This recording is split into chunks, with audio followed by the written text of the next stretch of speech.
version of Richard you're going to believe about that. But we please ask you to respect that confidentiality when the slides say it's confidentiality. Please respect that, and you'll know very clearly when things are in the public domain or not. We will make that very obvious and clear to you. And we're very happy, as you'll see when Larry speaks in just a few minutes. There are a number of sessions here where the information actually has never been shared with anyone else in the public. We're sharing it with you in the education community specifically to get some feedback from you and to see what you say about things. So don't be afraid to share. Don't be afraid to dig in when some of the engineers talk about some of the items, and you will see the difference between engineering conversations and marketing conversations as we go through. It is nearly all engineering from the engineers on one side and very little me on this side of the room.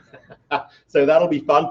If any of you need a restroom break, it is literally just outside that door on the left. You will see two rooms, one marked with a man, one marked with a woman. It should be relatively simple to understand which is which, but that's just out this door on the left. All of this facility is access controlled. That means if you go through a door, you will be locked out. All you can do is hammer on the door or phone Nick or something like that, and we'll come and let you back in. So watch out if you accidentally wander through a door or something like that. I think there are 2 people still here from a couple of years ago struggling to get back into the campus. But you shouldn't be lost for too long, although it is a little chilly out there. So watch out if any of you need smoke breaks. There are smoking areas just outside the doors. Easy to do. Just grab a badge-armed person to let you back in if you need a little smoke break. And Larry will now do a more formal set of introductions and take you through agenda, I think, and breaks. We've built in plenty of breaks for you on that, but we're really after good interaction as we go through this session. Please feel free to interrupt us as we go along. And with no further ado, welcome here to Fujitsu America, and Mr. Larry Donofrio, please take over and do a more correct, formal and proper introduction, sir. Great, thank you. Although I can't do it in that wonderful accent. You can learn. Yes, you can. And one other thing also out to the left, if you need a private room for any calls or such, there's a couple of small offices just out to the left as well. So if you need a place for privacy as well to talk, those are available as well. So again, thank you all. I had the opportunity to meet many of you, most of you last night. And again, thank you for taking time out of your week to join us here in Sunnyvale at our education conference. I hope that over the next day and a half that we stimulate some fantastic conversation amongst you all. You hear some things and directions that we're doing, both products that we have today, but as importantly, where we're going and where we're moving in the future. And there are folks in the room who really want your input. Richard will introduce some of those folks momentarily, but we really value your input. I think for some of the folks who attended last year, we did a great deal of follow-up and a great deal of Q&A to understand how we can develop and better support you, develop better products and better support models.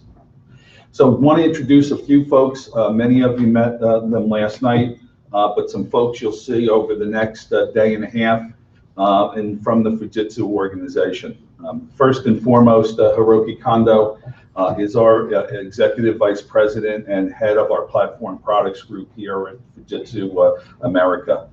He may be joining us later on. He's actually flying back from some time that he spent with our Japanese colleagues. So he is the gentleman who we all work for in the Platform Products Group.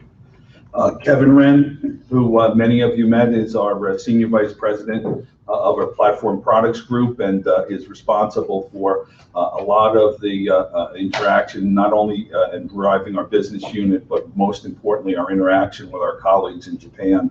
And he and his team bring the products that you currently have and currently see, as well as future products to market here in the United States. You've all met Richard McCormick, who is in our marketing and strategies group, and will be driving us through, and you'll be seeing and hearing a lot of him as our master of ceremonies. I told them they wouldn't be hearing a lot of me. Well, you are understated, if anything. Many of you have had a great deal of interaction with Nick And over the last couple of months as we put this together, Nick Agnew is our industry principal for education, and somebody I know most of you are familiar with. He's based out of the Chicago area and is always in an airport. Paul Gipko is responsible for our Eastern Sales region and the team that really covers Michigan to Maine down to the Gulf of Mexico, and has a core of sales and client executives that many of you deal with in the eastern half of the United States. Jennifer Joanno is in our product marketing group. You'll hear quite a bit from Jennifer this morning, a member of Kevin's team and responsible for our product marketing. Again, part of that core that not only brings the products to market here in the US, but supports them through the life of the product and an integral part of our overall solution. A couple of folks who you've probably interacted quite a bit, and I want to call a shout out to in terms of doing a fantastic job in not only bringing this event together, but also the ongoing events, both national as well as local, that we do. Mitzi Miller is head of our events manager, and she is probably out looking for Scott as we speak. But Mitzi, you've seen and talked to, and was at the front of the table last night, and you'll see her over the next couple of days. And then certainly Tamara Kaservik in terms of our programs manager. Tamara is part of our global marketing group, but she is seems to spend the vast majority of her time in the mobile group, and is really integral in these types of events, our national events, education events, and others, and is just a vital member of the team. And both Tamara and Mitzi, thank you for bringing this all together and making this a successful event. And then lastly, myself, as I said, I'm responsible for sales in the United States and Canada, and Paul and a number of others are part of my team, and we're part of the client executives that we focus on in terms of trying to make sure that we bring your needs and your requests to and make them happen from a Fujitsu standpoint. And I know all of you have worked with, and we talked yesterday about the folks, the sales folks out in the field that you work with, as well as the systems engineers. And I am responsible for that team around the United States and Canada. I want to also introduce, excuse me, a colleague who is here from the United Kingdom, David White. David is in our international marketing group, and again, part of that global organization that Richard McCormick and Tamara are part of. And David is here helping us and really getting some feedback as we grow here in the United States. We really are looking to integrate our messaging and our strategy to the global education framework, and David is a vital part of that and is that conduit both into Europe as well as globally for us. And David, thank you so much for joining us over the next couple of days. And what we'd really like to do is now take a look and spend a few moments and really try to get an understanding. I know a lot of you had a chance to talk yesterday at the reception, but we really just like to hear for a moment from each of you just where you're from and your responsibilities at your school, and then just one thing that maybe you're looking to take away out of this session, and something for us to think about as we start the next day and a half, what we could do to make sure that our focus is very clear on what your expectations are. So Warren, you're in the first seat, so would you like to start? Yep, Warren Buller from Louisiana, Southwest, right next to Texas there. We've been doing the one-to-one program this is our 5th year, so we're about to roll out another rollout of devices for our students. So we have about 650 students, and one of the main things I want to get from here is the better integration with Microsoft and Fujitsu and Intel there. And just one interruption, Larry, everyone's bio is in the packet. So for example, if you wanted to write what Warren just said on his bio in there, you probably wouldn't care that much if you scrolled on his face. But there's a lot of info on each of you in that packet as well, which is right in front of you on the desk. If you wonder how to spell Warren's name, for example, he should be in that packet. Contact information. Okay. I'm Linda Lawrence. What are the odds I'm sitting right next to someone from Louisiana? I'm from New Orleans, Louisiana, Battery Park Country Day School. I'm Director of Technology Development. It's a K through 12 school, independent school. And I'm kind of responsible for all the information flow and integration of software and hardware within our campus. Kind of the same. Looking forward to seeing what the tight-knit communications are between Fujitsu and their developing product line. Fantastic, thank you. Teresa Young, I'm from New Jersey, and I work, I'm the technology manager at an all-girls Catholic high school, doing 9 through 12. Basically, I oversee our one-to-one tablet program and also the day-to-day maintenance of the network and our other tech needs at the school. And I'm really just kind of interested to see which direction or how Fujitsu is looking at progressing over the next few years, so that I have that kind of in the back of my mind as we plan, for each of the upcoming school years. My name is Brian Schumacher. I'm the CIO of an engineering university in South Dakota. We have had a one-to-one program, whatever you want to call it, for 10, 12 years now, I guess. We currently have probably 3,000 plus machines on campus, I suppose. Basically, what I'm trying to take away from this is the direction they're going. We need to make a pretty large purchase this year, try to figure out which model we want to go with, and then how to integrate that a little bit better with our students. My name is Ryan Woolley. I'm the Chief Technology Officer at Pocket School, which is an independent K-12 school on the east side of Cleveland, Ohio. We've had a one-to-one program for about 9 years, and digital ink is really important to our curriculum. So we're always going to be a tablet school as long as I'm there. So I'm just eager to learn more about where Fujitsu is going with their product line, and also I'm excited to see representatives from Microsoft and other partners as well. I'm here to learn whatever I can. So, and look forward to meeting all of you. Great, thank you. David Overby. I'm from Dakota State University in Madison, South Dakota. Been there about 4 years now, and we've had our one-to-one program for about 10 years with the Fujitsu partnership. And I had the pleasure of being here last year, so I'm looking forward to this year and learning a little bit more.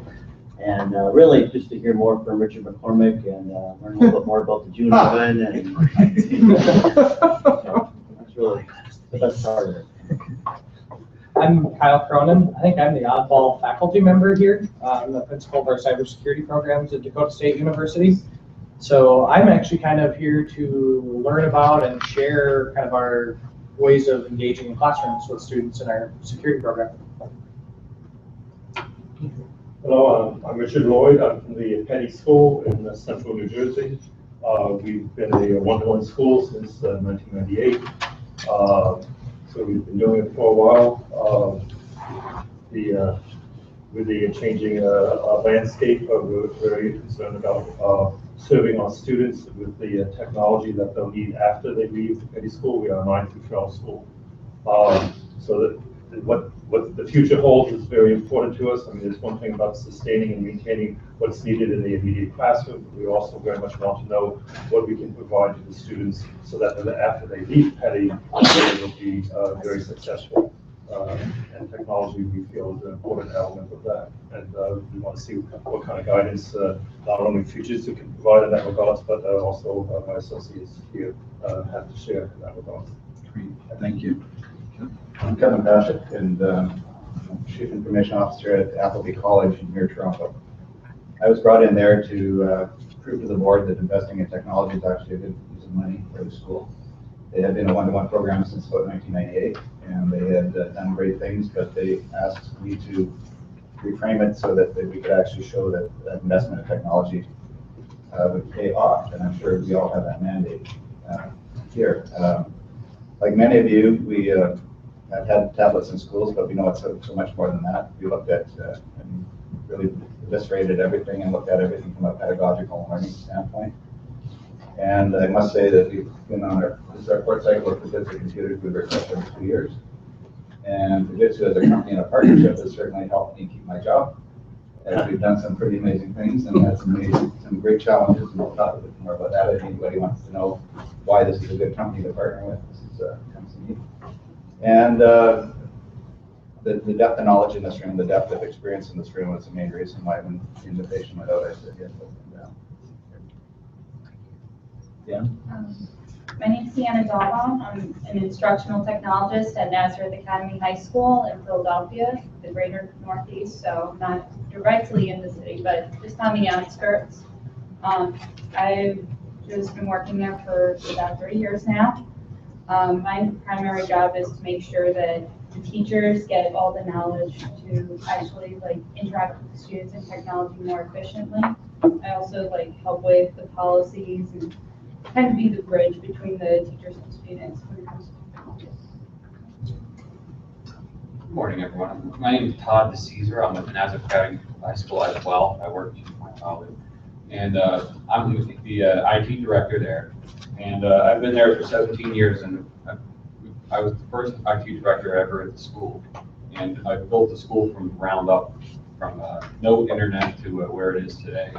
And so it's neat to see the progress of the school through the years.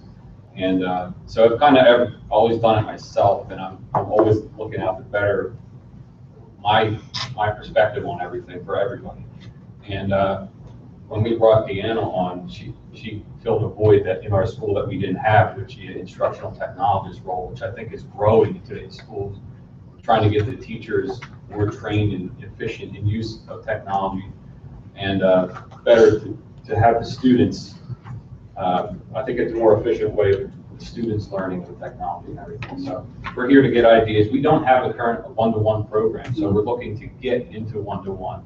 And the funding has always been an issue for us with one-to-one. It scares them when you figure, all right, we need 50 grand for a tablet or whatever. It's like, no.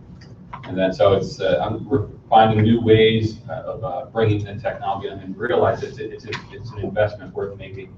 And in order to be competitive in today's world, it's a necessary expense. It's an investment.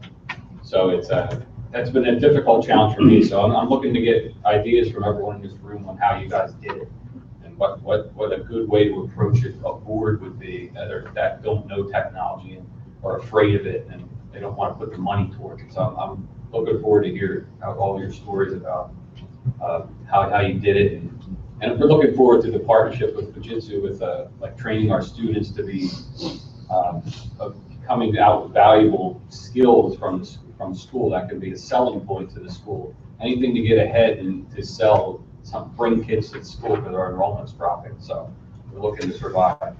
So this is hopefully will lead us along the way. So that's one of my goals. Thank you. One of my goals. Drew? All right, I'm Drew Lusavia. I'm from Catholic High School in Baton Rouge, Louisiana. We are an all-boys high school. I am the help desk director. I also teach a help desk class. So my responsibility at the school is pretty much to support these and repair them on campus. I also teach our students how to do that. We are in our fifth year of being one-to-one. And I'm looking to make some contacts with you guys and to learn how to better our school and what we do in technology. I'm Andrea Livingston from Miami, Florida at the Cushman School, and I'm the technology director. And that title comes with responsibility for, it seems like, anything that has a cord. So, and anything that has a data record in the school database. And so we take care of all those things. But our real responsibility is in application support for the classrooms, for the students and teachers. So we have a program where the head of school wants our children to be ambidextrous with technology, which means that she wants different devices at all grade levels, starting in the K classes with a very small tech department. So we're pretty innovative. We love our Fujitsu products because they've been so robust and helpful, especially in our middle school, 5th through 8th grade. We have a new high school, a pilot high school this year. 2 weeks ago, we were able to secure a building. So I have a building to set up and different program. And we really want innovative thinkers, visionary thinkers, so I need to figure out how to move from just being consumers to kind of being producers, and I'm hoping that all your experience can help me with that as I'm looking to set up that high school in those classes.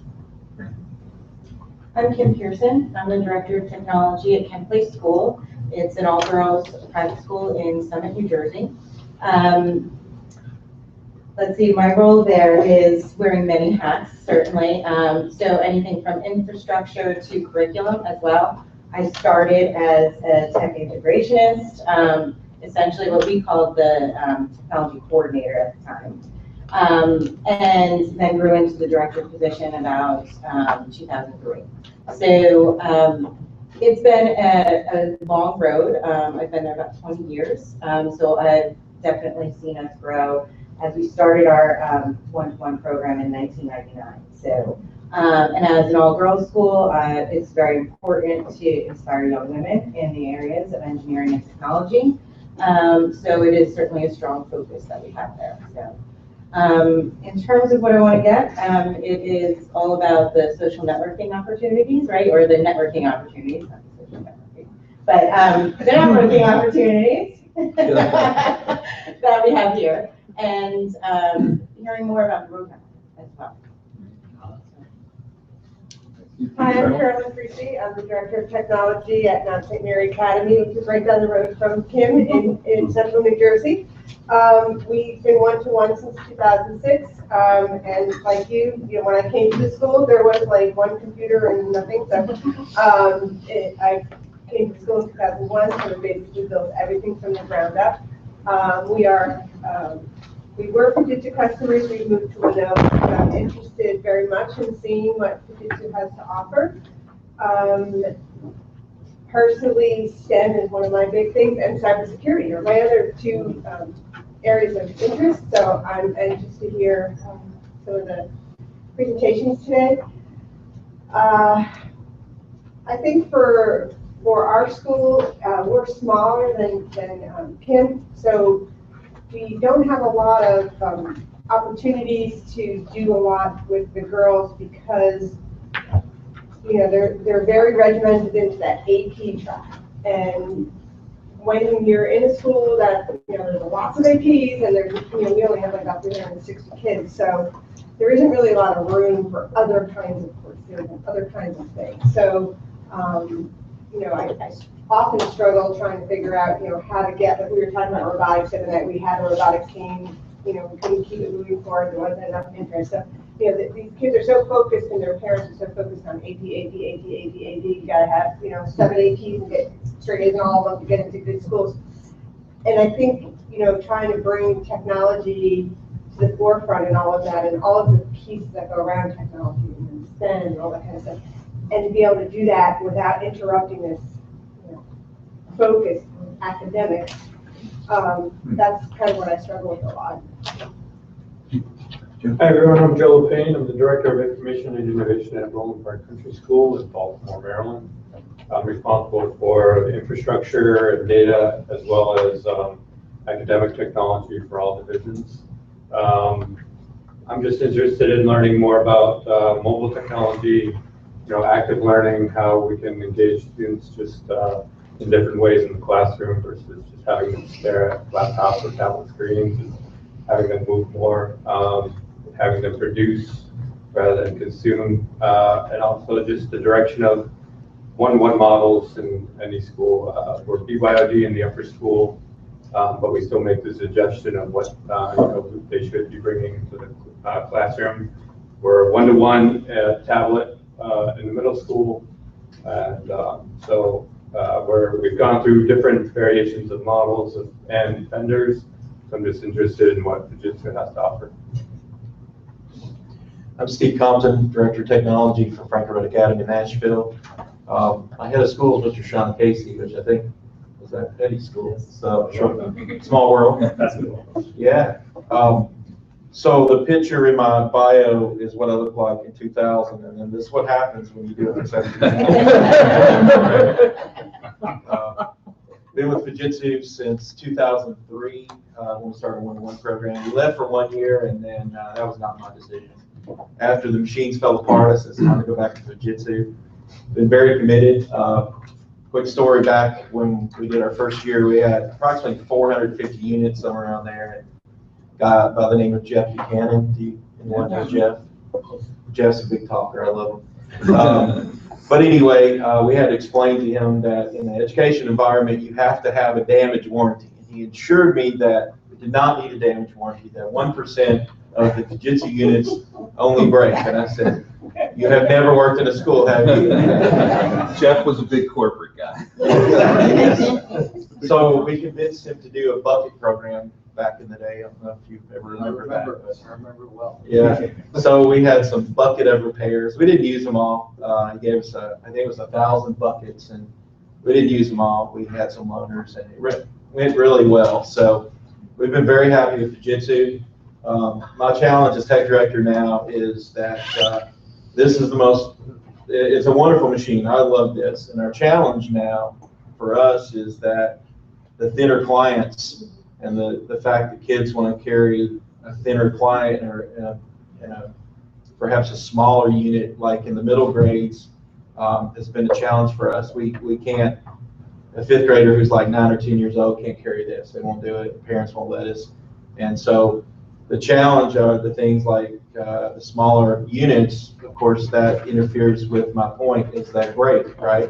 So if you have a Surface, put that in a middle school kid, they're going to crack that back case right there and break it, and then that's the warranty. So we're interested to see if we can develop some type of unit that we can use that in our elementary school and our middle grades, because I think that's probably the future. So maybe you'll reveal something to me today. We will see. But again, I've enjoyed Fujitsu. I think they're a great company. They've always been very helpful for us. We place our orders in the summer, and they're always arrive on time and in good shape. And we've just been really pleased with them. Just like anything, we have our roadblocks and things happen to the units. But you guys, everything back in 2000, I think it was 4, where sent someone up from Memphis with a screwdriver for 3 days. He did it by hand, had blisters inside of his hand.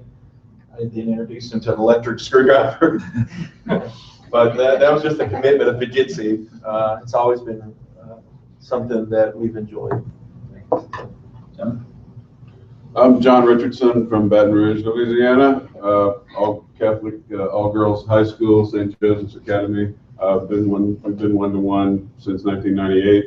I've been there 17, 18 years. Our students, we're a self-maintainer for Fujitsu, so our high school girls are A+ certified and trained to be Fujitsu warranty people.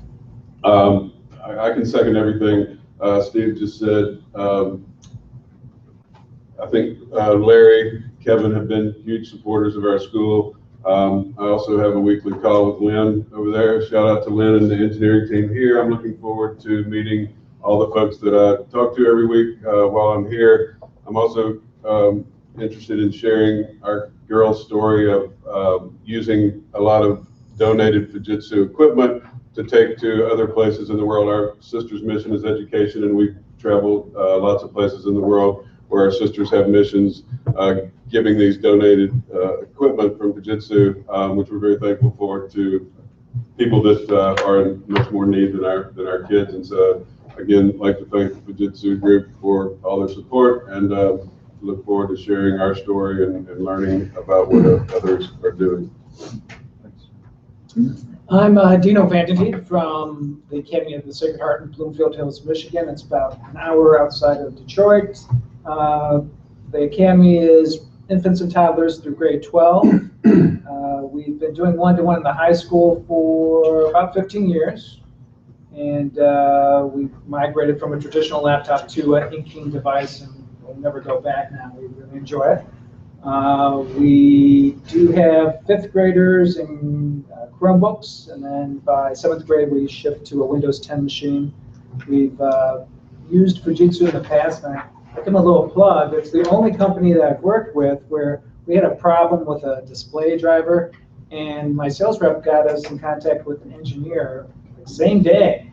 And as the first time we've dealt with HP and Dell and Lenovo. Same day, they were working on it, and I knew exactly what the situation was, and within a couple of days, it was completely resolved. So, been really happy with the type of customer support that they've given us in the past, and so really looking forward to what's on the horizon. Not to say like Stephen, Ben is in, and we do have that same model, but no, I can't give that to a fifth grader.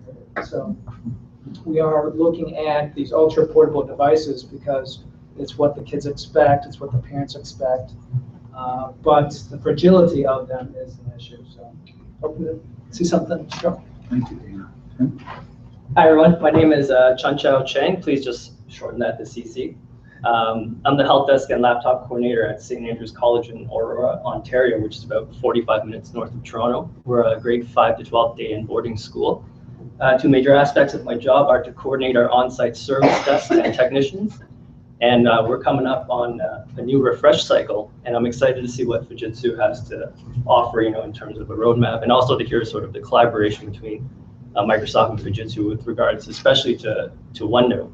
I look forward to meeting as many of you as I can. I met a couple yesterday with some great ideas that I'm happy to bring back to St. Andrews with us, and just see how all your different, technology programs work. Thank you, CC. Good morning, St. Andrews College as well. My name is Steve Rush. I'm the Director of IT. I've been there for 29 years. I'm also on the leadership team, which is something that when people talk about the decision making for schools has turned out to be just a useful position to be in. We went laptop in 2003. We're all boys, grade 5 to 12.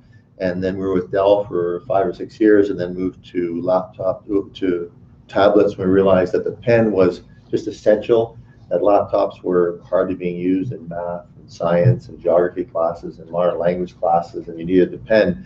And then having met Pam Mueller from Princeton, who did a great research on using the pen and sort of learning, it seems that this is a significantly better way to do a lot of note-taking and stuff. And so we really believe in that research and get our faculty to learn how to note-take is something we teach. And this allows it to be everything. We hosted a Wintel conference for a couple of years at the school with great support from Fujitsu. We've really enjoyed the relationship with Kevin, Tamara, Larry, and they're an engineering company first, and there's been things that have gone wrong, and the amount of resources, the talking with an engineer, the glide point on this T935 was a problem at the start, and the amount of resources thrown out to make that work and make us deliver on time was really exemplary. There is no perfect laptop, but what you have is good people and companies willing to solve problems, and Fujitsu's that. We have OneNote in every grade, from grade 5 to 12, every classroom, every student. We have this device for every single class. We looked at the grade 5s, and this is light enough, small enough, thin enough. Damages have come way down with the new device. That's been really welcome. So we're really looking for innovative things in the classroom, things with Office 365. We're still on OneNote kind of in-house, so we're looking forward to people who have ventured into those spaces and had some success. Thank you.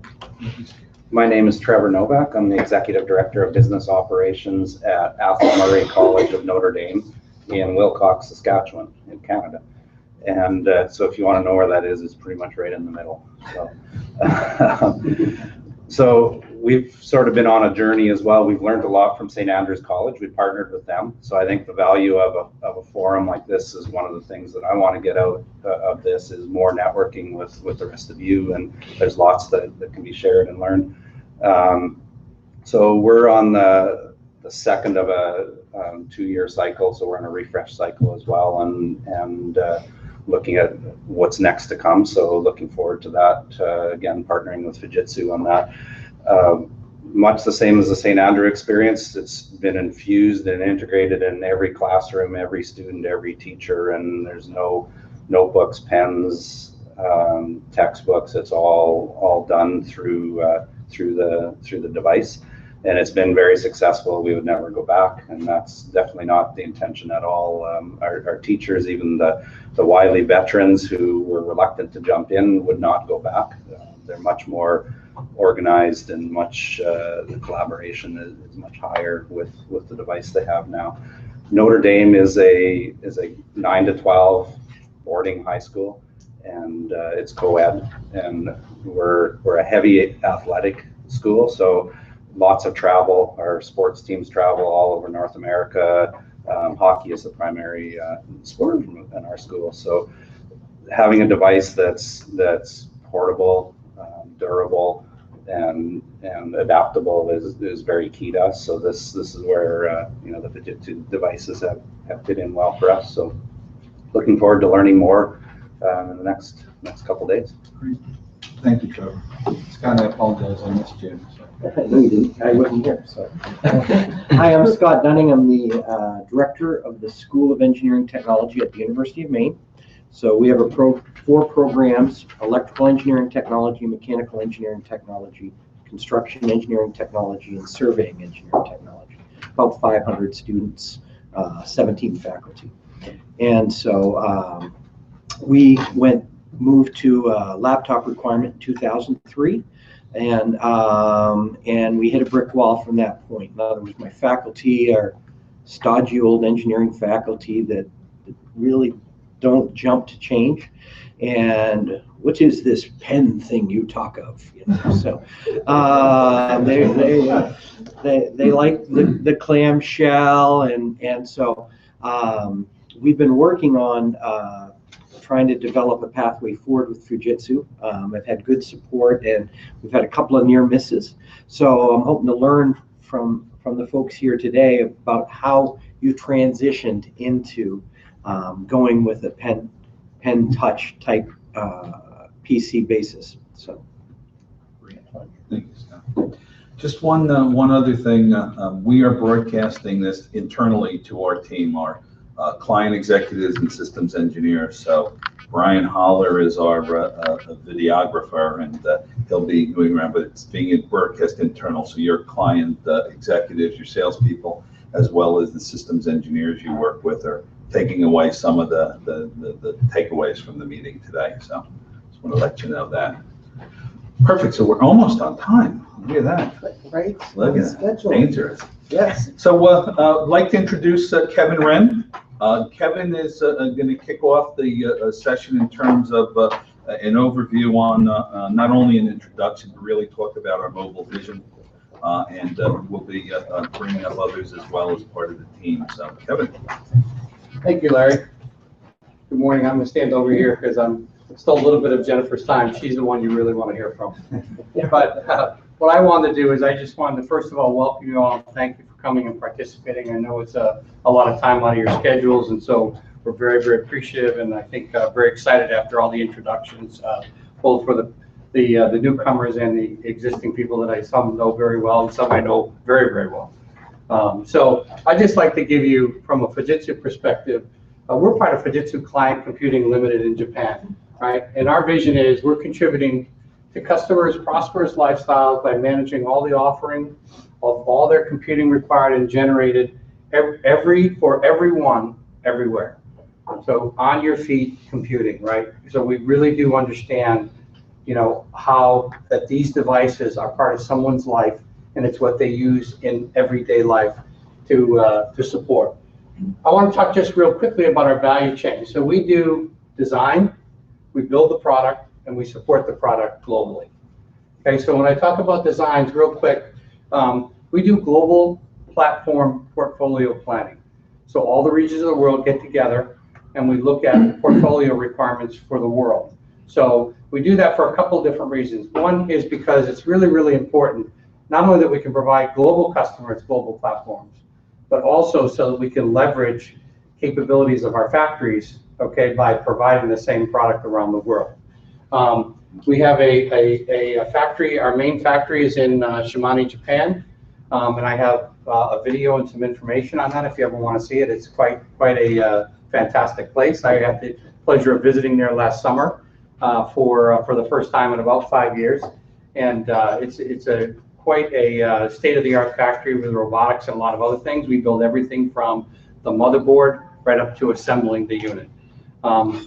The most important part, and a lot of you touched on it this morning, was you talked about the quality of the Fujitsu device. And I want to tell you what the genesis of that is. The genesis of that is that we design quality into the product. So we not only we do design testing of the product, we actually do a lot of design testing on the components. So and that is part of the reason why we have that level of quality. So we like to say, we design it into the product. And one of the reasons that we like to hear from you is the learning that we get allows us to make changes to our process during the design phases to do testing and make it better and try to provide you the thinnest, lightest product with the most, ruggedized feel. And I got some really good feedback on a couple of the products that we did make a lot thinner, that, they're holding up very well. And thank you very much, but that's by design. And so that makes us feel really good. So as we continue, I want you to know as it continues to get lighter and smaller, the process and the philosophy about the Fujitsu reliability doesn't change. Next.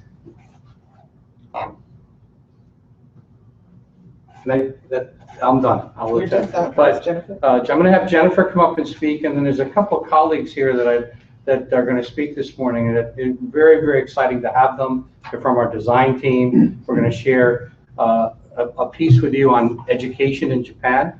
Education in Japan is really starting to take off, and Fujitsu Japan actually looks to us and you, which is why they're here today, for guidance for them as they go out to deploy products in their market. So you're going to get a little piece of that. Jennifer is our lead product manager for our tablet products.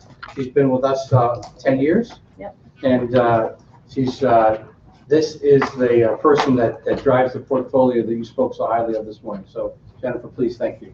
Thanks a lot. And just to start off, I want to say good morning to everyone. And obviously, there's a lot of slides, but I tend to talk quickly. So I love interruptions because it makes me breathe, actually, which I forget to do sometimes.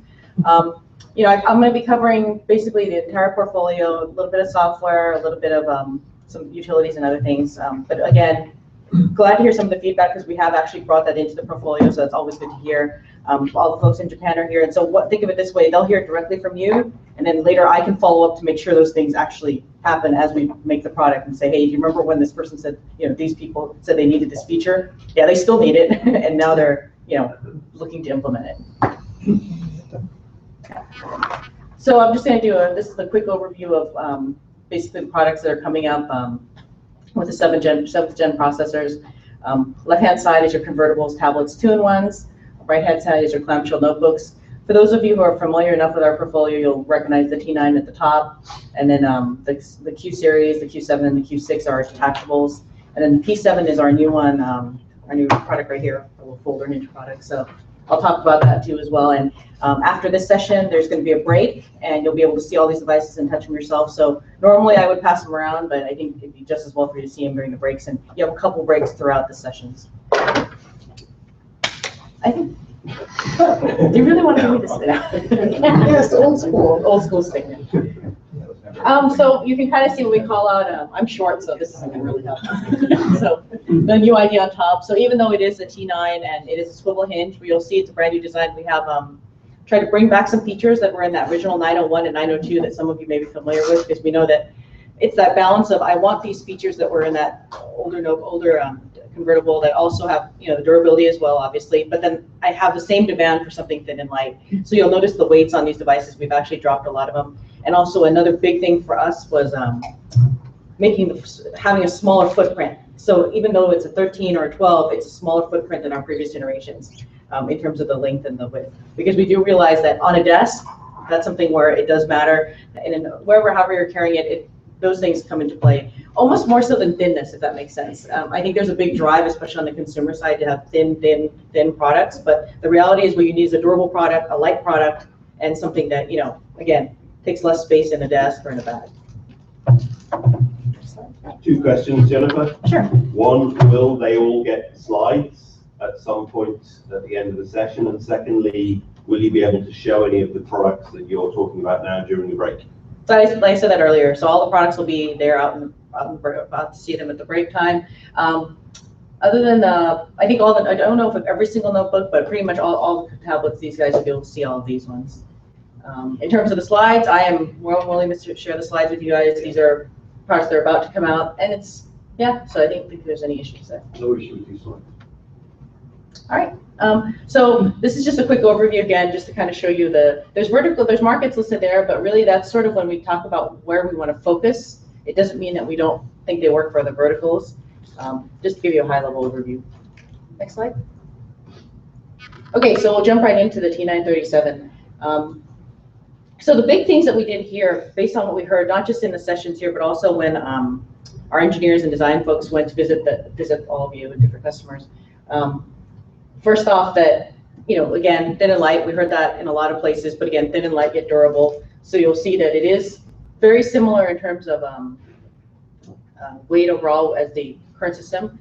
What we were able to add is we added Intel Iris Plus graphics, because we do have some engineering schools that we support who say they want some more graphics. They don't necessarily, if they wanted a workstation level device, they know that right now at least the workstation, pen support, all those things are a little bit different. So this is something that someone can carry around and have good performance in that way. Is that integrated into the motherboard, or is it a separate? It's integrated, yeah. So it's not discrete. So it'll give you some level of improvement, and also it goes up to 20 gigs. So that would be a pretty good system, especially again looking at this case, a 3-pound device. So pretty overall good performing device that they should be able to use with no issue.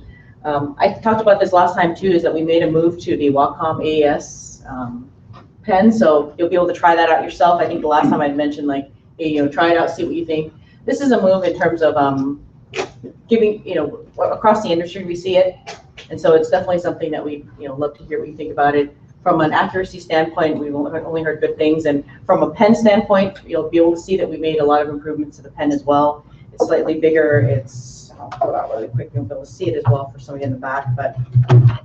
So it's a bit longer than the current pen for the T9. It's also it charges. It's a very quick charge, 15 seconds to charge it for 90 minutes of use.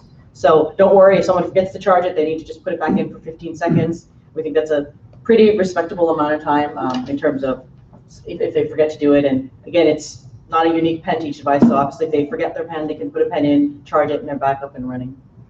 Other than that, we also went ahead and did PCIe drives, so again, higher performing drives. Once again, to try to hit that higher end of a device that's not necessarily a workstation level device, but something that gives them more performance than their standard one. This one also has wireless WAN, which I know isn't as popular, again, in the education space, but in certain environments it does make sense. I think the other big thing here is USB Type-C docking. So for those of you who've seen it, we talked about last time too. It's something we decided to go over to for a couple of reasons, which I'll talk about later in my slides. But essentially, you'll see a theme across all the models that every model pretty much of these new ones supports this USB Type-C dock.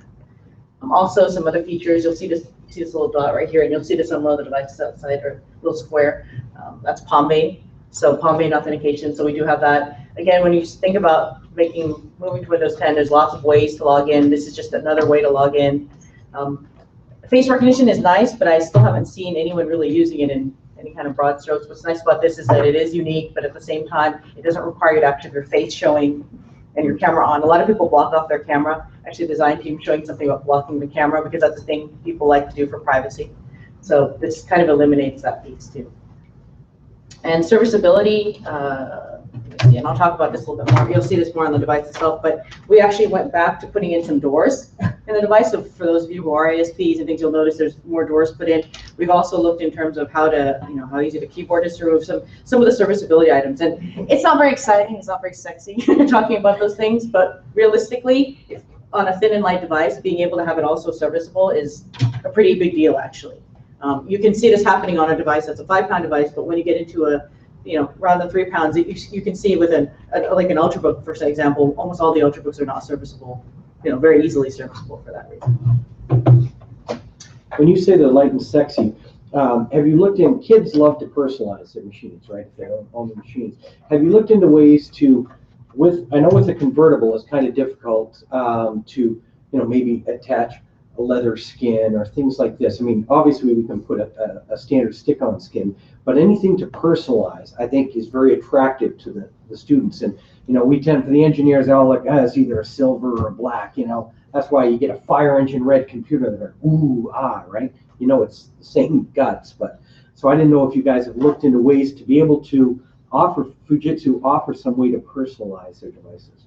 I won't steal the thunder from Fujita-san, who's behind you, because he'll be showing something, an idea that he has that pretty much is speaking to that personalization.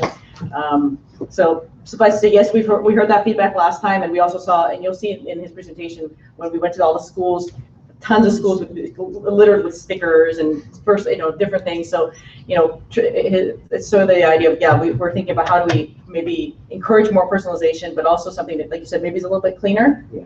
Also, not just a skin on there. So there's, like I said, I won't talk about it. It's You're coming. Welcome. So after the break, you'll hear more about it. He has all the slides on that. So that's great intro for him in that time.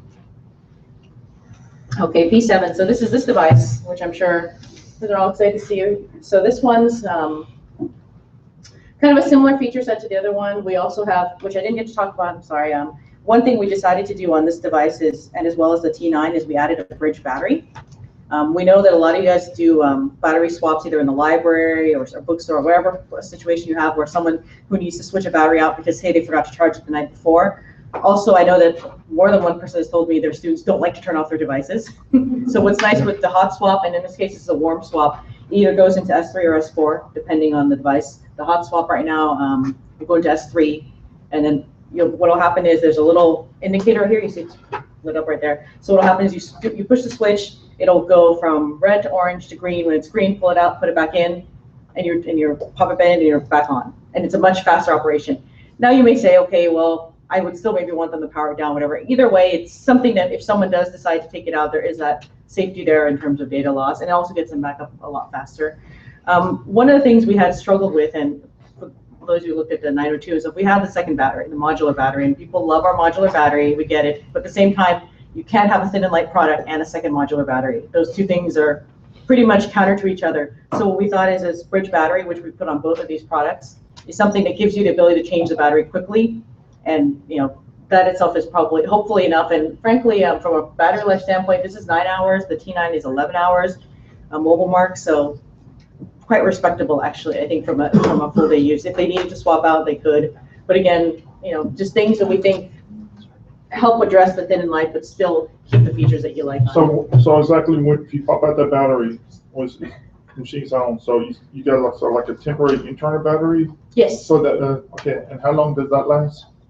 So right now, I think it's, I have to look at the data they gave us for it because it basically depends on how much charge is in the battery. Right. I'm assuming the battery is fully charged. I think they had said something, like for the smaller one, which is the bridge that goes to S4, I think it's a really short time, like 5 minutes or less, like very short. The other one's a bit longer, maybe closer to the 20-minute time frame. But again, the key is really to do the swap.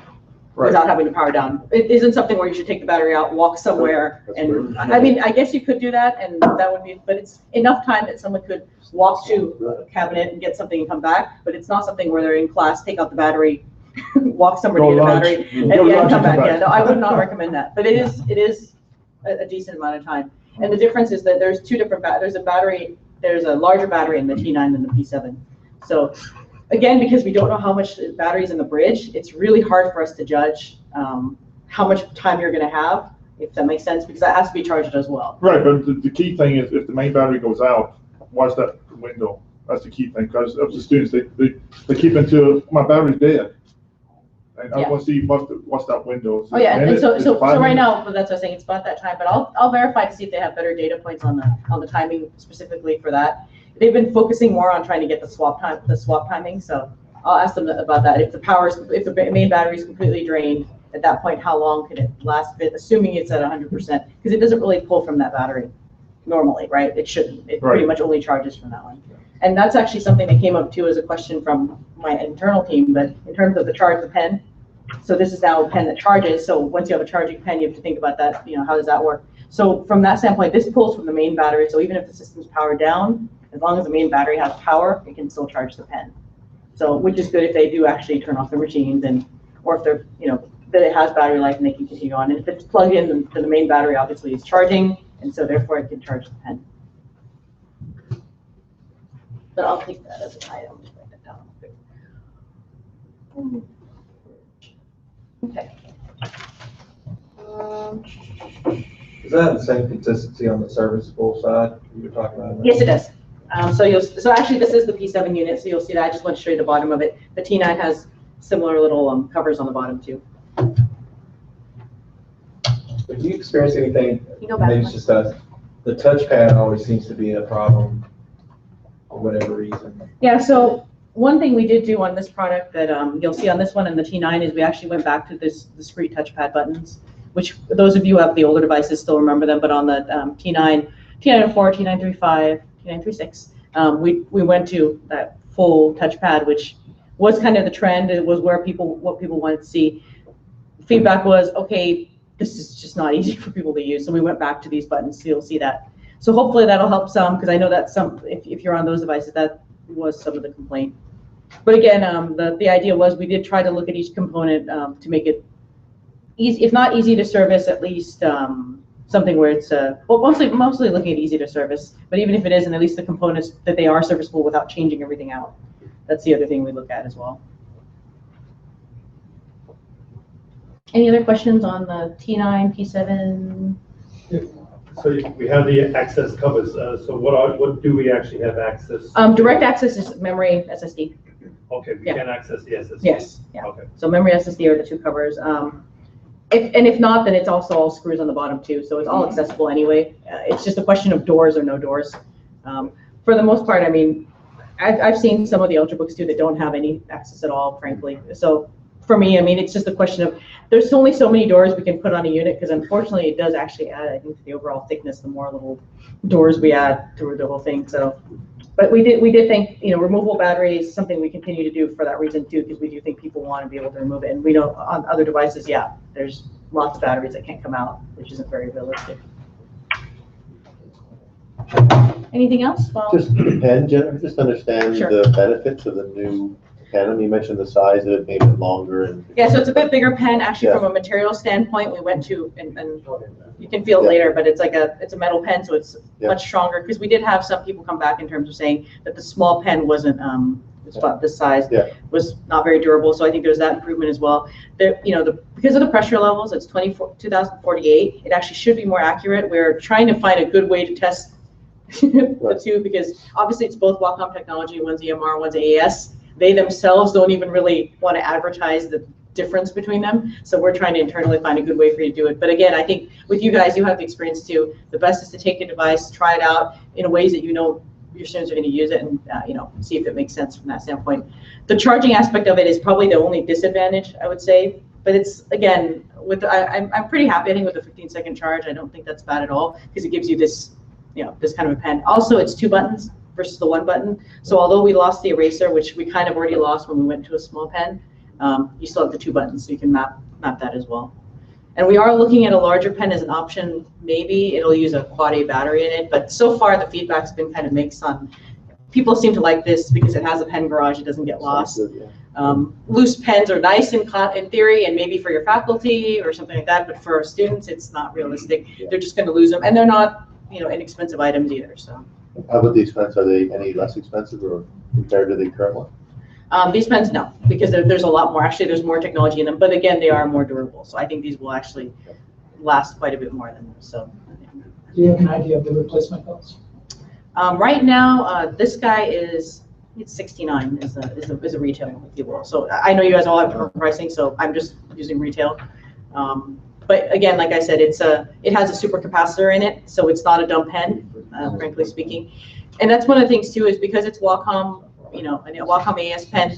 Right now, there are Wacom pens on the market that could actually work. So you could even buy a different Wacom pen if you like. And that's one of the things we're looking at too, is if you come back and tell me, hey, we really liked this pen, and could you take a look at it? That's an option for us too. Jennifer, are the tips in the pen replaceable? Like the Yeah, they are replaceable. Yeah. And we offer those as accessories too for you guys. So. And what y'all finding about the life of the SSD? I like the performance of SSD, but now I'm on try to find out what's the life expectancy. I haven't heard anything in terms of people coming back to say that they've had any issues with the life of SSDs. Mind you, of course, it's probably only the last 2-3 years that we have really heavy adoption. So far, nothing that's come back to say, it's been 3 years and it's dead. So nothing like that. So I haven't heard anything so far. Have you got any application that can monitor the SSDs? When you're expecting to fail? There is a hardware diagnostic utility that I'll show later that we've we're offering to in Windows 10 that you can use to check the status of battery, keyboard, other things like that. So yeah, there'd be a way to check in that from that standpoint too. And also SSD technology has changed a lot from the very beginning. So I think that aspect is probably going to help too, because I know that I can't remember if it was like the SLCs or which SSD drives were. You're right, they didn't have very good life expectancies. The cycles were pretty low. So these ones are the newer generations, especially if you get into the PCIe 2, which are, again, newer gen, one more newer gen. It is much improved actually. So if you're going to do it now, it's probably a good time. You're right, the early adopters did suffer a bit from, having the. But I honestly, I don't even think that we carried them on any of ours, the lower end ones, because again, we're not selling $300-400 notebooks. So that's where you're going to see some of those SSDs that are, frankly, very few cycles, really meant for just consumer use. Yeah. So performance is outstanding. Oh yeah, it really is, and that's why we always tell people, like, we up the memory, we making the SSD faster, and the processor's there, and of course you can always upgrade the processor, but frankly that becomes almost the last thing at this point. So.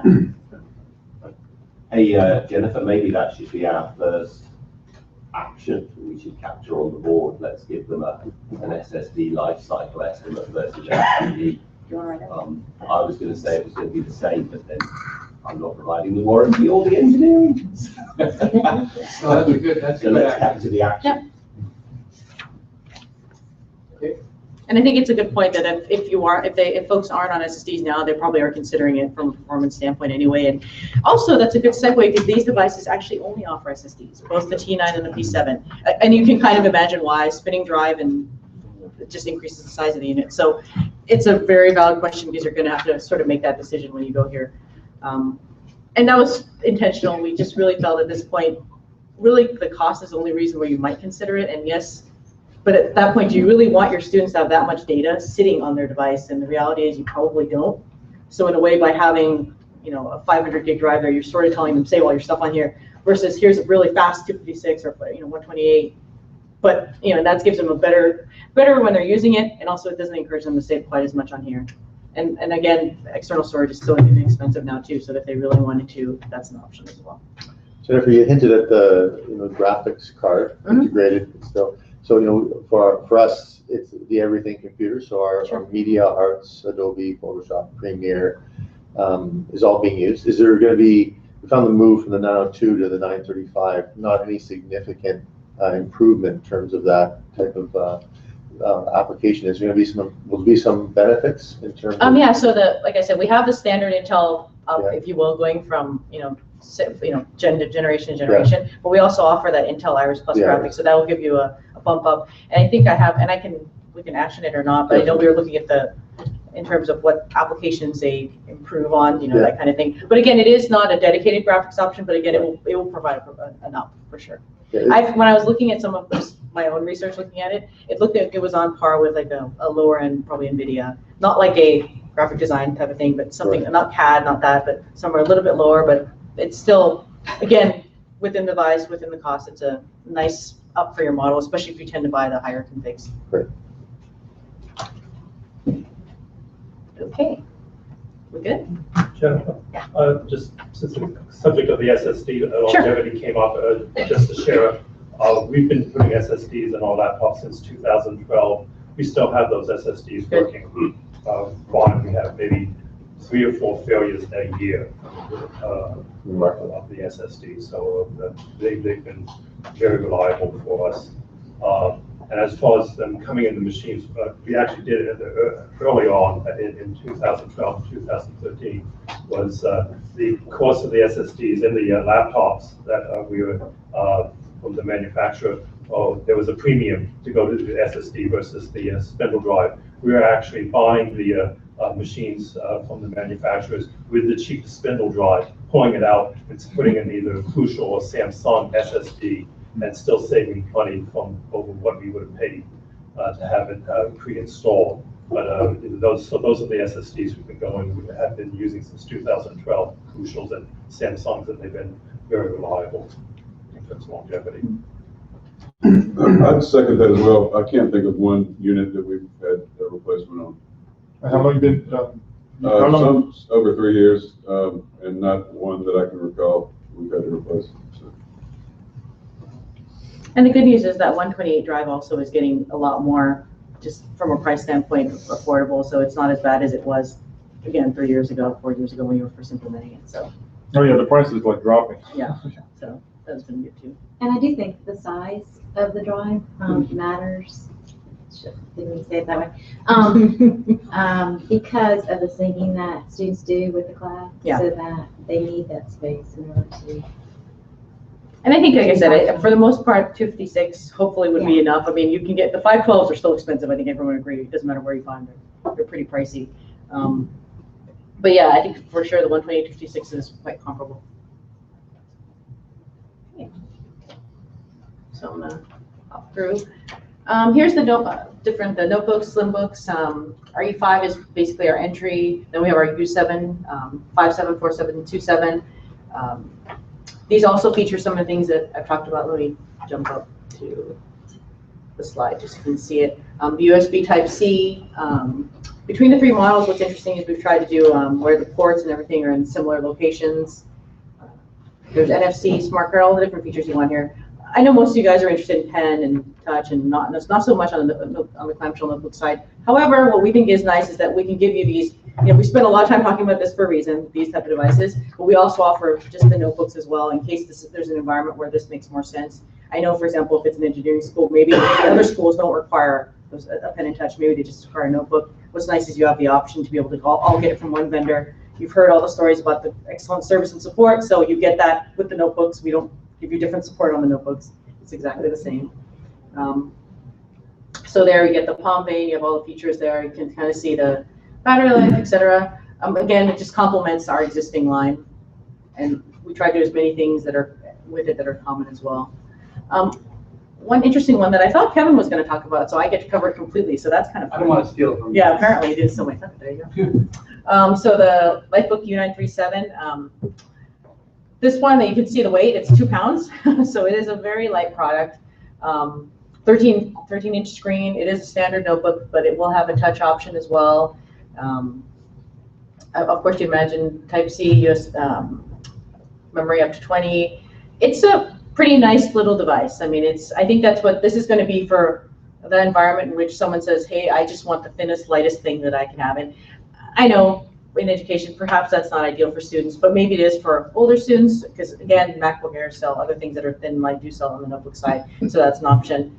And we're trying to see right now what's the best fit for this device. But it's a pretty thin and light device, so pretty nice.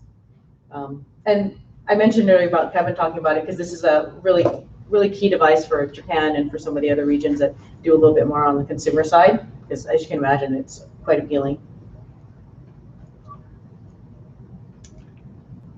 Okay, so USB Type-C, I covered some of this, but in terms of you'll be able to see it outside, smaller footprint on the desk.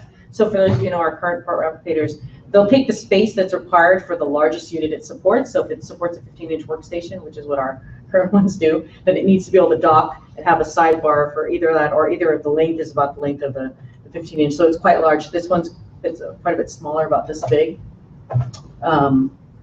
With USB Type-C, you'll be able to connect power and I/O in one connector. It's flipped, so you can flip it. Doesn't matter which way to put it in, it's going to work. And of course, like I said, it's a common docking solution. So you'll see on the new chassis, so anything where we've touched it and done a brand new chassis, you'll see a USB Type-C connector that they can connect the dock to. Although on the notebook side, we still support some of the mechanical port wraps because in the office situations, it's still something that appeals to them. I think if there's anything else. Now, these devices you're talking about, are these ready to be shipped now, or are you talking about? These are actually shipping. They're going to be shipping in the next month or two, or they're shipping it. Actually, some people can actually receive them already. I mean, for the P7. So I'm talking about stuff that's going for right now, basically. Okay. It's not that I didn't want to talk about roadmap for future roadmap. I think one of the things is that the last time we met, I talked about some of these products and some of the things we might do. This is the product we approximated doing. From what we're going to touch for the next generation is we're looking a lot more at the Q7, which I mentioned earlier, the detachable keyboard. It's not that I don't think it's a good fit in education. We've just heard some mixed things about the detachable keyboard. Kids leaving their keyboard at home, kids losing their keyboard. You name the stories that we hear one way or the other about not being an ideal solution. But again, any feedback for the upcoming roadmap is good. you'll have the design team will also be asking for, ability to come visit you guys to see how you use the devices. And again, if there's something that you see that you're like, hey, what's not there? I talked to some folks yesterday about this, like, okay, where's wireless docking? Or where's wireless charging as an example? As you may or may not know, probably you do know that, Intel kind of decided to not take on wireless docking, wireless charging. They're saying, hey, go work with third parties. So we are right now investigating internally, how do we support it? Because we know realistically, it's not about supporting Fujitsu's wireless charging. You want to support wireless charging, say, if you're building a new building, you want to be able to put that down and have it work with any device that comes in. So those are things that we're working on. Unfortunately, as much as I'd like to tell you we're going to have it in a year, 2 years, it's the news of them not having that support is actually something that means that we have to invest in. We have to figure out what's the best way to support you guys, and whether it's just a third party that we work with or if it's something that we develop in-house. So as an example, that would be one thing. You can see the USB Type-C is new technology. We're also looking at Thunderbolt makes sense. I don't get the request for it. I'll be quite frank. If you guys have any requests for Thunderbolt, we know that on the Apple side of the house, they talk a lot about it. On the Windows side, not nearly as much, but those are things we're looking at too. So anything that you guys that you think is missing, that you'd like to see. At the same time, what we know is you guys are doing year-over-year deployments. So part of what we're trying to do also is we're going to try to keep this device for at least 2 to 3 generations so that you don't have to qualify another device next year, again, completely, soup to nuts. So it is a balance between how do we give you a device that has the latest technology, but at the same time doesn't require going through the whole review again every single year. Which if that was what you wanted to do, you'd buy a consumer model that changes every year. So it's kind of the balance of the two. Okay, that Type-C dock, are you able to support sort of, I see like a DisplayPort HDMI? Sure. Can you do 3 separate monitors or hybrid configurations with that? It depends on with the display, you should be able to do the internal display and then 2 monitors, so 3 total that way. When it comes to 3 monitors, I have to check if you can use there is a USB Type-C on there, so you should be able to, but the output's going to be different. So I don't think you can do, the 4K display support once you get to 3, it's a bit limited, and that's going back to what you can do out of a laptop, unfortunately. But it's the 4K display that I think we don't necessarily support 3 displays that are all 4K displays. Not that anyone has the money to put 4K displays in every location, but I know that might be a requirement. So there's limitations to the resolution in that one. Okay, any questions on this? If not, I think next slide is, let's see, I'll cover this Supremo desktop thing really quickly from the standpoint of just a reminder that we do I talked about having the notebooks, we also have the desktops going from the all-around line all the way to the Superior, which has similar form factors, except for on the bottom we have the mini PC, and then on the top side, in the middle, we have the small form factor and micro tower. So we do offer these options as well. I'm not going to talk as much about the specific hardware on these ones. I'm going to shift a little bit to talking about some different applications. I talked about Intel Unite last time. Reason I wanted to bring it up again is they have made some changes that I think are going to be something that you guys should look at and take a look at the demo, see if it makes sense for you if you haven't done so already. I'm going to assume that some people don't know it, so apologize to those that do. But with Intel Unite, essentially what happens is you go to a URL, and that lets you, you'll be able to see a pin on it that you can say, okay, put in this pin. Once you put in this pin, you're connected to a conference, and you can have a pin server that holds all the pins. You have a Supremo Q957, in this case, what we're showing, meeting room, MRE's meeting room edition, that basically stores all those meetings that people can go into and use that as sort of a mini server there. And of course, then at that point, you can project within the room. And I'll go to the next one. So obviously, from an advantage standpoint, I know some of you use Dino, so it's kind of feels slightly redundant, or some of you may have like a Skype or a link practice, so slightly redundant in that way. But again, keep in mind, this is something that's, I wouldn't say no cost, but it's something that's supported by Intel that you can use as an option to collaborate between classrooms or even within one classroom. And it's also, you can also support it all with vPro. It can support any multiple OSs, so it does support iPad, Android, etc., all within the same kind of interface, because all you need to do is go to a URL. So one of the things they talked about actually is that right now they're on version 3.0. Version 3.1, which is supposed to come, I believe, I'm going to say it's in the next quarter. What they're going to have is moderator identification and control. So a teacher can be the moderator, and then you can have all the students be participants, and they can, you can show what's on their presentation, click on it, do all that, and it's all sitting in. It could be something for either in class, or you could use it for distance learning. You can also do ink annotations. So it's all those things, but it's something that isn't just a software that you have to buy actually, because again, it's from Intel. You can also record the sessions for playback later if you want to provide it for students who aren't there, or for, in the case of distance learning, as a lesson. And like, again, the multi-classroom piece is really the key, that you'd be able to have, if a classroom that's next door, or a classroom that's in another state, and be able to share the same screen and say, okay, here's teacher teaching this piece, and here's what the students do on different sides. So this is Intel Unite. Okay, so I have 2 more slides only, and so if you have any other questions bubbling, we can get to them after this. MO utility, this is really geared more towards healthcare, but I put it in here anyway. Basically, we changed the grayscale on the unit and on the display to be able to better see x-rays and things like that. It's not really meant for diagnostics, but it's meant to review and see it that way. So obviously, if you're doing anything where you have, I would say like an anatomy class, but anywhere where you're going to see something like that, or if it's a school of medicine, anything like that, you have an option to be able to have this added feature that doesn't actually require a special display that would be quite costly.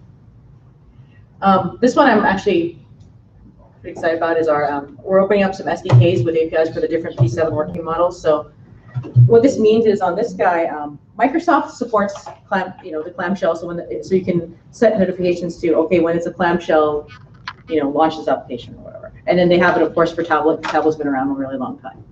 What we're doing is we're going to actually open up APIs through an SDK that support all the different forms. So Tent, this gives me an opportunity to show you that too. Calendar, right? This one's an interesting one, which is sort of like a booklet form. Stand like this, and the stand one we think is actually going to be one of the more popular ones, because I know even on our T9s a lot of kids use it this way to be able to be closer to the screen to write.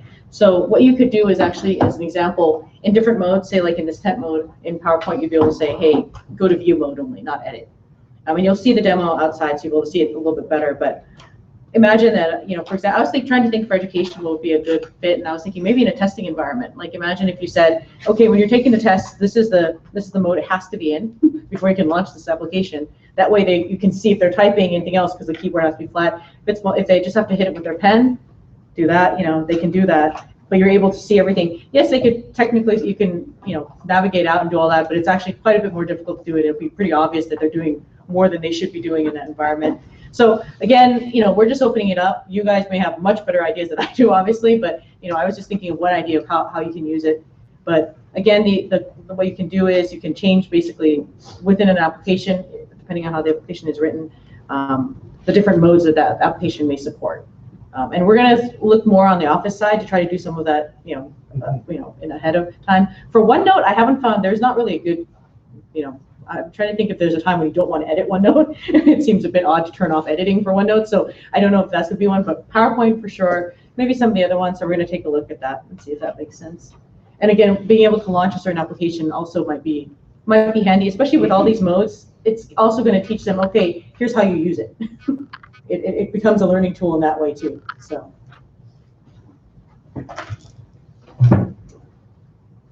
Okay, so last slide. Here's that hardware diagnostic utility.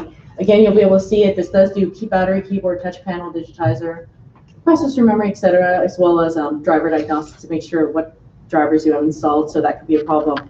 Hey, they have an old driver. Hey, they have a new one, or one that's not, that we don't support, etc. They'll be able to do a report that they can be saved. For those of you who are ASPs and other things, you can actually have the students do it, obviously. For service desk is something where they can easily just run that and be able to see what might be wrong with it, wrong with that component. And this is something we support only in Windows 10. And I haven't really talked about it because it's probably pretty well-known news, but in terms of Windows 10, we do know all the products I'm talking about now. There's no Windows 7 driver support. This is all Windows 10 only. The current 6th gen, meaning products ending in 6, are the ones that still support Windows 7. If you have not moved over, those are the devices that will support it on. Again, this is an Intel and Microsoft kind of support thing. It's not that we don't want to support you, it's just not something that we can do on these devices. So we do think that utilities like this will be helpful. Again, some of the stuff I mentioned on APIs, these are all things that as you implement, if you haven't done so yet, Windows 10, you'll be able to kind of roll these things out as well. Will you still support our rotary phone? I'll say if your telephone company supports it, I guess you probably should. Right? Any other questions before we go to the break? And I have no idea what time we are. You're right on time, Jennifer. It's absolutely perfect. The speed helps sometimes. Yeah. Sometimes. Yeah, there'll be plenty of time to talk with Jennifer. She'll be around. Yeah, I'll be around, and like I said, devices will be outside, so you can take a look at them if you have any questions. I also have engineering here to help too, if we have any even deeper questions that we can't answer. So there you go. Thanks so much. Thanks, Jen. So if you grab your agendas now, you'll see we're at 10:15 show and tell and snacks break. That means you can go outside, see the devices, talk to Jennifer and the engineers, grab a snack, and we are back in here. We will be on time at 10:35 a.m. So that is right now, according to my trusty Samsung. Yeah, 10:25. So we've got 10, maybe 15 minutes to do that because we have the Fujitsu design team in here right after. They have so much great information to tell you. I do not want to shortchange them. So try and be back in here in just 10 minutes or so, please.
Can I borrow a prop from, whose book is this?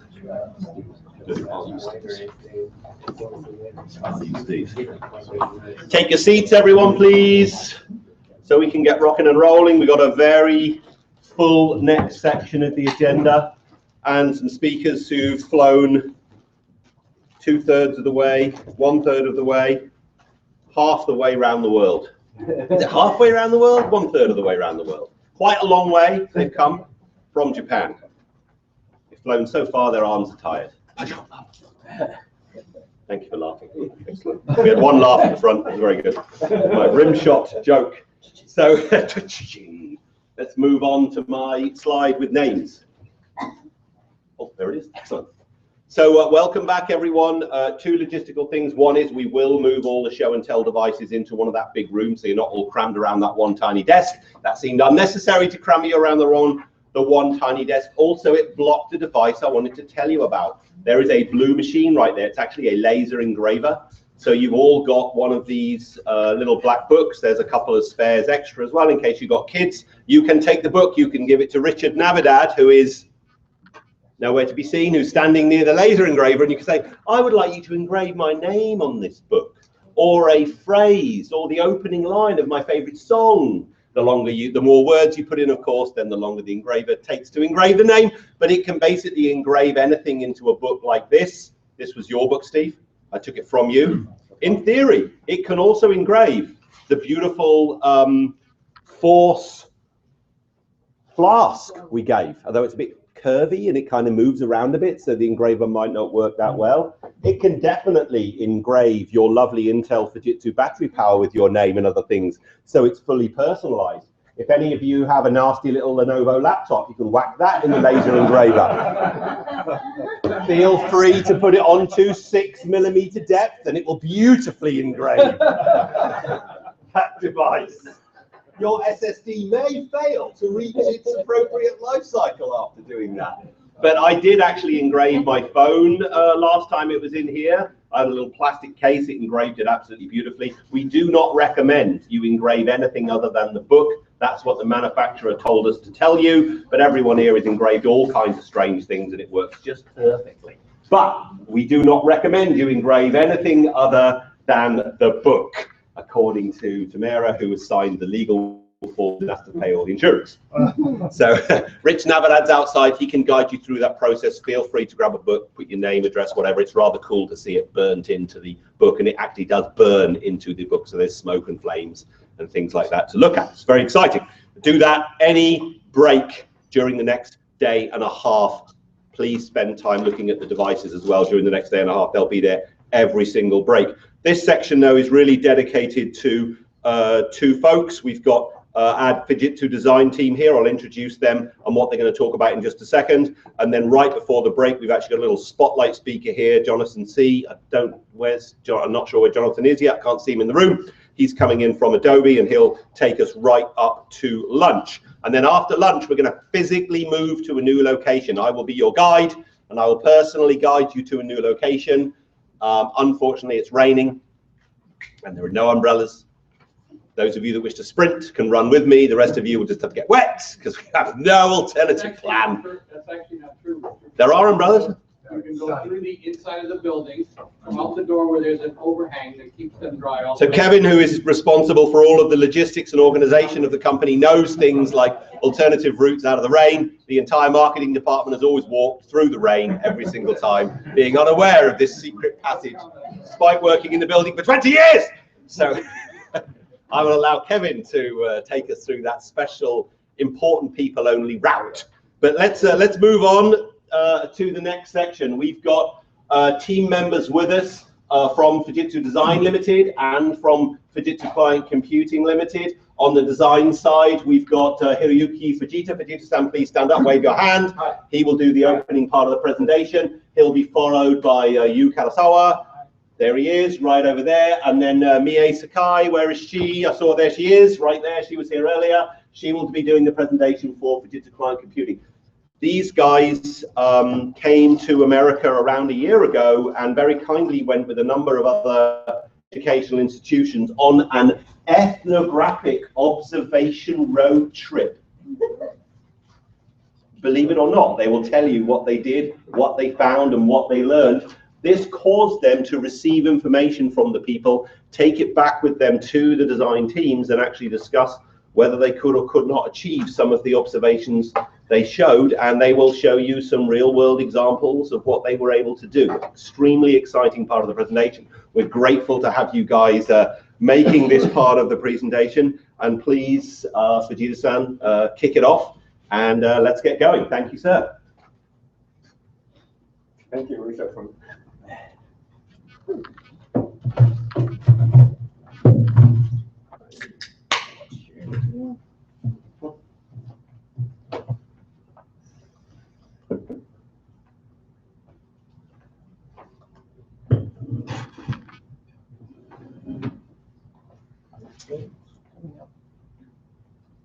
Okay, good morning again. I'm Hiroyuki Fujita, came from Japan. I'm in the Fujitsu Design Limited. So thank you for having this kind of opportunity. I'm really happy to be here. So let me start my presentation with who we are. So the Fujitsu Design is located around 20 minutes south of Tokyo. It's called Kawasaki. Maybe you know the motorcycle Kawasaki. It's the same place. We also have the designer in Munich, Germany, and as well the London studio we have in the UK, of course. So we have the design philosophy that the Fujitsu Design is covered all over the Fujitsu business, and then we have three the philosophy. The one is the co-creating with the customer, and empowering the people, and the innovating frontiers.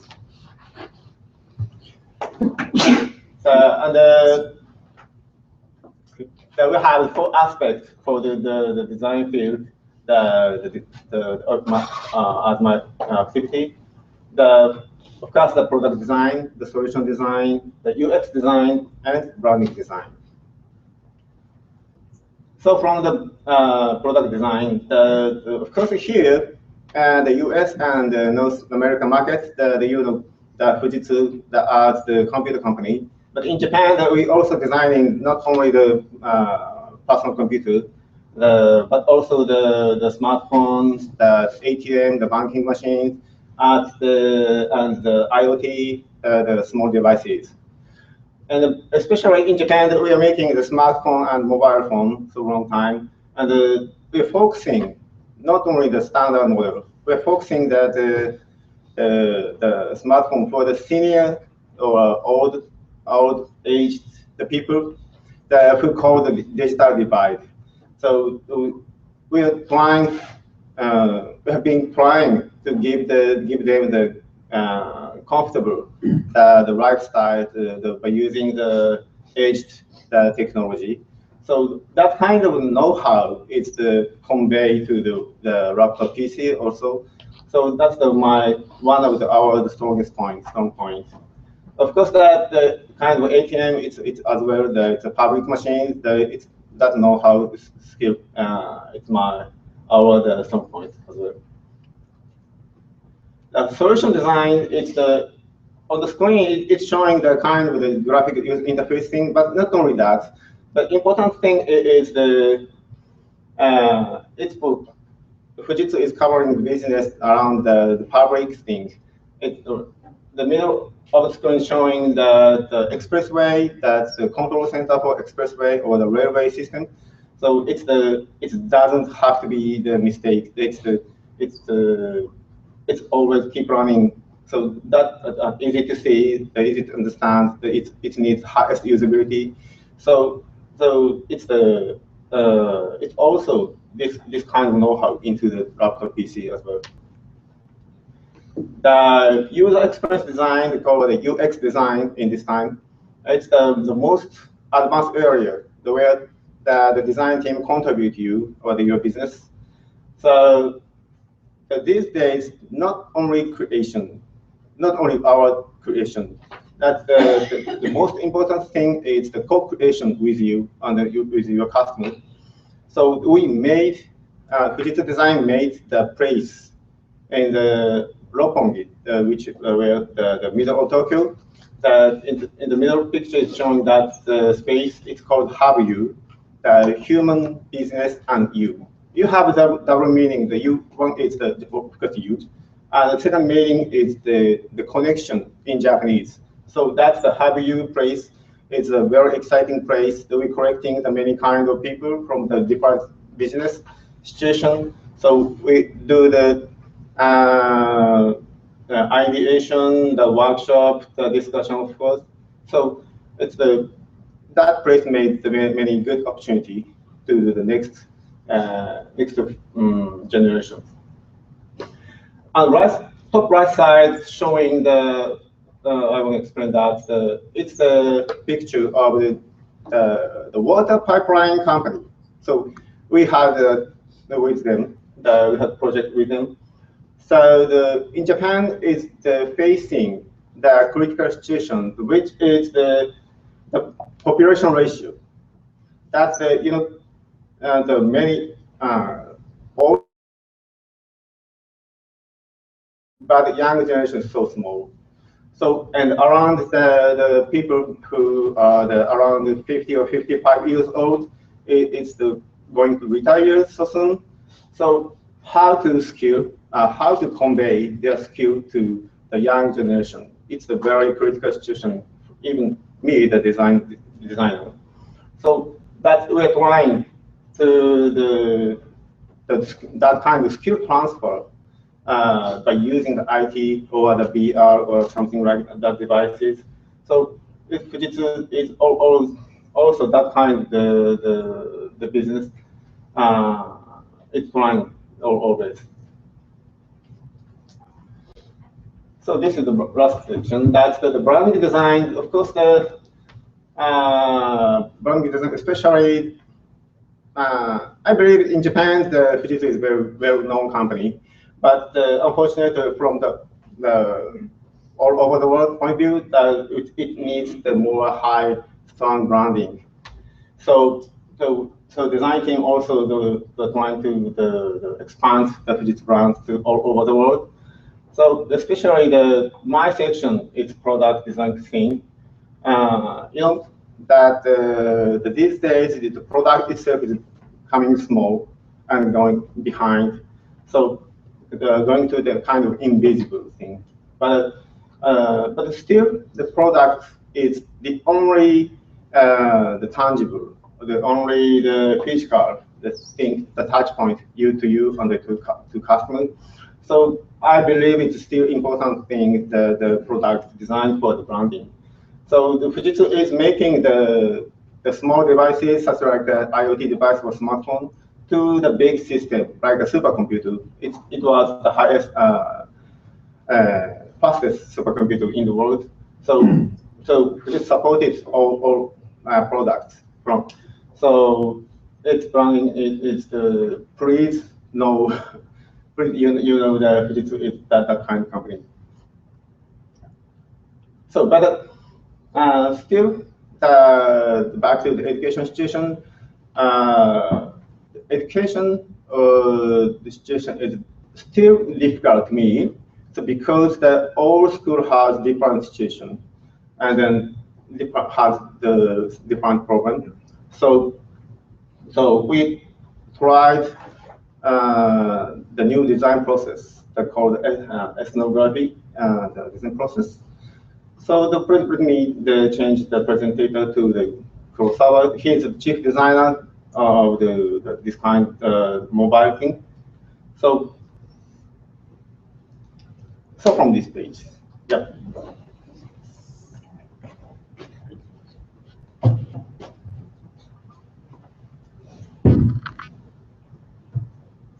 Hello everyone, I'm Yu Kurosawa, a chief designer from Fujitsu Design.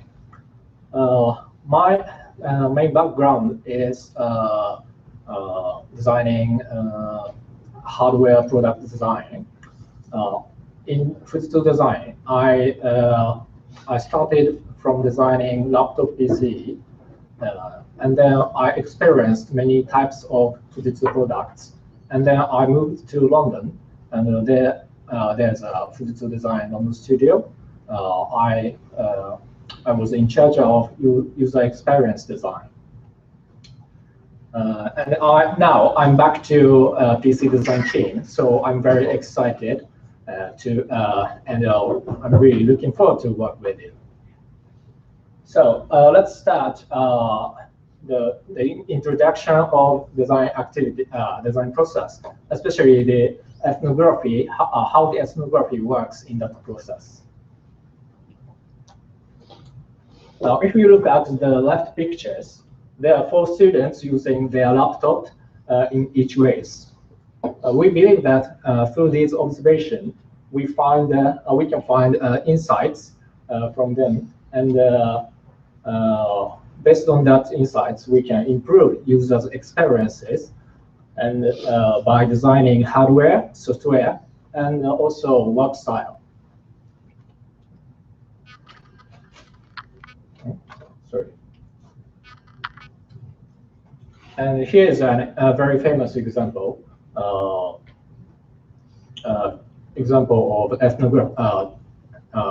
design example with ethnographical design, designed by very famous design firm, IDEO. If you look at the bottom picture, you can see the bags. These pictures are classroom. You can see the bags on the floor. It happens very well, very often. But it's not very nice. It's a mess. So they designed a chair like this. Obviously, there's a space under the seat. There's a space for bags under the seat.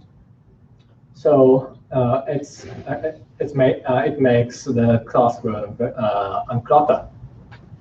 This is very famous example. And I want to introduce one more example of tablet PC design we've done with our educational customer in Japan last year. We visited some elementary schools, and we did observation, and we found a lot of things to improve from them. And one of them is that they still have writing culture even though they have PC. So they need textbooks, notebooks, and pencils. Many things. There are many things besides the tablet on a tiny desk. So we thought the height of the tablet is very important. So we made the tablet very tight this way. And on the other hand, we put some space on the both sides to easy to hold. So we call this special ratio school ratio design.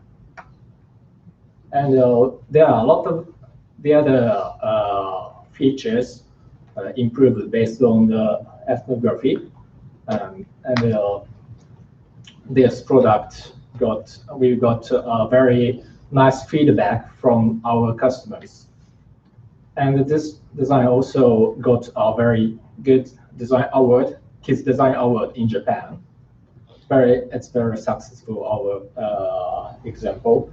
And I'd like to say the ethnography is very helpful for us to improve our product better.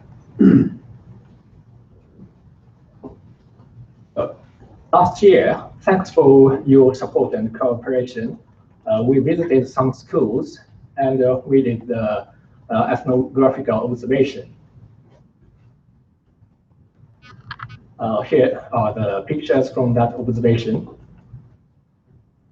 We learned a lot of things, and we found many opportunities to improve our products. Based on these findings and insights, we've done some initial improvements for 2060 models. And now we are developing further improvement ideas for 2070 model.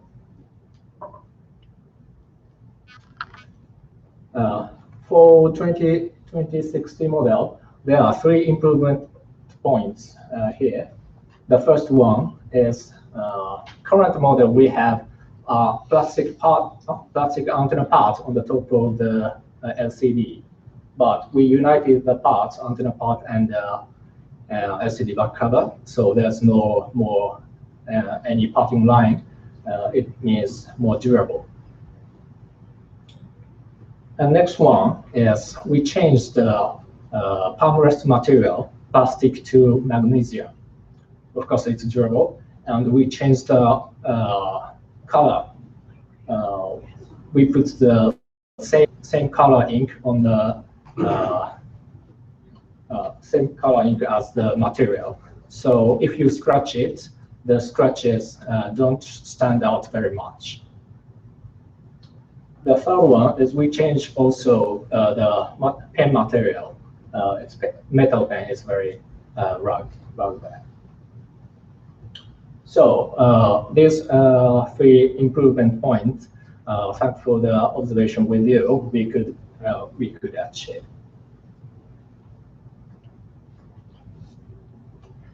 And for 2070 model, there are some insights from that observation we are focusing on.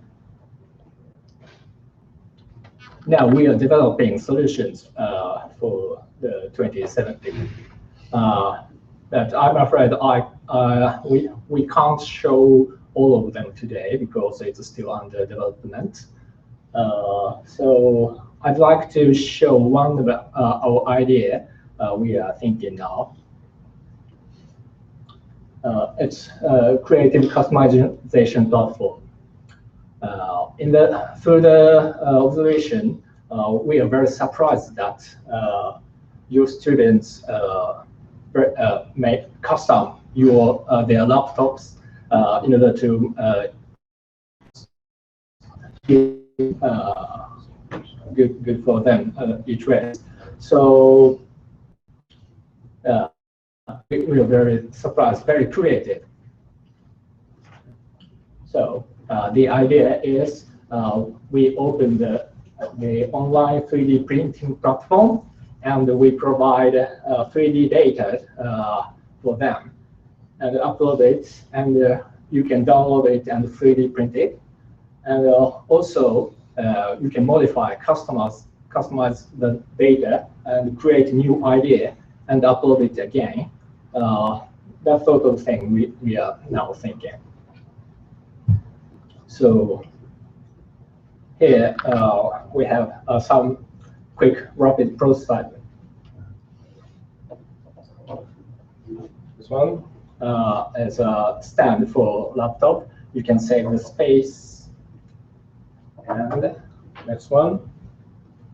This is a privacy shutter. You can put this on your camera. It's quite smart rather than putting seal on your camera. You can slide this open and close. No duct tape. Yeah. And this is tilt foot. You can put this under the back cover, and you can make the angle and open it and then close. And the last one is cable holder. If you put this one on your AC adapter, you can keep your cable nicely. And if you use this idea, we might provide the nice cover, back cover, very beautiful back cover on your back side, probably. Yeah, and there's an actual rapid prototypes printed by 3D printers, so please have a look later on. Could you perhaps ask the attendees here, how many of them already have 3D printing capability within the school today? Yeah. Oh, wow. That's great. Yeah. Yeah, that thing came from the last year's observation that we really surprised that OU, the school has 3D printing called Pablo. I really envy that project. So this is sample. That I think that the sample that has to be more fit into our computer. It's kind of sort of the general the sample we bring today, but this example we design team really want to do this solution. That's to be honest, Fujitsu the marketing team doesn't know. So I want to really pushing this idea. Are there plans for Gita-san to do ethnographic research for this year as well? I really want to do that. I really want to do a cooperation more. Yeah, if you can. I really like this concept of customization and allowing students to make their own designs and upload those as well. I'm just thinking back to the image of the stickers. You know, in my program, probably 75% of our students have stickers all over their laptops. And I wonder, you know, because so many schools have maker spaces, another iteration that I think you could do is we have vinyl cutters, so you could actually create a template for the, you know, the size, like the actual back of the laptop, and have students upload designs for that, and then they could have a customized sticker that actually fits, you know, their exact shell. Yeah, cool idea. Yeah. So, So I really want to provide our 3D data that if our engineer said yes. So yeah, thank you. Good idea. I would comment on not only, I mean, I totally agree. We don't let the kids do stickers because we lease the machines. So my only concern would be as you do develop stuff, if you own the machine, it's great. If you don't own the machine, it becomes a little bit of an issue because then like my team is stuck trying to remove all this vinyl stuff. Yeah. Some of it's made to come off easy. I think Right. this is I an think we example did of one. through this once. We decided to do this once, Yeah. 1 year, and we let the kids do stuff. And it was bad. Yeah. So I love it because I know they want to customize it. Yeah. But I would just say, just remember, not everyone purchases them. These are lease machines. Yeah, and you got to peel it off. And it comes off. I had to Easily. pay 2 interns for like 3 weeks to peel stuff off of 275 machines. Yeah. This time here, it's usually not too big a deal. I mean, the alternative is, especially with convertible, is a two-piece product, right? One snaps on the bottom, one on the back. Something that, you know, like a MacBook Air, you can get a plastic thing that snaps on, but if it's customizable, right? You know, because like on my MacBook Air, via cases, I did a nice leather, right, that I could customize. Right. You know, and if I can see that would give extra protection for your product, plus giving that personalization the kids crave. Or even something cool, like they could lay over the keyboard. That would make the keys different colors and stuff like that. I mean, that would be, like, they would love it. Oh, yeah, so probably 2 types of customization. One then that is not impactful on the device at all, like it doesn't actually get stuck to it or block anything in any way, which were the 3D designs that we saw earlier, and then a different one that actually physically could replace the current cover or attach itself to the current cover, but could leave residue or other things behind, and each school would have to judge whether that was worth it or not in that environment. But the whole point of this is that you can have both. Right. Both things can be available. This is not like an either or. It's you can actually have both choices, and then decide which ones you want to let people go for. But I thought the most exciting thing possibly was that we would accept other designs from students. Was that right? If a student designed something on a local 3D printer and they wanted to send it to us as an example of a customization, would that be acceptable to us, and we would then replicate that back to other schools? We will take that as a item for further review. I think it's our number 2 action on here. I'm Yes. looking forward Yes, to it this accessory that lets me hook up That's my a good laptop in my takeaway for Nissan this Leaf. team. That's a good takeaway for this team. That's right. Thank you. I can understand that. The acknowledgement of what your words are. Yes, my words are coming out. Very good. Thank you, sir. Thank you. Thank you very much.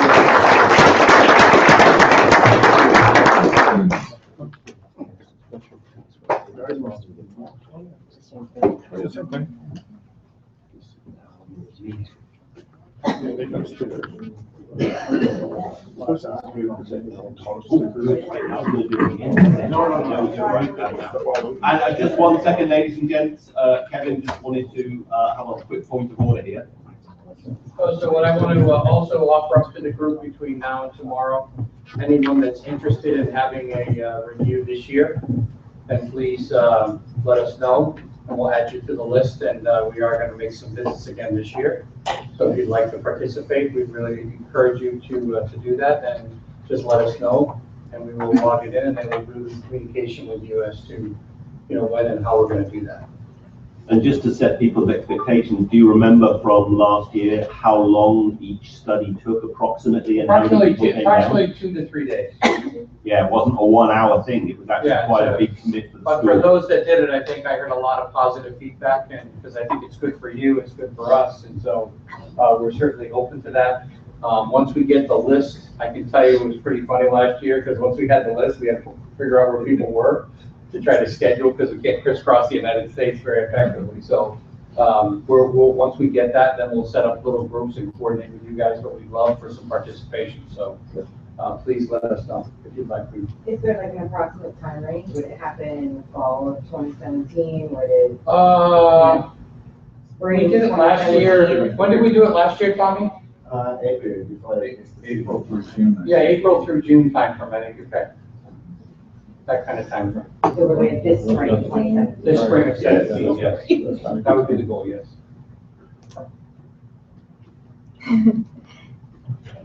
Thank you. Thank you. Good morning, everyone. My name is Mie Saiki. I am in charge of sales promotion and project support from business development team.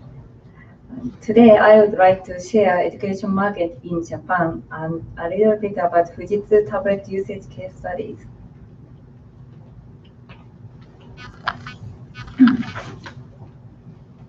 Let me start with this slide.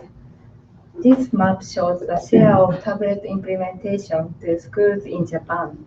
Red and yellow are Fujitsu users, and those pie charts above are showing its percentage. Fujitsu won 67% in 2015, which is close to 90% of Windows PC by OS. And let me talk a little about Japan's government plan of PC implementation to education segment. The ministry has been implementing the Future School Promotion Project with aim of identifying and resolving issues to meet the goal of creating a learning environment suitable for the 21st century by 2020. That's one PC for one student. Also, many local governments have been deploying tablets in classrooms to realize the short-term target, which is one PC for every 3.6 students by 2017. However, it is behind the schedule. And Fujitsu has come to consider there are two main reasons that preventing the widespread use of ICT in classrooms. One is difficult for educators to build expertise in classes that utilize ICT.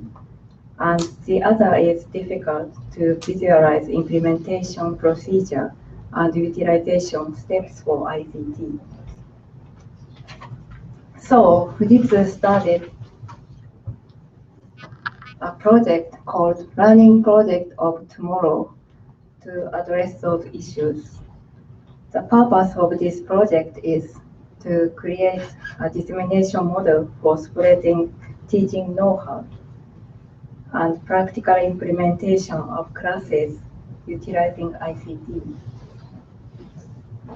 Oh, sorry. No, it's fine. Just when it's a little close to your mouth, then we hear beautifully. That's great. Thank you. Okay. And trial in progress for 5 primary schools in Japan and 1 in Thailand. By providing both hardware and software, Fujitsu will cooperate in spreading ICT utilization classes. Here, I am mainly focusing on easy-to-use tablet and application. Well, why tablet? As you can imagine, Japan has a handwriting culture, while most of other countries like the US and Canada have typing culture. So we do not always need keyboard. Also, students do not need to move classrooms for each classes. Thus, there's no worries to lose keyboard even they remove it from the main unit. Besides, tablet makes children possible to bring it back to home and do homework. So then why Fujitsu tablet? We have a tablet specialized for the education. Q5 is Japan domestic model designed especially for students to use easily. For instance, space saving and easy not to fall off from the desk, resistant to shock at falling, easy to hold, not slippery, and so on.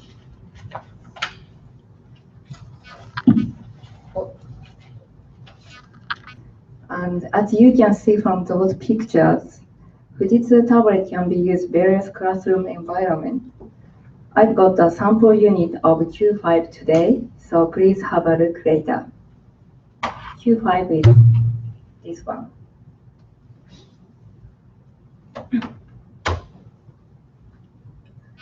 This is about reliability.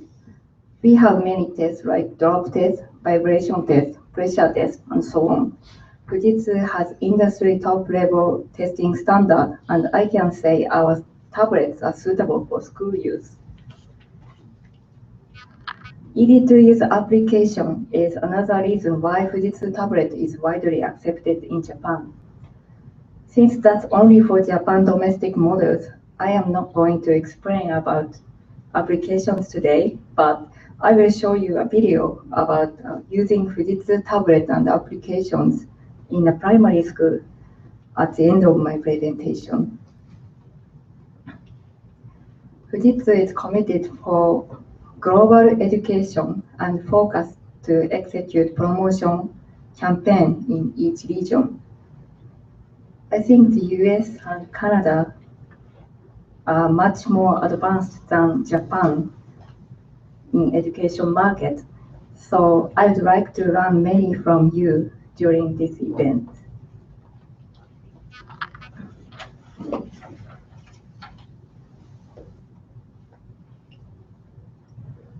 This page is about usage study in Japan. For example, in math class, sharing the way to draw figures with video or sharing essay materials in Japanese class.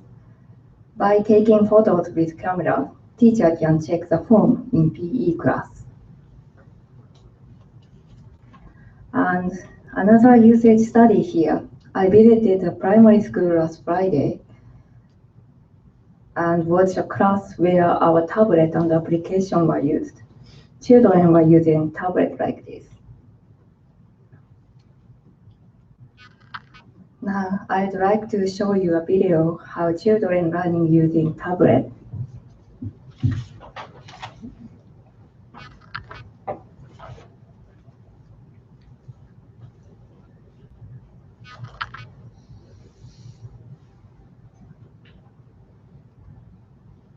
The audio is in Japanese, but we have English subtitles.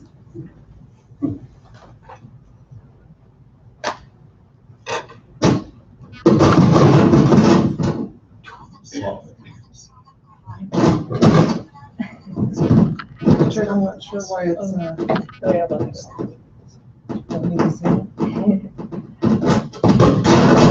don't know what to do here, Richard. It's not working, so should we do it without the sound, Kevin, or? We see the subtitles. Sorry about that. We don't understand to it.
That's all from me, and I'm sorry about my English, but thank you so much for your attention. Thank you. I thought there were, Richard, a couple of really interesting, some themes that I heard from you guys were also brought up in the video. So I think that's of great interest. One of the things I'll share with you, because I know it's unique as to his, I'm not sharing with me, part of the reason they need such a small form factor in Japan right now is because they actually can't get rid of books yet. Okay, that's a legal requirement. So that's how space is a bit limited. So when you see kind of that Q series, that smaller size, that's intentional because that's what's needed for that environment. But that's kind of one of the key contributing factors. So I just thought I'd share that with you. And I think you saw a lot of comments there were similar to what people have shared today. So a lot of commonality, which is why we're driving to a more global education approach for the business, because I think there is a lot of time. And Psyche Temp, would you be willing to take any questions? Of course. Of course.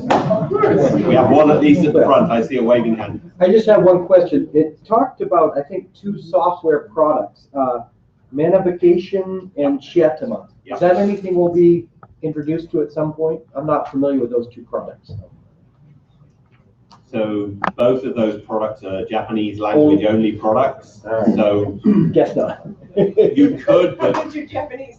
depending on how many of your students are Japanese, you may or may not find much to take up. But facetiousness aside, I have 2 white papers describing both of them and their implementation are both in English, which describe what was done for that learning environment. So we'll share both of those. I looked them up live while the video was going on in case anyone asked that question. So I'll absolutely share that right away because the program itself and the way it was used was as interesting as the actual manifestation of the Japanese language tool itself, I'm sure. Okay. So yes, both of those things are available.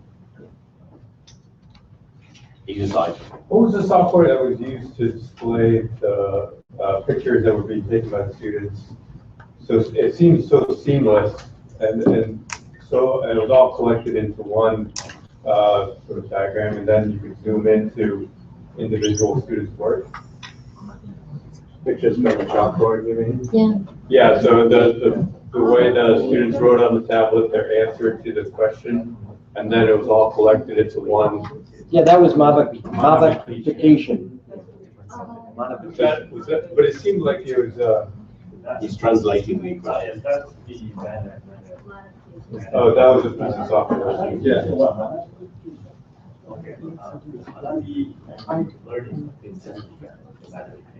Now I understand. That's the kind of software that they use. That was a specific software. Yeah. Yeah, you know, that's what we use Dynamo, it's basically the same thing. Yeah, okay.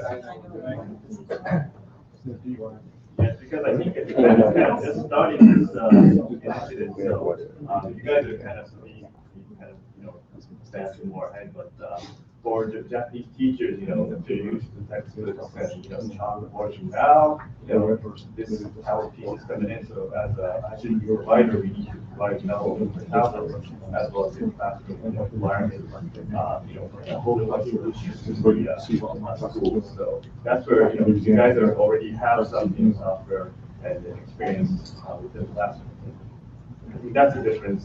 So we provide the total kind of solution to every classroom. So teachers need to see it. You mentioned that there's the merits of the initial learning stage, and one that has to be patient.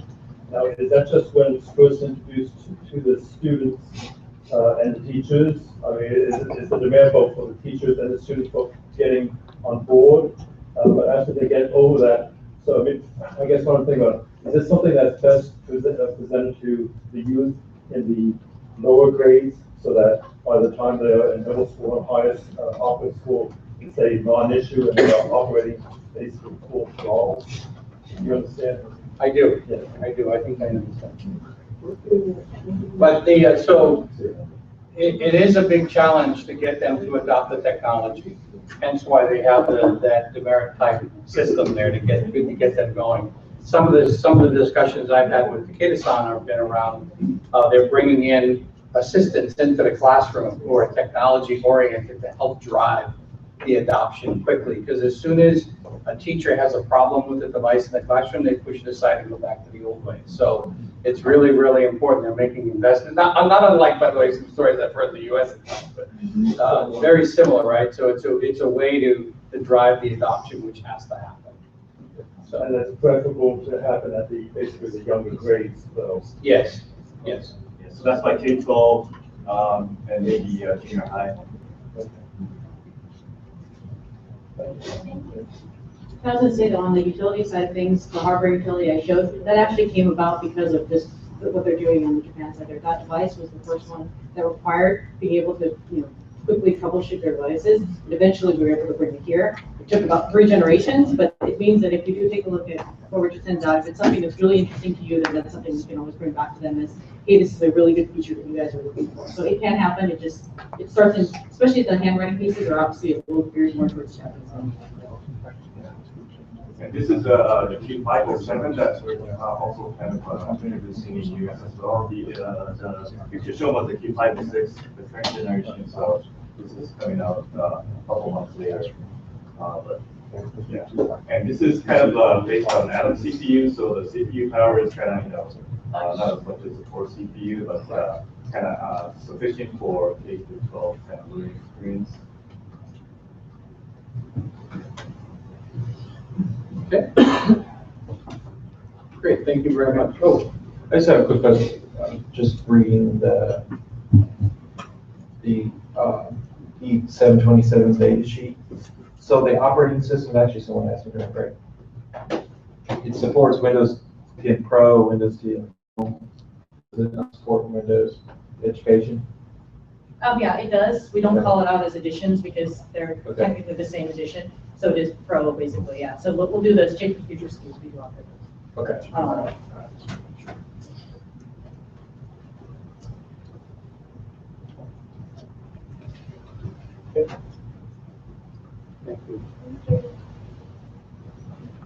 Very good. Let me introduce the next speaker. I'm sorry, I'm tardy with my duty. Apologies. Not used to sitting at the back of the room.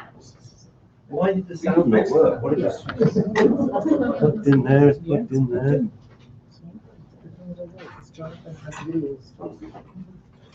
So we'll need to fix it because he's got video as well. All right, we'll fix it in 1 second. So, Jonathan, do you have words to say before the video?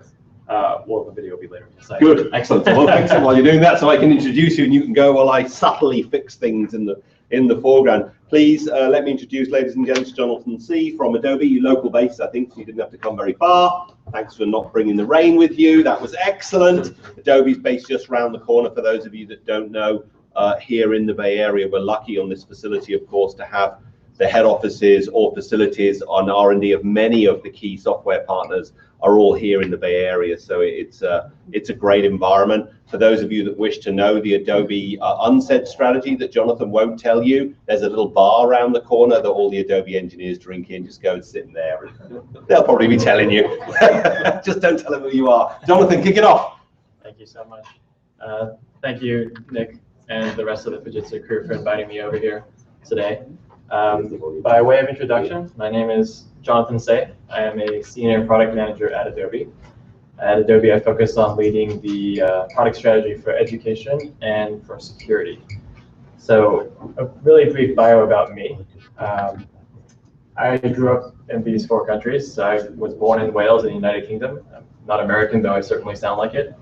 I have spent my formative years in the Wales, Germany, China, and then I came to the US to attend college. And I went to UC Berkeley to study for my electrical engineering and computer science undergraduate degree. And then I began work at Adobe, mainly focused on program and operations types roles. And then eventually decided I wanted to go back to school again. So I went back to my alma mater. I went back to Berkeley to pursue an MBA. And after my MBA, I came back out and decided I wanted to get more involved with product. And that's where I am today, as a product manager focused on education and security. So that's enough about me. Let me just cover really briefly the agenda I have today. I'm going to share with you a couple of things about how Adobe thinks about creativity when it comes to careers and student outcomes, and then talk about Adobe's overall mission and share with you some of our latest innovations that we are using to target the education market. At the very end, I'll just have a very brief overview of a couple of resources that might be useful as well. So creativity and careers. At Adobe, we truly believe that creativity is no longer just an elective. Gone are those days when creativity was kind of relegated as simply a supplemental or a tertiary skill for art and design students. We see it instead increasingly as a foundational building block of the future. We're seeing this through the drive of STEM becoming STEAM with the addition of art and design. We're seeing this with creativity popping up in an innumerable number of careers as a source of innovation and a competitive advantage for companies. So just a quick, simple example. When we think about how personal brand has changed over time, resumes. I'm sure most, if not all of you, use one of these to apply to your current positions. I certainly did. It's something that's great for communicating facts, so great for demonstrating your skills, your experience, your qualifications, exactly what an employer may want to see in judging you as a potential employee. Unfortunately, this is something that's transforming over time, and we're seeing increasingly numbers of students who are looking out there towards how they can differentiate themselves with their own brand. How can they communicate not just with the words on the paper, but with the paper itself to demonstrate the skills that they have available to them. So this is just an example of some visual resumes that we start to see. We're also seeing a growth in online portfolios.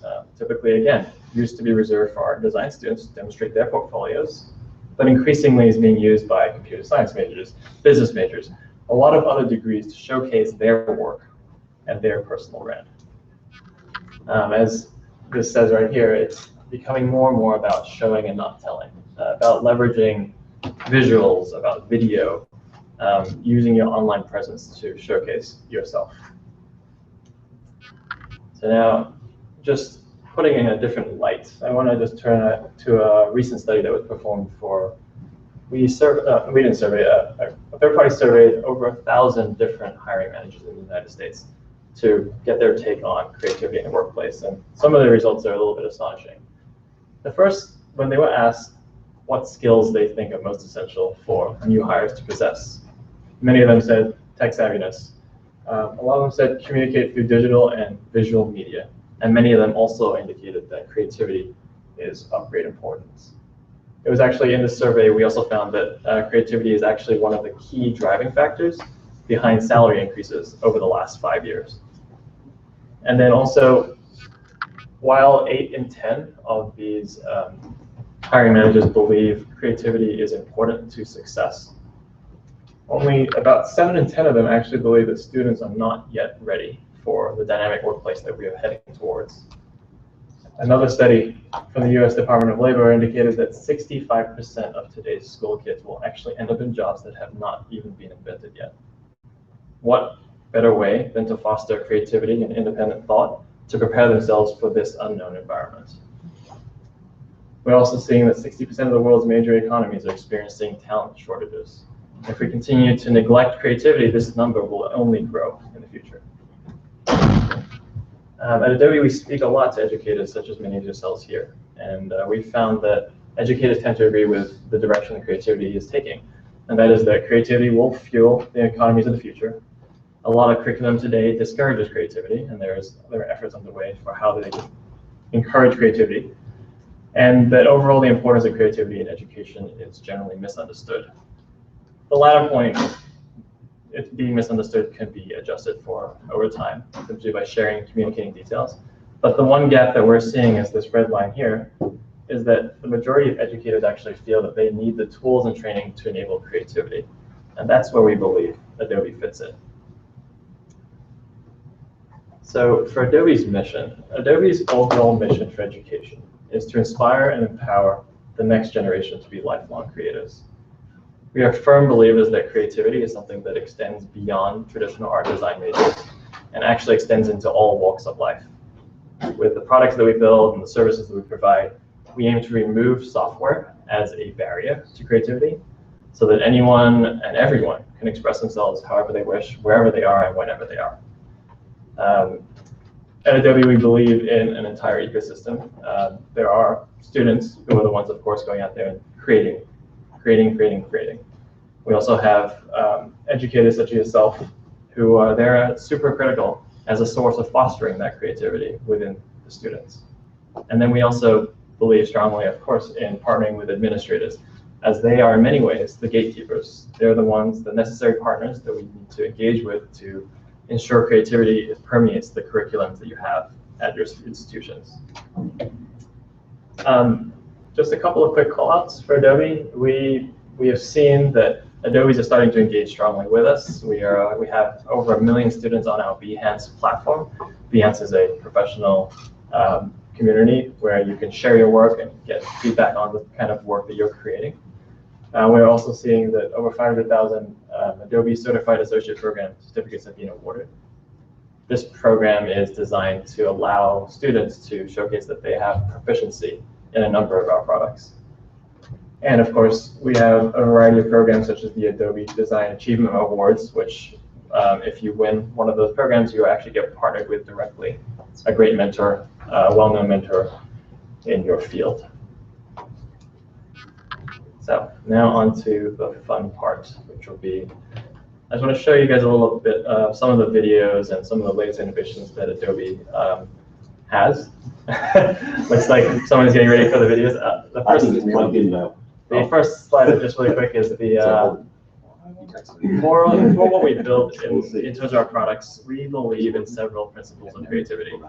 The first is really about lowering the barrier to start creating. That is making it easy for anyone to get started. Many of you may have grown up perhaps with Photoshop and the likes of that, and many folks think that that can be a very difficult piece of software to pick up. And so we've invested heavily in some pieces of software that I'll show you that are aimed towards more of the K through 12 type of customers to help them get up to speed with creating. We're also all about, of course, our bread and butter, which is increasing the efficiency of creating, basically creating more and more Adobe Magic to make things really easy for everyone to do. The third is continuity of creativity on every surface. This is, I think, a mantra everybody in the tech industry adopts these days. It's we have to go meet the customers wherever they are, whether that's on the web, on mobile apps, on tablet apps, on desktop apps. And finally, collaboration. We're seeing that in education makerspaces, learning environments, they're all centered around fostering collaboration. And that's becoming a more of a core piece of what we want to offer in our Creative Cloud. And I'll show you how Adobe XD does that momentarily.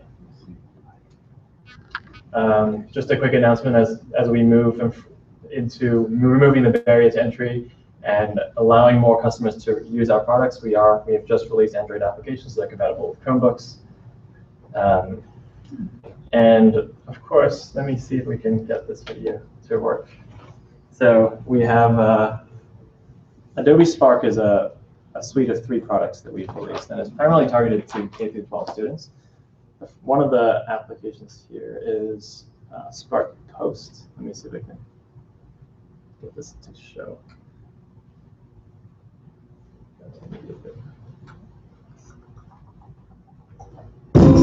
Whoa, that's very loud. Hey, where are you going?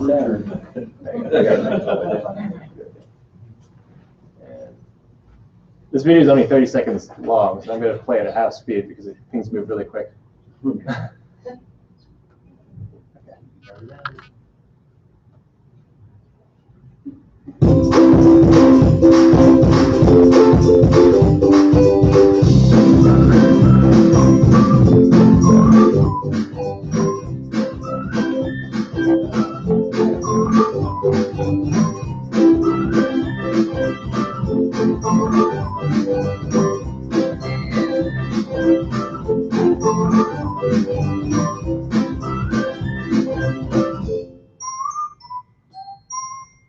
So Adobe Spark Post is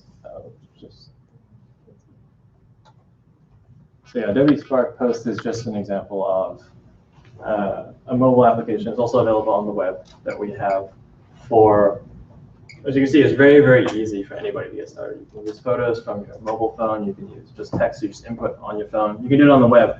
We've seen kids ages 6 years old, 7 years old, easily picking this up and using it to create fun things. Like memes on everything, right? Memes on anything. Yeah. Probably one of me standing here. We also see Spark Page. Let me try and see this one.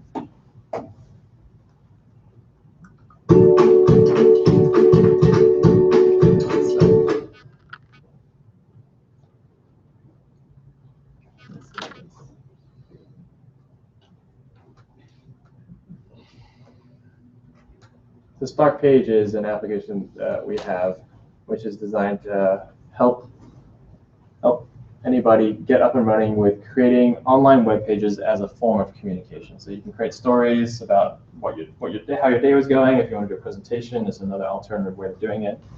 And you'll see that it's very easy to use.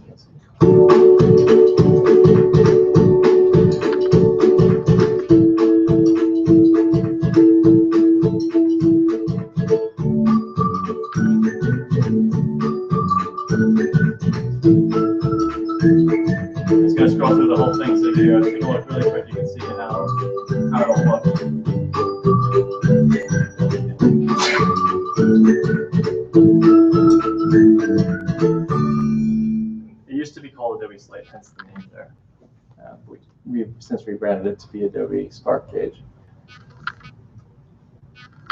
So that's Adobe Spark page. Again, it's all about creating those web stories, about showcasing some piece of what's happening in your life really easily, just through photos and words and interesting animations. And then just overall, just to demonstrate how Adobe Spark is kind of meeting the needs of different types of customers across the board. It's just a final video on Spark.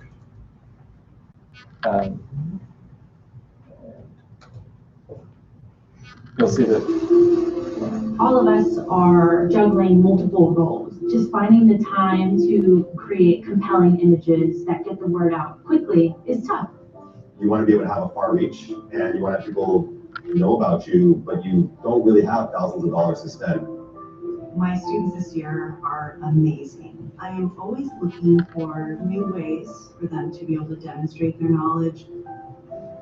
Adobe Spark has allowed us to make our stories come to life. The first time I used Page, I was able to figure out how many amazing things I could use it for.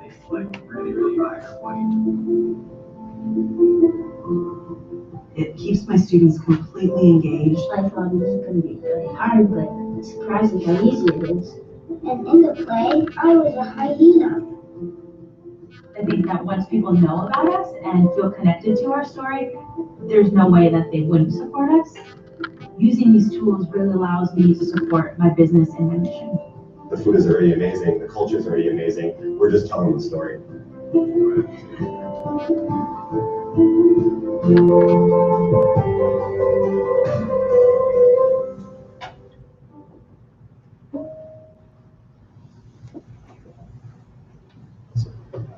That is Adobe Spark.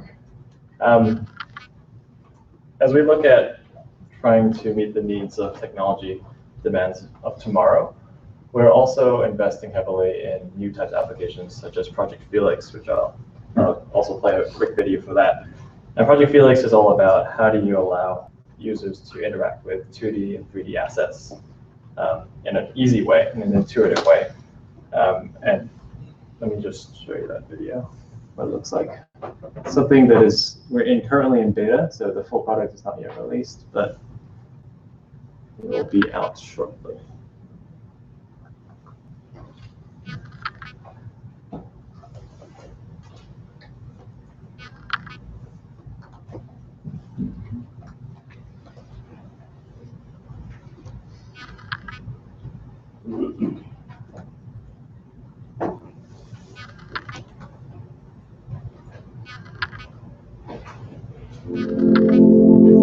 Here's a first look at Project Felix. Whether you're on a Mac or PC, Felix makes it easy to work with models without being a 3D expert.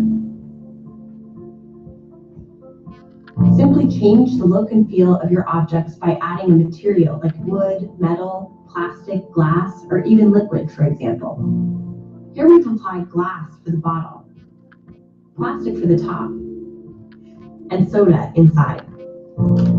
The render preview makes it quick and easy to see each edit and adjustment as you go, without having to export a final render. That way, you can ideate and create more naturally, making changes as your creativity dictates. You can add multiple models to the same scene and apply different materials to them as well. Add lighting to create natural reflections. When you add a background image, Felix automatically finds the horizon line and provides visual grids to help you place objects into your scene. Use the selection tools to adjust the angle and placement of an object and see how lighting and reflections update automatically. When your design is final, render it out to use anywhere you want, including Photoshop to refine it further. With Project Felix, you don't have to be a 3D expert to incorporate 3D techniques into your creative process. Check out Project Felix. We can't wait to see what you make.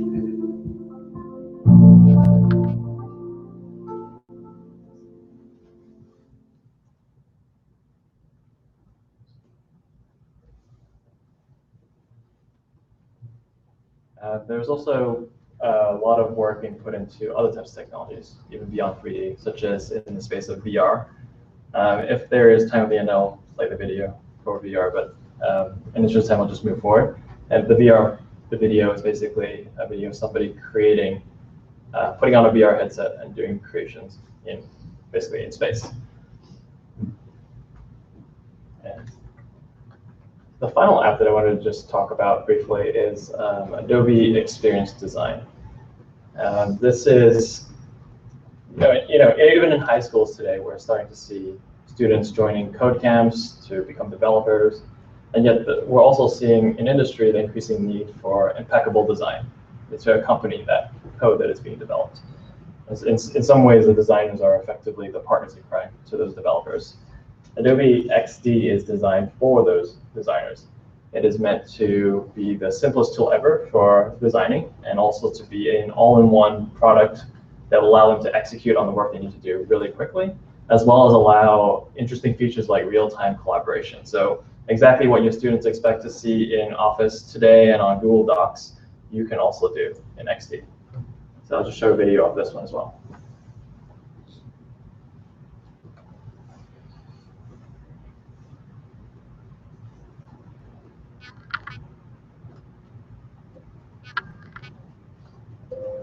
Things we design today are more than just static visuals.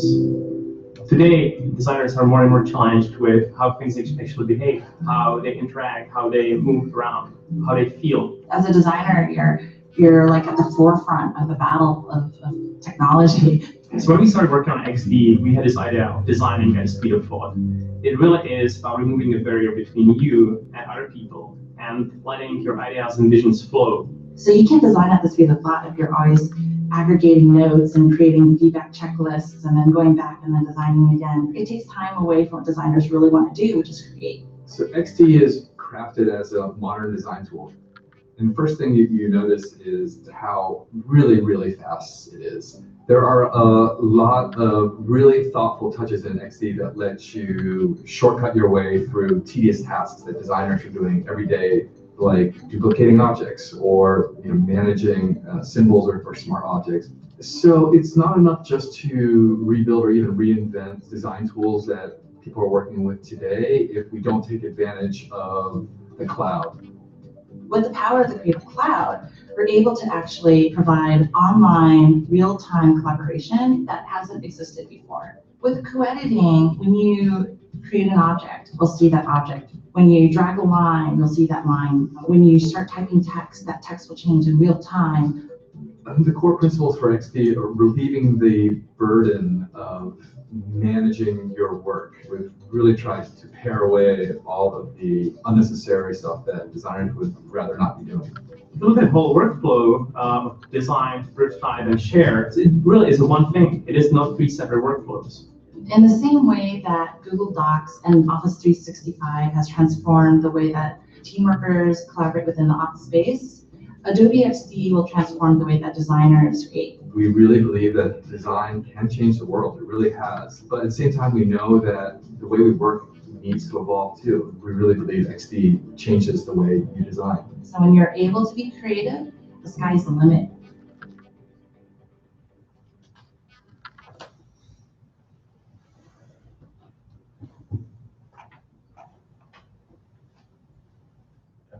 So that's Adobe XD. We have a ton more applications and services that are out there that I wish I had time to show all of you. But I know that we're getting close to lunchtime. I'm sure many of you are very hungry. So I'm going to just move into the last section here, which is just resources that are available to educators such as yourselves. One of the biggest the resources that we have available out there, if you haven't heard of it, is the Adobe Education Exchange. And it is essentially a place where all of our educators come together to share knowledge, connect with others, build teaching resources, and even identify opportunities that are available. If you're looking for this type of a community, their URL is down here on the bottom right, and still down on the bottom right. There are over 275,000 educators on this platform today. They range in proficiency from never using the platform, never using Adobe products, to being very big thought leaders for Adobe. We have Adobe education leaders, Adobe campus leaders, and Adobe education trainers who are also on this platform. So if you're interested in looking for support or interested in learning about more about how you can get engaged with creativity and bringing that to your schools, definitely take a look at the Adobe Education Exchange program online. It's free for anyone to use. And that's all I have. I just want to thank everyone here at Fujitsu for inviting me to represent Adobe. Adobe, we're always open, and we love working with partners. We love working with customers. So while I can't promise that I can answer all of your questions, I promise to follow up with anything that you guys may have right now. If you have any questions after this, feel free to reach out to me directly through email. My email's down there in the bottom left corner. Thank you. Yes, I can definitely send a copy of it. Okay. I'm going to just.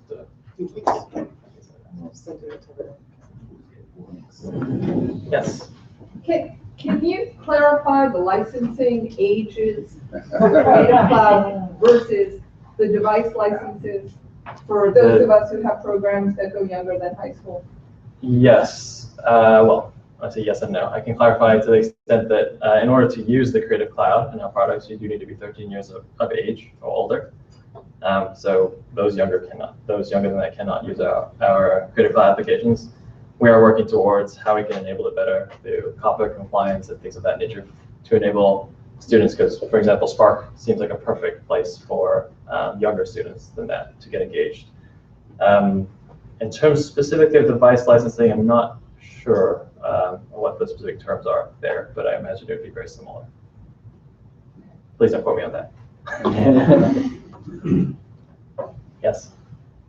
I used to use Flash quite a bit. I used to teach workshops in it, and this was back before Steve Jobs took aim at Flash and went to battle with Adobe. But I noticed that the product has changed names. I haven't used it a lot recently. I'm just curious if you could comment quickly on kind of what's happening with that Animate tool. Is it still part of the suite, and do you see a future with that product?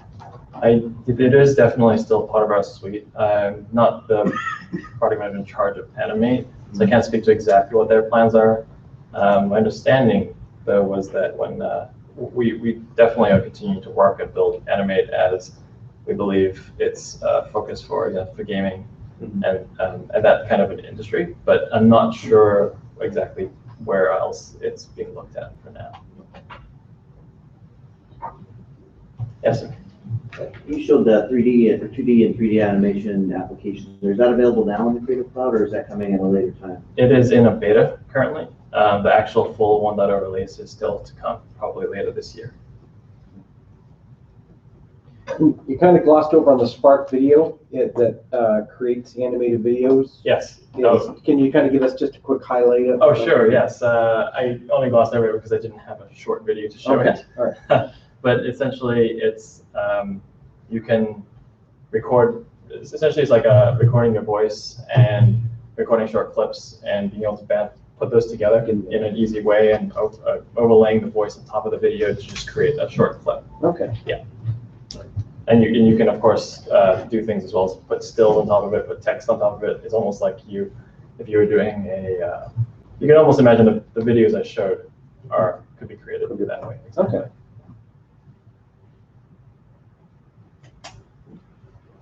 Any other questions? Jonathan, thank you so much. All right. Beautiful. Thanks for being right on time. Glad you made your videos work. That was very impressive. Shared a bid, so that was good news. Apparently, Richard for the audio. With my fault, the audio failed. Apparently, I docked a cable or something earlier. I don't know what I did. I'm sure. Anyway, we did nothing. It was definitely your fault, but I just couldn't find an IT resource here. yeah, exactly. We didn't have anyone in No one IT there, to help us.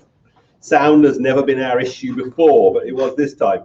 Anyway, wonderful. So if you look at your agendas, we are right on schedule for lunch. During lunch, of course, we've got the laser engraving system set up. So if you want to get your books done, Tamara actually did one earlier. Not that you can see it very well, but she has her name Tamara emblazoned at the top of this. So that's the kind of way it'll come out. We moved all the show and tell gear into the big room near where the laser engraver is. There's much more room for for you to sit around and look at the device. That 10.1-inch device, where's it gone?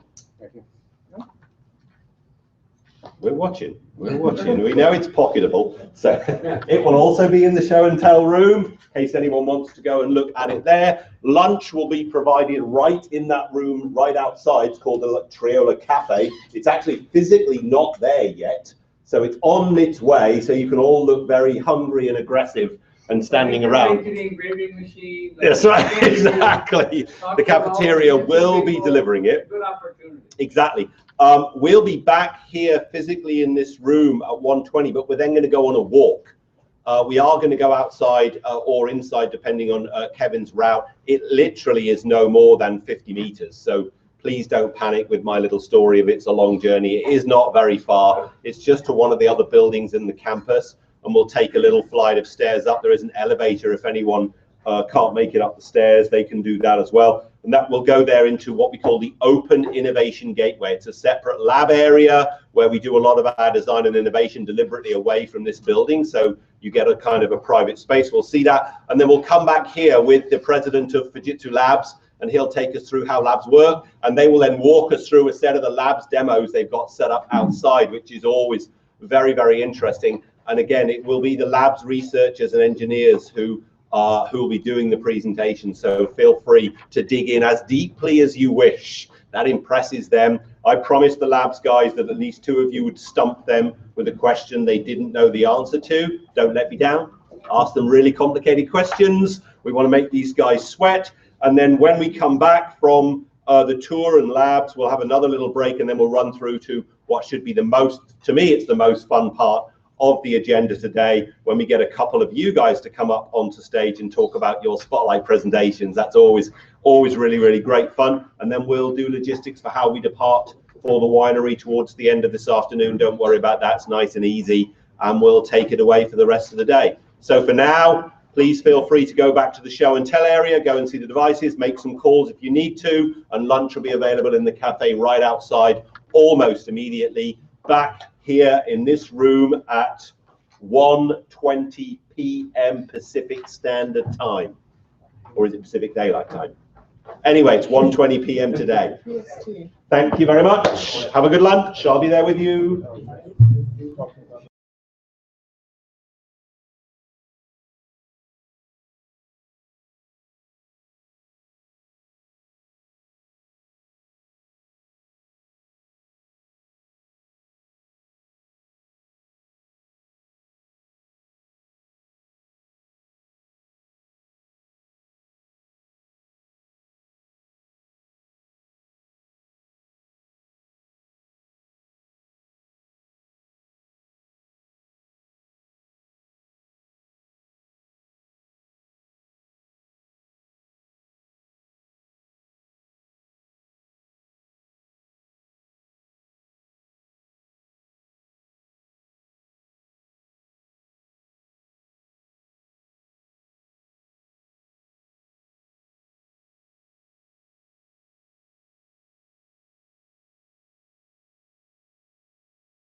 everyone please take a table? We're on a break straight after this session, so you will have time to get refreshments and go and see other things right after, but we need to be respectful of Kato-san Labs team time, and they not only have some great presentation material for us, but also some fantastic demos.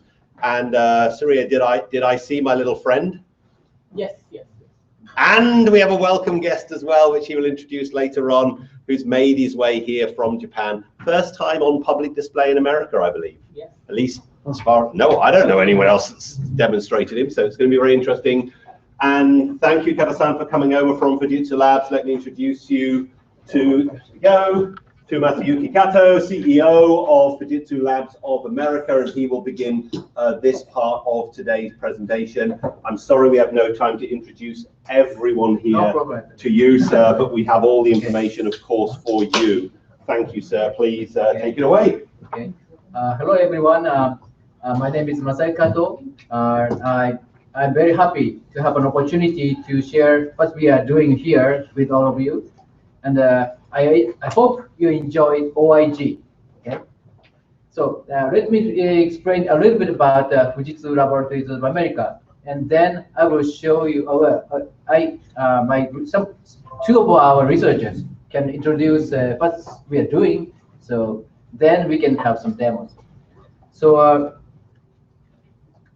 first of all, I'd like to introduce the Fujitsu Laboratories, originated in Japan. Fujitsu Laboratories was established in 1968 to separate R&D division from business unit to concentrate on future technology development. And currently we have 1,200 people in Japan and 230 people in overseas laboratories. And our annual budget is about $261 million US. It depends on exchange rate, but. And this is a Fujitsu Labs organization. As you can see, we have activities on computer systems, the software, the information systems, IoT, network systems, media processing, knowledge information processing, including AI, and device and materials, and monozukuri, which is it's a Japanese word representing the manufacturing, and the Application Innovation Research Center. And here's 3 overseas laboratories. So we have 9 offices in the world. So you are now in Silicon Valley, and we have another office in Richardson, Texas, and 3 offices in China and 2 in Europe, of course, 2 in Japan. So FLA, Fujitsu Laboratories of America, is a subsidiary of Fujitsu Laboratories in Japan, and FLA was established in 1993. And currently we have 73 employees. And we put importance on open and R&D collaboration with research institutes and startups in Silicon Valley or in North America. Okay, this is our mission. We have 4 missions. Investigation of ICT trend and innovation creation. This is the most important part. And new business development, and boosting Fujitsu's presence in North America. So there are a lot of companies starting from Fuji something, but if you say Fujitsu, maybe a lot of people just come up. Fujifilm is the most famous company in the United States, right? But Fujitsu is different from Fujifilm. Okay, we don't produce cosmetics or digital cameras. Okay, so this part is a bit a major slide that I like to introduce. This is what we are doing. So the upper part, red part, we have some activities on searching some emerging trends, and we have some groups in working on innovation, or developing solution, and business incubation. So you visited OIG. OIG is they are from a global marketing team from Fujitsu. So their activity is to create a kind of co-creation with customers, with a lot of methodology. And we used to think it's important to start from coming up with the issue first, not just solving problems. So maybe you can experience, or you can feel what is doing in the group. And the blue part is our research laboratories. We have 5 teams. From left bottom, we are working on a novel computing technology. As you know, silicon technology is matured, and we are approaching to the limitation. Okay, Moore's limitation. So you cannot expect extreme high performance with silicon devices. So we are working on our neural computing or quantum computing kind of things. There are a lot of activities in the world, but especially we are limited number of researchers, so we concentrated on an excellent algorithm to realize the next generation computing. And right bottom, networking technology. So Fujitsu has the big business in North America. We have a company named Fujitsu Network and Communications. They develop equipment for network, and they have a big business here in the United States on that. Some of our team is in Richardson. They're working on a future photonic technology and network virtualization technology. Those two are very important for the future business. And software quality and security lab. This is one of the most strongest research team in FLA, and we have 3 major research themes: software validation and repair. So we need to develop a huge software or software for huge system, and we need to use a lot of OSS, open source softwares, but we always have an issue to have bugs, and we need to fix bugs. So this technology is maybe for the customers, you can't experience this part, but this is very important technology for Fujitsu. And in the center, cryptography and privacy. So now we are in a big data era. A lot of people say big data has value. Yeah, we need to use big data, but you need to pay attention to how we protect privacy in using data. So the cryptography is another technology to protect privacy, for example. So Fujitsu develops a technology to handle data without decrypting, without decryption. So you don't know what the data is, but still you can handle, you can deal with, you can calculate using the data. So it's a very exciting and interesting technology. And today, and also we are working on the blockchain. Maybe you know about blockchain, right? So one of the researchers, Hart, is show what she's doing or what blockchain is later. And the third one is autonomous software security. So cyber security is another big issue, right? So we need to detect the attack, and at the same time we need to deal with the problem. So this is another very important research. Fujitsu service is based on the platform, ICT platform. So the platform has a very strong security technology, right? Okay. Then the above left, Digital Life Laboratory. Fujitsu launched the vision, Human-Centric Intelligent Society, more than 6 years ago. So which means that ICT should make people happy. So human-centric means that we need to always think about human. So, so we are trying to apply digital technology to enterprise, but we need to think about enterprise, but still enterprise is run by people, right? So it should be very efficient, comfortable, and the digital technology should make more money. So in that sense, it's a kind of important technology, right? And interactive assistance. So we have a big data. So the sensing, we are in IoT era. We can get a lot of data, and then we have analytics. We analyze data. Then based on the analytics, we act. So sensing and analyzing and action. So and always human is in the center. So we need to think about how ICT and has a affect human, or so that relationship between human and ICT is important. So maybe the other Jun is going to give some example of our activity. It's for enterprise. And the last one is cybersecurity system lab. So maybe you can imagine what's going on. So in IoT era, we are trying to apply artificial intelligence technology to IoT. Especially, we are focusing on the mobility and service-oriented network. So the network, but it's not the infrastructure or lower level network. So you need to connect with different applications or different services. For example, you're using AWS, for example, and you have a good application on the cloud, but you also have another very attractive application in Fujitsu Cloud. You try to use both of them, you try to connect applications, but currently it's not so difficult, it's not so easy. So we are trying to connect the applications as you like. If you come up with a new idea, you can connect any applications as you like. That kind of, the purpose is like that. So these are about what we are doing now. And so we have two major events every year. And this is North America Technology Forum is one of them. And in March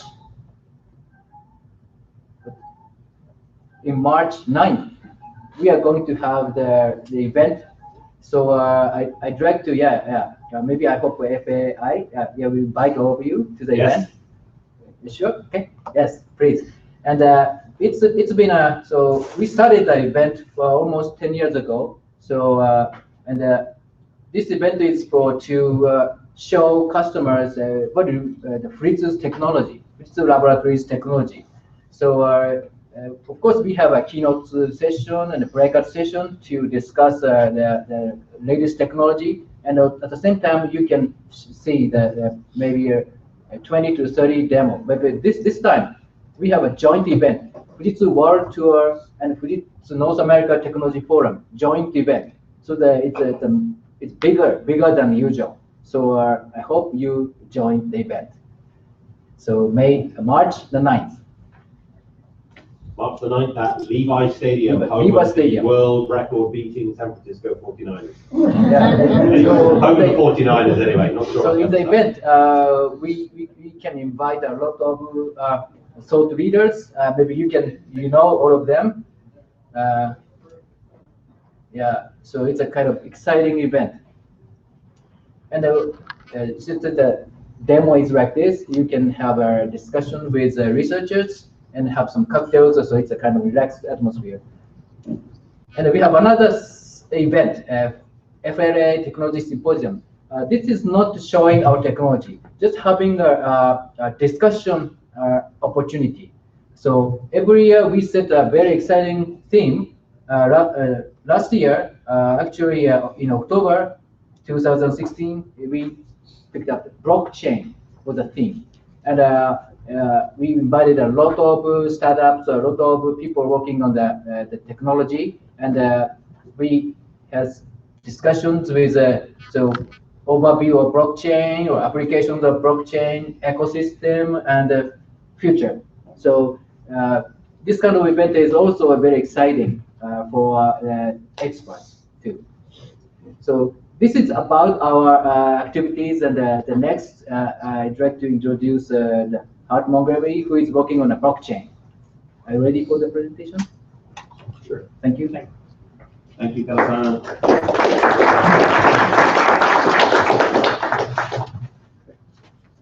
Sorry.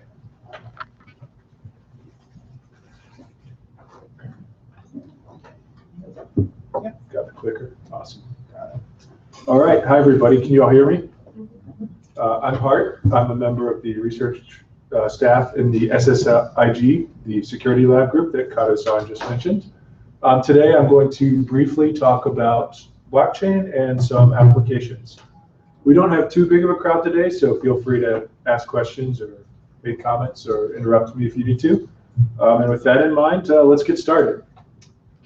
So I guess a lot of you guys are probably familiar with Bitcoin and cryptocurrency, right? Maybe show of hands who's, yeah, so I think good. Everyone's familiar with cryptocurrency. And if you want to learn more, I'd highly recommend this Stanford course taught by Dan Bonet. Everything's online. And it even goes into some of the more advanced stuff, like all of the smart contracts that allow you to run code in the blockchain. You know, there are tons of business applications and things like that. But today we're going to focus more on general blockchain instead of cryptocurrency. So if you recall, you know, Bitcoin blocks or other cryptocurrencies look, you know, vaguely like this. Does this look pretty familiar to everybody? You have, you know, block information, a proof of work, and some transactions.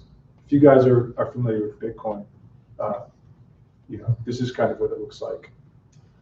But there are a lot of limitations with kind of Bitcoin and the cryptocurrency model. It's great for what it is, which is a cryptocurrency, but there are also a number of limitations. So proof of work and Bitcoin mining use a ton of energy, right? This is a graph of the hash rate of Bitcoin over a few years, and it's, you know, just going up. This is using just an immense amount of energy. And if you wanted to run a blockchain on a less global scale, it would be very feasible to do something like this. And also, Bitcoin is a completely trustless network, right? Anybody can join the Bitcoin network, anybody can buy Bitcoin, anyone can verify transactions, things like this, right?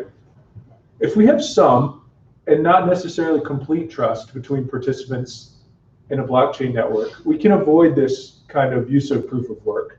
And technically, we can do things like use a Byzantine consensus agreement. Is anybody familiar with this, or is this a... Okay, yeah, this is a newer thing. So this is... you want to explain proof of work? Yeah, I didn't know what he meant by proof of work. Sorry. So proof of work is, you know how Bitcoin mining works? No. Okay. So I should have phrased that differently then. I'm sorry about that.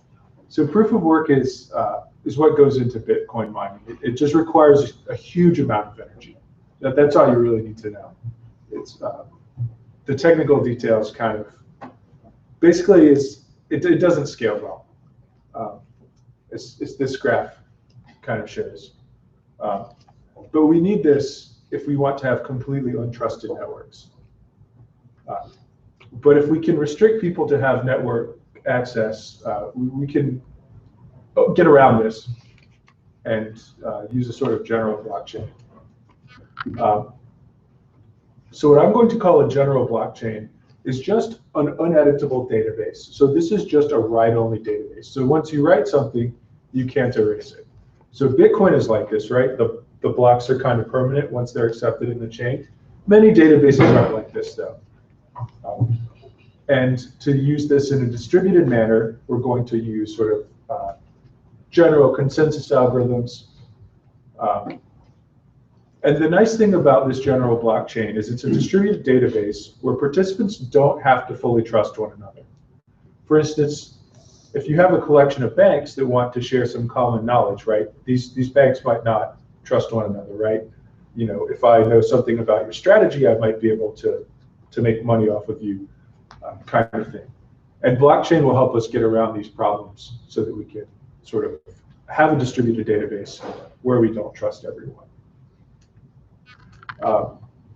So going into the next point, so lots of people always ask, blockchain is massively overhyped. I'm sure you guys have heard, you know, blockchain, blockchain, blockchain.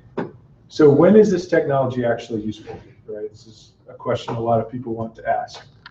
So the answer is, as I alluded to, anytime you want to run a distributed database where the participants don't fully trust another.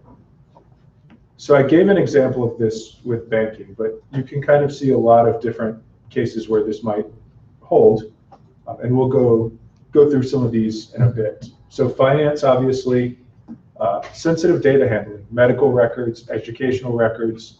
We'll go through this more in a minute. And tons of other places like IoT, supply chain, many, many potential applications. And while, again, most of this is still in the research phase, really hasn't made it to production yet, there are currently some sort of smaller scale things being rolled out. As people are starting with smaller and more distributed applications, and moving to bigger applications. So blockchain for micro lending is being rolled out, and that could be used to eventually build blockchain for an entire loan platform.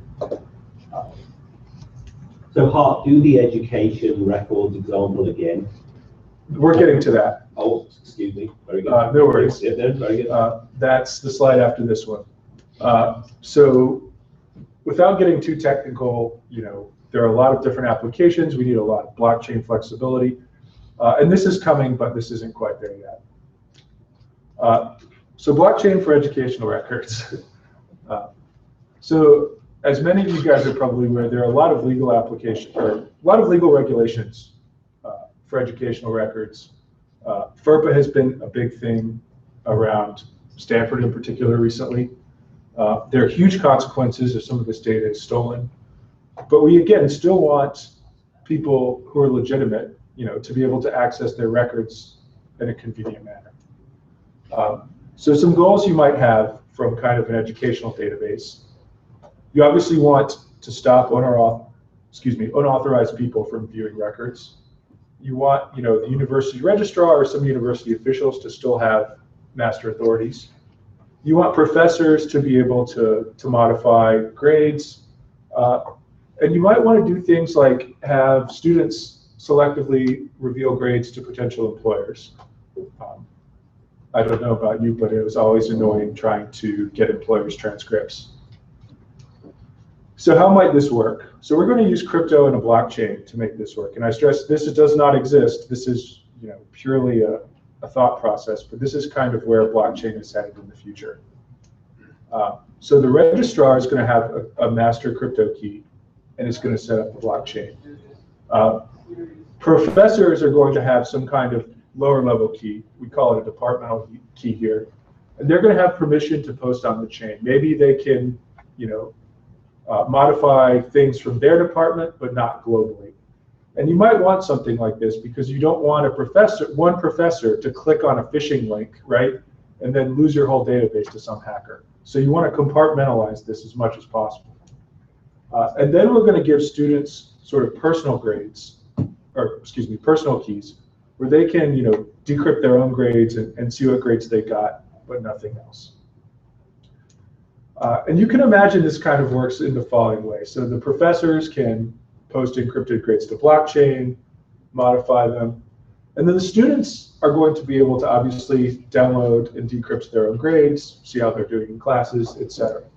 But we'd also like it, and we can do this with crypto, we'd like the students to be able to give employers or other people that, maybe a scholarship has a GPA requirement or something like that. So the students have special ways to delegate keys so they can give employers keys so the employers can verify the student transcript on the blockchain without having to sort of trust paper or go through the university. So there are a lot of advantages for this. This is a decentralized system. It uses a bunch of crypto, which is not, it makes building the system initially a little more difficult, but it allows us to get sort of the best possible privacy we can, and we get a lot of functionality as well too, right? Like traditionally, if we have an old database, students can't let employers, directly verify their transcript without going through the university. Now, all that's required is communication with this blockchain. And you can even add in some fancy stuff. So, for instance, if courses have prerequisite requirements, a student could prove that they meet the requirements without having to disclose their grades and things like that. And that's a little fancier, but it's definitely possible. And again, this is not built, this is not done by any stretch of the imagination, but this is sort of a potential future application of blockchain. So I have another example. I guess I have 5 more minutes. Now, this is application that your team is creating right now? So I'm in research. I generally don't build anything. I'm only trying to find out who's creating this. Is it like a standard out there, or is this something strictly for Fujitsu creating this? So basically, we are part of a blockchain consortium. Blockchain is a public technology that came with Bitcoin. And so we are currently adding to that, adding new functionality, making it more usable for enterprises. And we're part of this Hyperledger Alliance. So the core blockchain itself we're working on is this Linux Foundation open source project called Hyperledger. So it's not commercially available yet. Yeah, so this isn't available, and Yeah, I'm just trying to picture how this is going to eventually possibly work out there, because one school may say, I don't want this, and another school say they do want it, and I can see, how can you make it open to everybody? So this is actually a key point that we make with this open source blockchain consortium. So the blockchain itself is open source, public, APIs are available, everyone kind of knows. The applications on top, so kind of the system, so all the crypto, like, all of these functionalities are sort of built on top of the blockchain. And so those might be different for every application, but the underlying blockchain is still going to be the same or similar, or have lots of similar components. So interoperability between blockchains is a big thing here. Did that answer your question? I think so. Okay, I'll skip the micro-lending application and just open up the last few minutes to any questions. So would this technology be overlaid or integrated with existing applications and databases? Yeah, so we expect a lot of people that are interested in this for supply chain are going to kind of run in parallel first for a little while, and then eventually, once they see it works and are comfortable with it, migrate. You can make it work with existing systems, but that requires some extra effort on the application layer. So how are you going to, for example, I have a friend of mine who's a doctor who works for this company that reads x-rays from 50 different hospitals. Mm-hmm. So it's like kind of my run. He was complaining that he has to learn logins for each and every hospital. So all 50 hospitals, he's complaining because it's 50 different passwords, 50 different rules, 50 different regulations. He says, I'm on hospital number 3 and I've been there 6 months. I still can't get all 50 hospitals. Is that your intention? Is that they want to merge all that and you could join that piece so that you wouldn't have to do that? Yeah, well, there are a lot of advantages to sort of merging the database, right? Everyone doesn't have to have their own, and for medical records, right? If you want a new doctor to get your medical records, it's easy, right?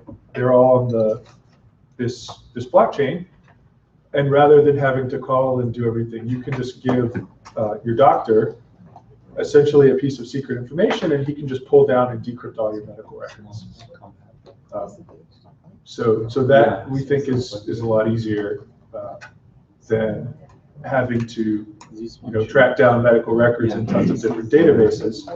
And you can even use sort of crypto magic to do something like give the emergency room a master key. So if I'm not in a state to give you permission to view my medical records, you can just, the emergency room, can just get them anywhere. Maybe the problem we have with medical record sharing is not only a technical issue, but also a regulation and different other issues, right? So some doctors don't like to share the record because he's responsible for the record, so they don't like to disclose. So that's different issues, right? But technically, we can do a lot of things, but maybe gradually changing. Yeah, and again, this is a very cutting edge technical thing. So I guess that's my time, and if you have any questions, feel free to get in touch with us. Thank you.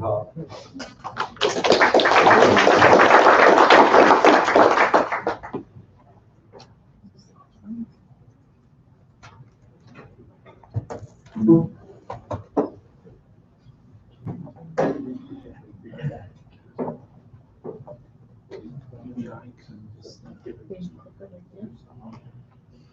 I can just, because probably I can open some web page to some demo.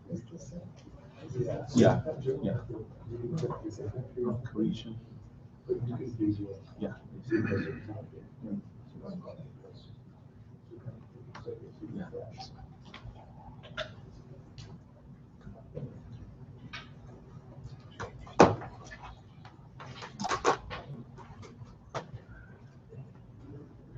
Hi, good afternoon, everyone. So I'm going to.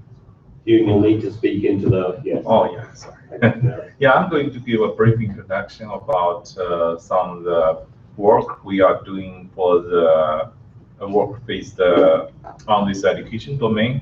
We call the creation learning. Actually, there is a two part of this research. One is the education in the school. We have the collaboration with some universities, both in the Bay Area and also in Japan.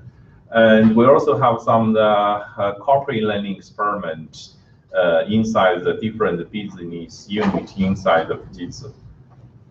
This one is. So yeah, so that's yeah, I just skip this. So what is the creation learning? The creation actually is a part of the creating the no meaning by combining the existing contents. I will say it's kind of simple word, just some just organize the existing materials and create some value added content.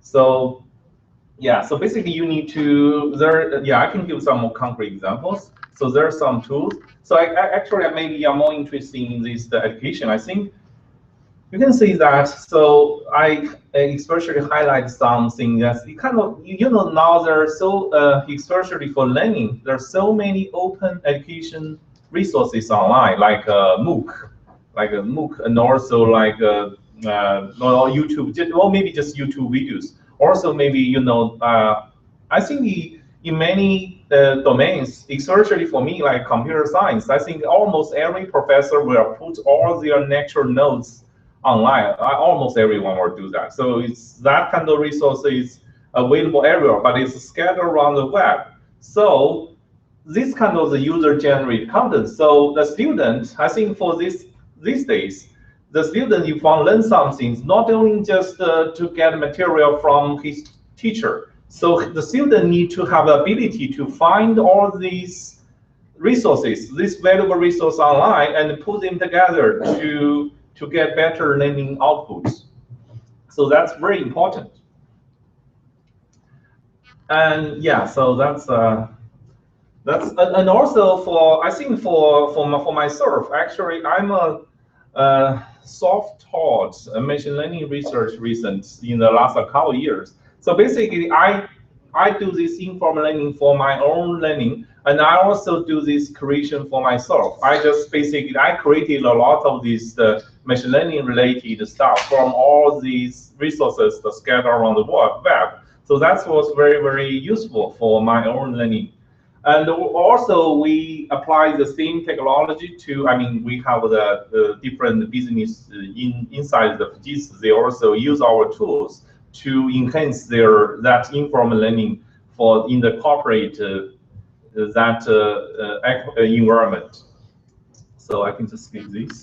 So that's the tool we created for the creation learning. Especially we use this tool, as I mentioned just before. We have some experiment with the universities and also in the corporate learning environment. So basically, first in the backend, first you need to find the good material. So we create a smart crawler. It can automatically to go on the web to find and identify all these different type of the open education resources. And it's kind of like a small, you can see it's like a small search engine for the learning materials. So for example, we can automatically go to a university's website, and we can know we can automatically identify the faculty list in the university site and or maybe the department site, and then automatically to find is this the professor's personal homepage? And then we can, from that personal homepage, we can automatically identify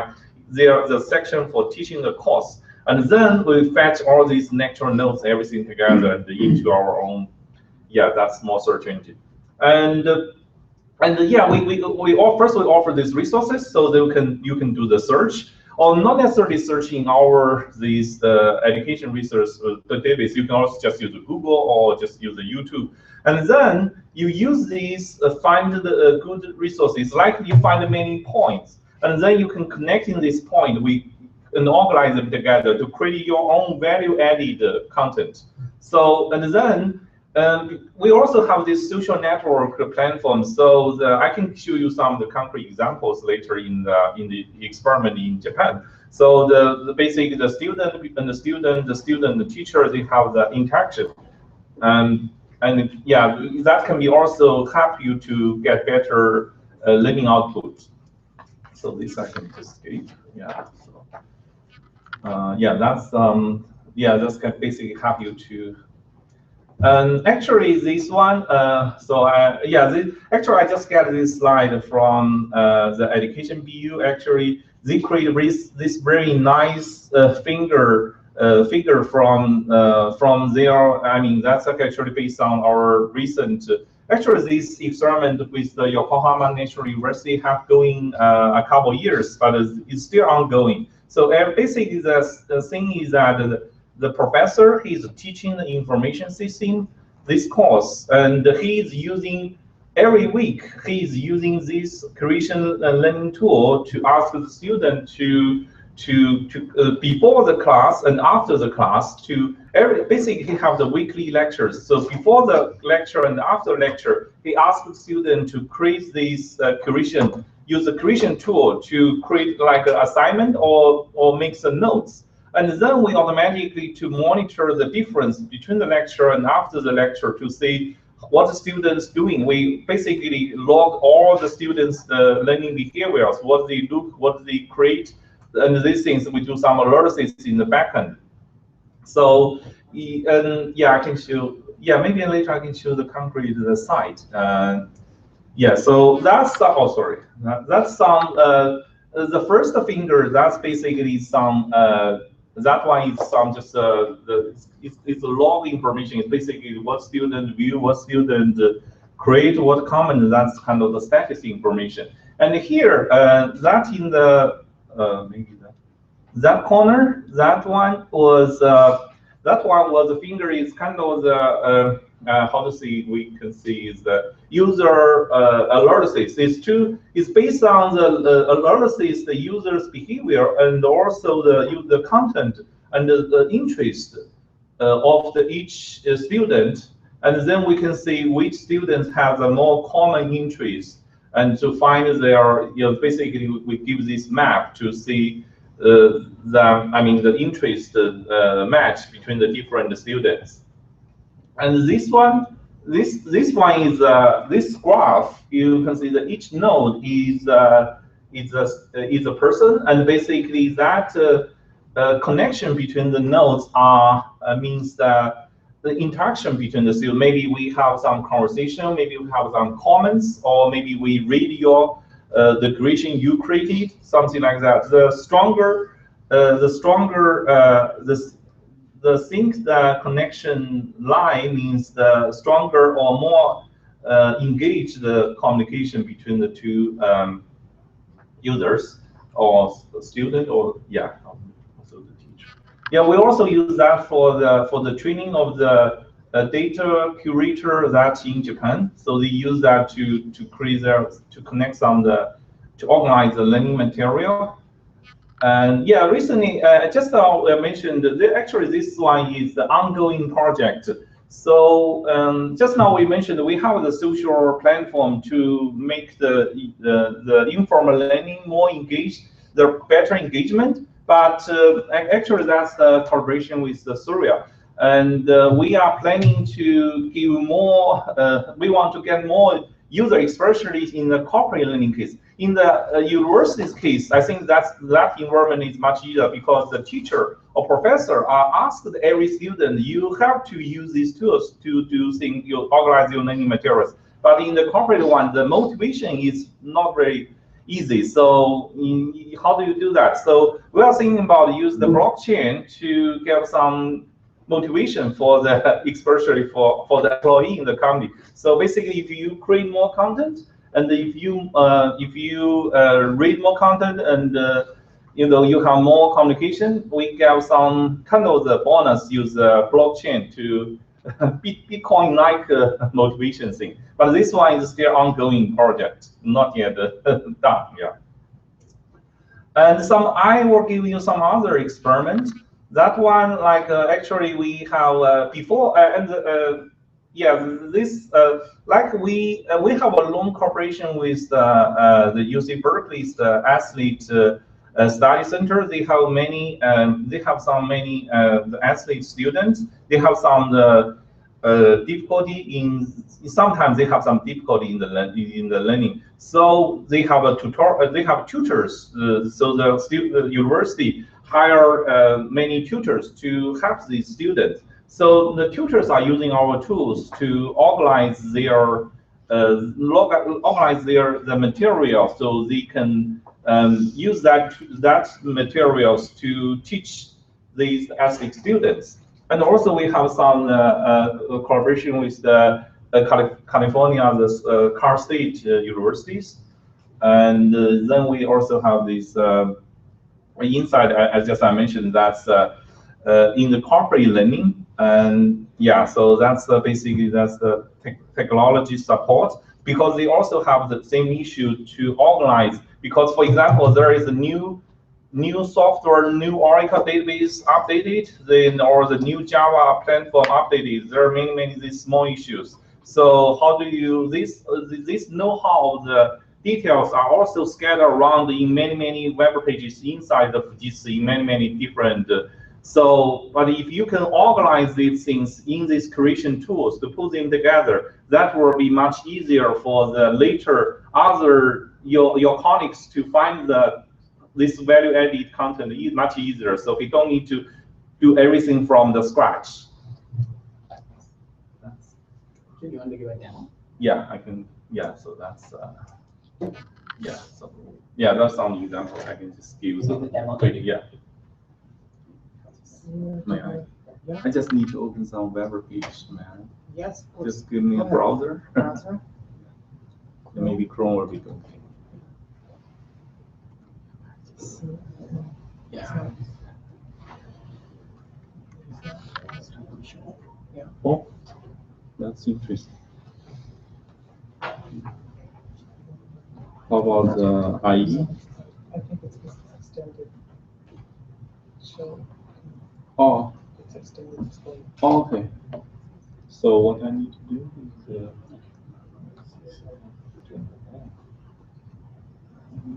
the monitor. Yeah, we do the demos. Okay. Okay. Yeah. So Richard will try those other demos and come back because there's a display problem there. Oh, really? That's a shame. Okay. We might not have time to come back to it right now, but we do have time elsewhere on the agenda. So maybe if people are more interested in seeing the demo of curated learning, we could do that later on. But let's move on now to the other demos that are set up outside, because we've got Microsoft and 2 internal presentations as well to cram through today. And I know everyone's already flagging an energy, so we need to keep it going. So everyone, up. Stand up again. We're going to go outside, and Mr. James will take us through a demonstration, including a very small special guest who's flown here to visit with us. Hopefully he's working. He wasn't earlier.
So sorry about the curated learning snafu. The engineers actually will come back tomorrow for anyone that wants to see the curated learning demo. We'll actually reset it up here when we end tomorrow at 1.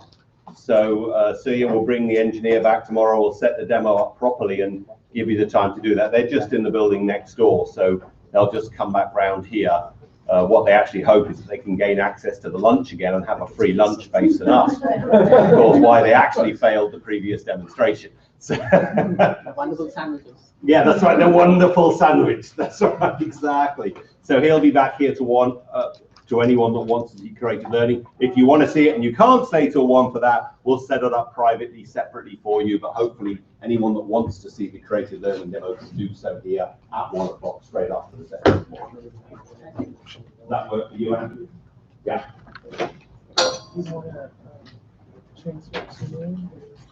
Are we all ready to rock and roll? We're getting connected. Oh, we're moving towards a rock and roll situation. Moving towards rock and roll. Excellent. We're probably like jazz. We just check. You know. Do you want to do little surveys, like how many people are still running Windows XP and stuff? The answer is 20%. No, I'm just kidding. That's right. I know a bunch of hospitals. That's actually. I think in this room, I thought this morning, there are some Windows 7 users still, aren't there? What, oh, let's ask if anyone wouldn't mind. Well, no, let's be more fun. Hands up, anyone who's fully moved to Windows 10 already. Fully moved. Oh. 7 was it? I will be next year. This summer. Is it? Admin is on 7. They don't have that. Administration's on 7, a few other people thinking of 7 this year. That's a pretty high percentage. It is. American education institutions are on the leading edge of moving forward to the Microsoft next generation. It is the fastest adopted and best reviewed Microsoft offering ever.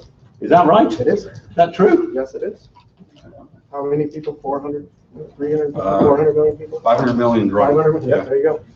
So Department of Defense is one of our biggest customers also. Who knew? 7 was such a good product that, it makes sense that there's still a portion of people that are, I'm still a happy Windows 7 user. Windows 7 works. That's the learn from 8. Right? Well, you notice I didn't say 8 was so good that everyone kind of skipped over those couple of years. I didn't work for Microsoft during that time, so I'm out. I'm good. I just came in at Windows 8. It's good. But I think that, for the general public, there is that Can you because not run this video on your Microsoft releases an office systems are a bit like the Star Trek movies, right? You get a good one, then a bad I one. want to try and get it And running so on today. people are hesitant to jump to that next platform. Oh, yeah.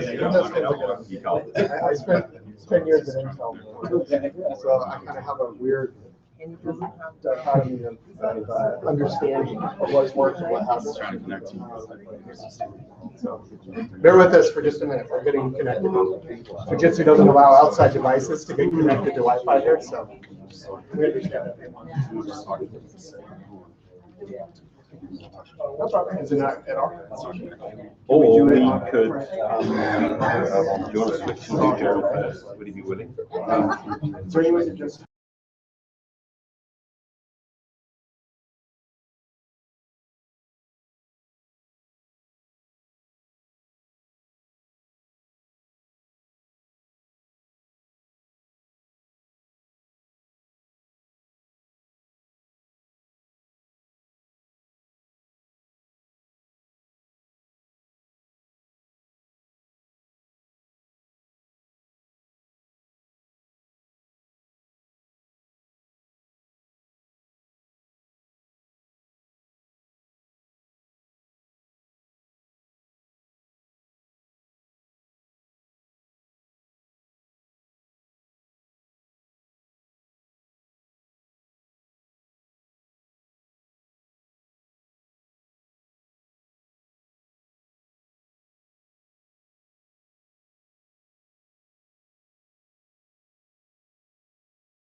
issue going on up here. It's nothing to do with Microsoft at all. Microsoft will now make their presentation. So, attention everyone. All right, we're nearly to the rock and roll status. Today we're going to be a little light on slides because we're going to do demos, and now we're going to be light on demos. So we're going to be heavy on words. So we're excited. I am Jason Demek. I work for Microsoft. I am the US Fujitsu account manager. I have the privilege to talk to some of you guys last night. I think the thing that came across very clear for all of you is how passionate you guys are for education, for helping students grow and learn and all of that stuff. And Microsoft has made a real concerted effort, specifically this year, focusing on education. And we, a lot of our education team is currently in Europe at the BET conference, and there's some announcements that have been made there as well. So, we want to share kind of what's new and what's important to you guys. So feel free to ask questions. I have brought Raul in. He is my local mobile device and solution specialist for EDU. So, it's much more than I do. I'll kind of hang around up here and mill about. But yeah, we're just going to talk through some stuff. So whatever's on your mind, please feel free to just let us know, and we'll go through that. Certainly appreciate the, thank you, Jason. So appreciate the time and interest. So we're just going to go ahead and do this real time. Fortunately, I was able to connect. At any rate, I'm more in favor of doing show and tell, just from my experience, my journey. I'm based out of the Bay Area. So as Jason mentioned, I'm one of the devices specialists that focuses on bringing our platform into education. So I work super closely with a lot of the schools that are throughout the Bay Area. I cover Northern California, specifically in all of Nevada. So I have the privilege and honor of working closely with educators at Stanford University, hospital, healthcare, you name it. So I also cover higher ed, by the way, the entire UC system, private K-12 private college preparatory schools as well. A lot of them are based here in San Jose throughout the area. So in short, what I do is I bring our platform into their environment. This is how we're empowering students, educators, et cetera, to achieve and do more, whether it's through OneNote. I was going to try to highlight a few things today. What I thought would be of interest would be learning tools. I'm not sure if any of you are familiar, by way of raise of hands, maybe OneNote. Okay. So what might be of interest in there, be what, in partnership with Fujitsu, digital inking, pen, et cetera, touch. That's one of the must-haves and one of the things that I've seen that's being embraced by educators and students in K-12 and higher ed as well. I work closely with professors who teach at a Stanford. I've sat through their lectures, and when they're doing chemistry via OneNote, et cetera, just think of the things that they're drawing with digital inking. They can't do that with devices that don't include digital inking, pen, touch, et cetera. So they're embracing that in their lectures throughout their, throughout their environment at Stanford. And it's also taking place in K-12 as well. So I see that being used heavily throughout K-12. So the other thing that might be of interest in OneNote specifically, this is an add-on that's available through the OneNote desktop version, is learning tools. It's called Immersive Reader. That might be of interest. So the reason why I bring that up is that it's helping, so empowerment's for all, right? It's not one size fits all. So the reason why Immersive Reader might be of interest is that there's stories around special needs and accessibility that's being used and embraced with the Immersive Reader via the OneNote learning tools, where students are now being able to move from like reading 7+ words per minute to all of a sudden they're now reading 30+ words per minute. So fortunately, I was going to try to call that out and show it to you today, but it's something that's available and it's called Learning Tools by way of Immersive Reader. With OneNote specifically, the other thing you can do during the lectures is you can include video, audio clips, lesson plans, et cetera. You can flush those out through Classroom, through OneNote Classroom as well. That integrates directly with the LMS solutions that are out there, Edmodo, a bunch of others, and we continue to add more and more to the platform, so that basically simplifies the SDS part with School Data Sync. So there's full integration through LMS as well, through Class Notebook and Classroom Management. I'm not sure if you're familiar with the BET conference that's taking place in Europe. It's a huge conference with education. The big one out here in the US is called ISTE. So that's a big one out here in the US. So it's basically equal to that, but it takes place out in Europe, specifically in London. So there's a lot of big announcements that were made today around simplifying management, deployment, security, et cetera, with regards to the devices, the hardware, because we get it. We want folks to embrace our platform. So we've, OneNote's one, Sway's another. I'm not sure any of you have heard of Sway. I think it's way cool. So it's the modern version of PowerPoint. So that's how I view it. It's third, fourth graders are using Sway. Storytelling, you're able to integrate with Twitter, YouTube, Facebook, etc. You can add videos by way of integration with the social media feeds. One of the things that I suggested, I work closely with a school called Manteca Unified.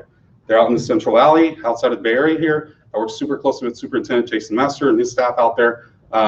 They've used Sway this last summer as an example. They have third, fourth graders that basically were able to highlight what their summer break was like, by way of like, hey, let me just go ahead and do this by way of Sway. So real simple, easy to use. So Sway might also be of interest. So that's also being embraced by many. So we're heavily focused on our platform, simplifying the platform, empowering students, educators, et cetera, to do more with our platform. But then we also get it, there's IT side also. How do you simplify? How do you manage? How do you deploy? How do you secure? My background is mobile device management, so I have a lot of experience around MDM, mobile app management, et cetera, before I came to Microsoft with a company out here in the Valley called Citrix. So I know that there's a lot of concern around security. So we take security seriously. So that's why today, if you have the announcements that were made at that in Europe, it's around Intune for education.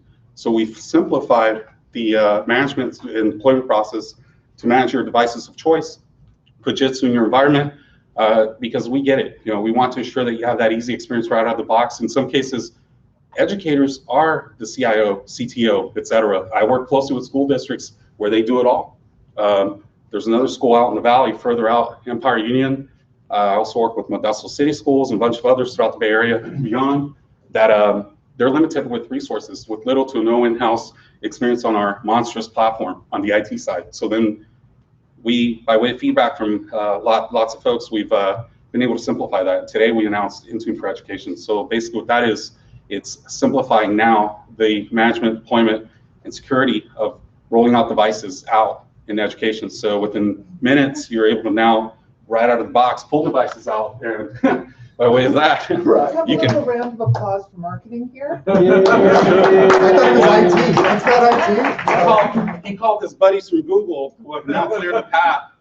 They were Heisman manure blocking me from the Wi-Fi, so I was able to. It was popping up a little window saying that our Fortinet gateway needed you to confirm it was secure. I overrode that and secured it. Okay. So you should be able to get your app. Fujitsu doesn't service it. I will accept a Surface Pro Plus as a gift. I'll be happy to provide you with a demo unit. Sure, it's got You can keep it for 30 days. SSD in it, and it's coming up to 250. Have any of you heard of Intune? Not for education, but on the commercial side. So it's kind of interesting. So Intune's been around, I think, since 2011. And so I didn't have anything to do with it, but they've reskinned it and made it cleaner and more accessible and usable, purpose-built for education. So as he can talk through this stuff, but if you were to see them side by side, it's really, you can tell the differences. So. Yeah, so then let's see if I can get into OneNote. This is the web version, open OneNote. By way of example, see if we could highlight the learning tools. Are these all new features?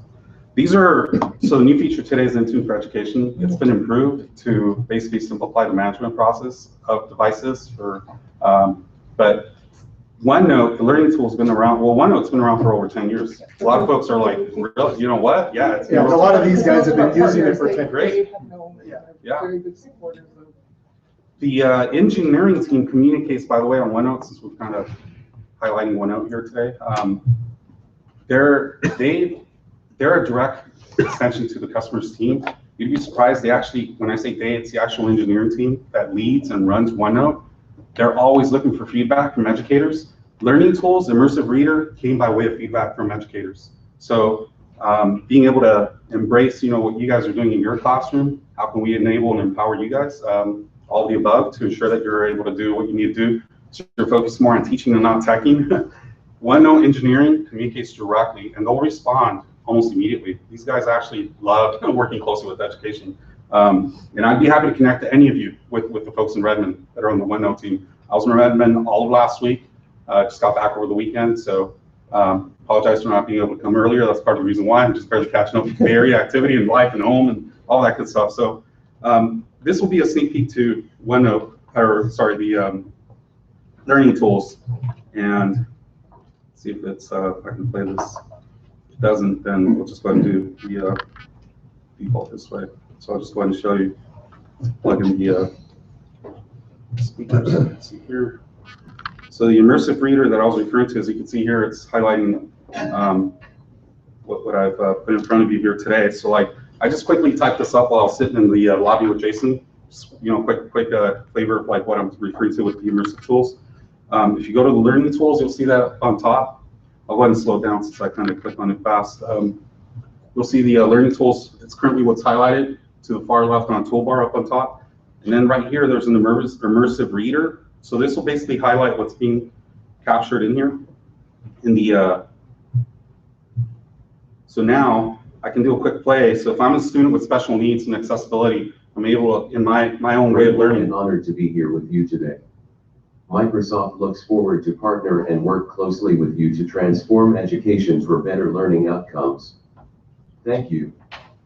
The summary list of today's news is Intuit for Education, new product disclosure, available. And that's, I think you get the point. So like, you can actually do that. And then the other thing you can do is you can actually highlight verbs, if you want to zero in on what are the verbs. The other thing is you can actually highlight syllables, you can highlight comprehension, adjectives, nouns. You can increase the speed as well. So if you want to go faster, there's coloring, there's visual impairment as well. Some students don't work well with black light, so maybe they need a background that's a little yellow in the background or so forth. So this would be what we refer to as learning tools by way of immersive reader. So it's basically to ensure that students with special accessibility needs are being able to also embrace our platform via OneNote, in this case, through immersive reader. Question? Is there specific things that'll do for someone who's dyslexic for helping them to be able to see that, or that's just the read to part? Yeah, actually, I'm glad you called that out. So there's a section here that specifically focuses on that, as we're also committed, as mentioned. There's different learning styles, and this site might be of interest as there's accessibility to empower all. You'd be able to find exactly what you're referring to. I'm not sure what the name was, but there's things in here that zero in and address the question that you're asking, and you can actually zero in by way of Windows 10, 8, 7, etc.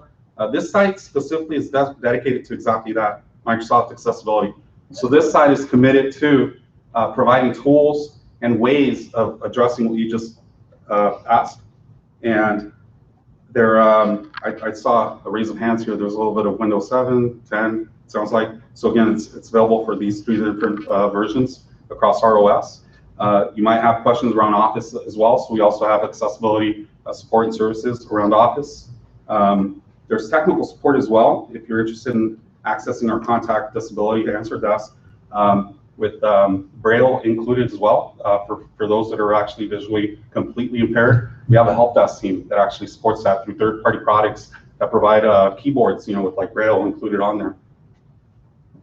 I'll go ahead and zero back into the OneNote. This way that I was referring to earlier, just to kind of give you a flavor of what it would look like for those of you that have yet to cross paths with Sway.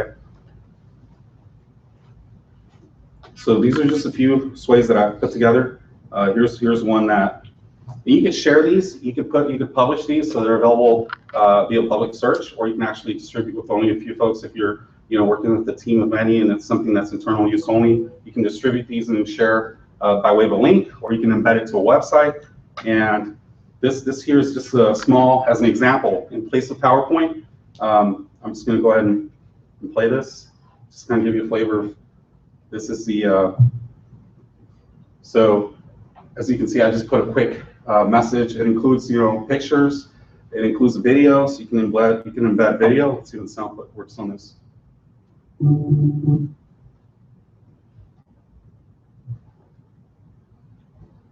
Okay.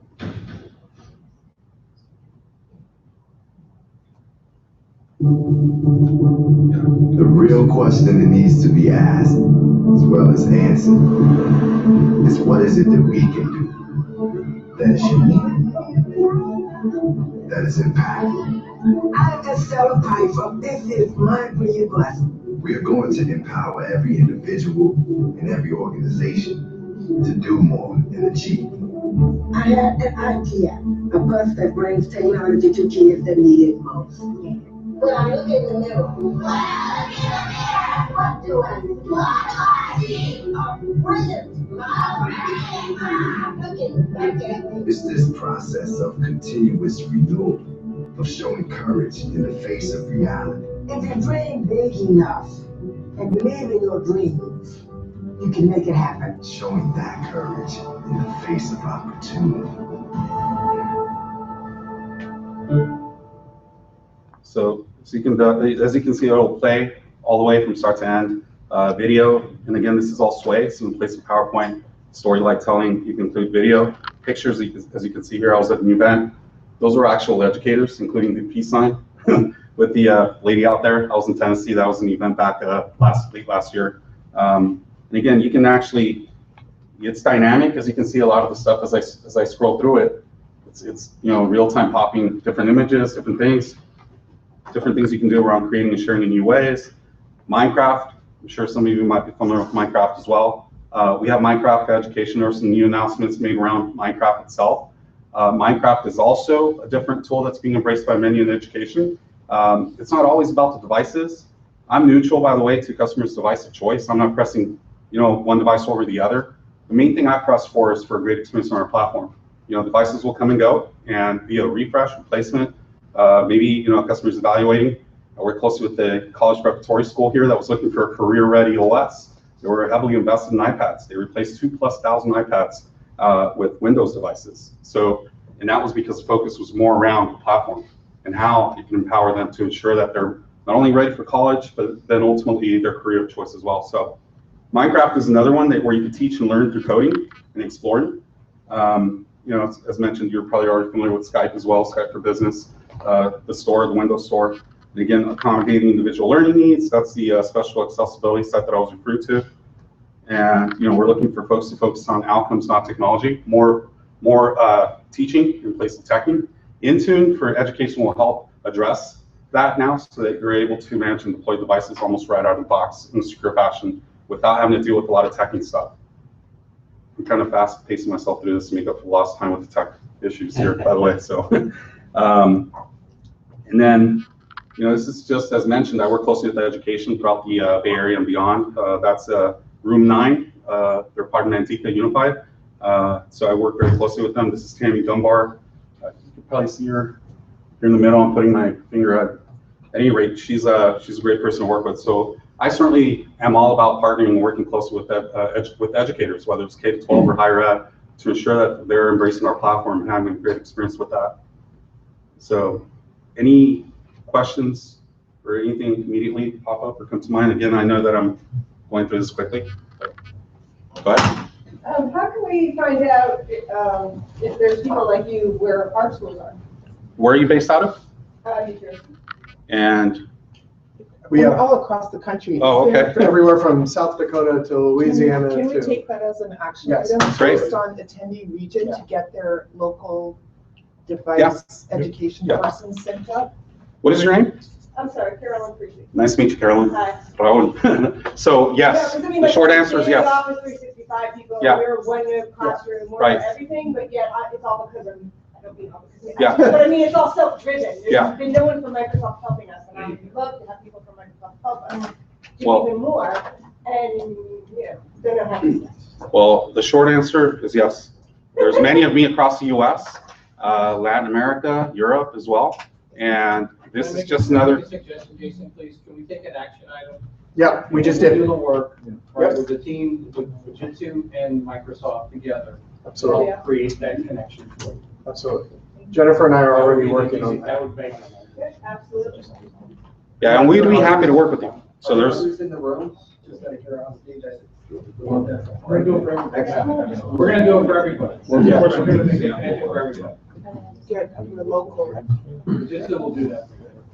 Microsoft, thank you so much. We do need to move on to our final two presenters because it was your fault completely. No problem. Hey, I'm still happy to talk to you guys. You don't have to- I will, I'll wrap up in 30 seconds. I think the point is, you have a partner, Fujitsu, who you already know is there for you. these guys are going to show up, they're going to help, and Microsoft is here to help them, help you, right? So, and then clearly, as Raul was mentioning, we have a lot of new things coming. So things we didn't even touch on that are coming further down the line, 3D, augmented reality, how that works in education as well. We didn't have enough time to get into all that, but there's a lot coming. So just stay tuned. In about a month or two, Microsoft will actually send out bits for demos on the new products and things like that. So you'll be able to see some of that through your Fujitsu counterparts. And is there like a particular site we can monitor for the announcements? That's a good question. Where's the best place for them to go? So I'll be happy via Fujitsu to provide you with quick links. I'll save you the mileage of having to figure out where, as you probably noticed, I had a lot of bookmarks up there. I was able to highlight some of the stuff. But the other thing I wanted to highlight is we also commit by way of investing. We have programs through partners with Fujitsu to help you clear any obstacles that you might be dealing with. Maybe imaging, deployment, best practices of taking your golden master image in your environment with your devices to ensure that you're able to deploy that image across with your apps of choice, et cetera, and all that. So that's just a different approach that by way of like partnering with schools out here. So it's not always about the platform, it might be something around imaging. So Microsoft.com/education. And again, I'll forward this to Fujitsu. Fujitsu will flush it out to the rest of you. So thank you again for the opportunity to allow me to be here with you today. Thank you. Appreciate the time. Appreciate it, guys.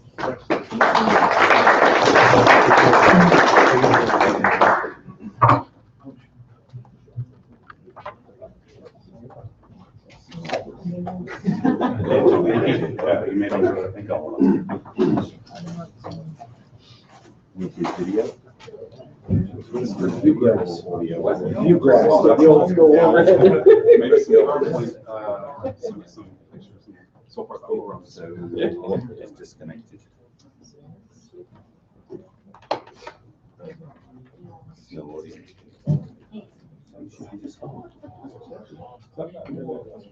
Like that piece of brownie I want.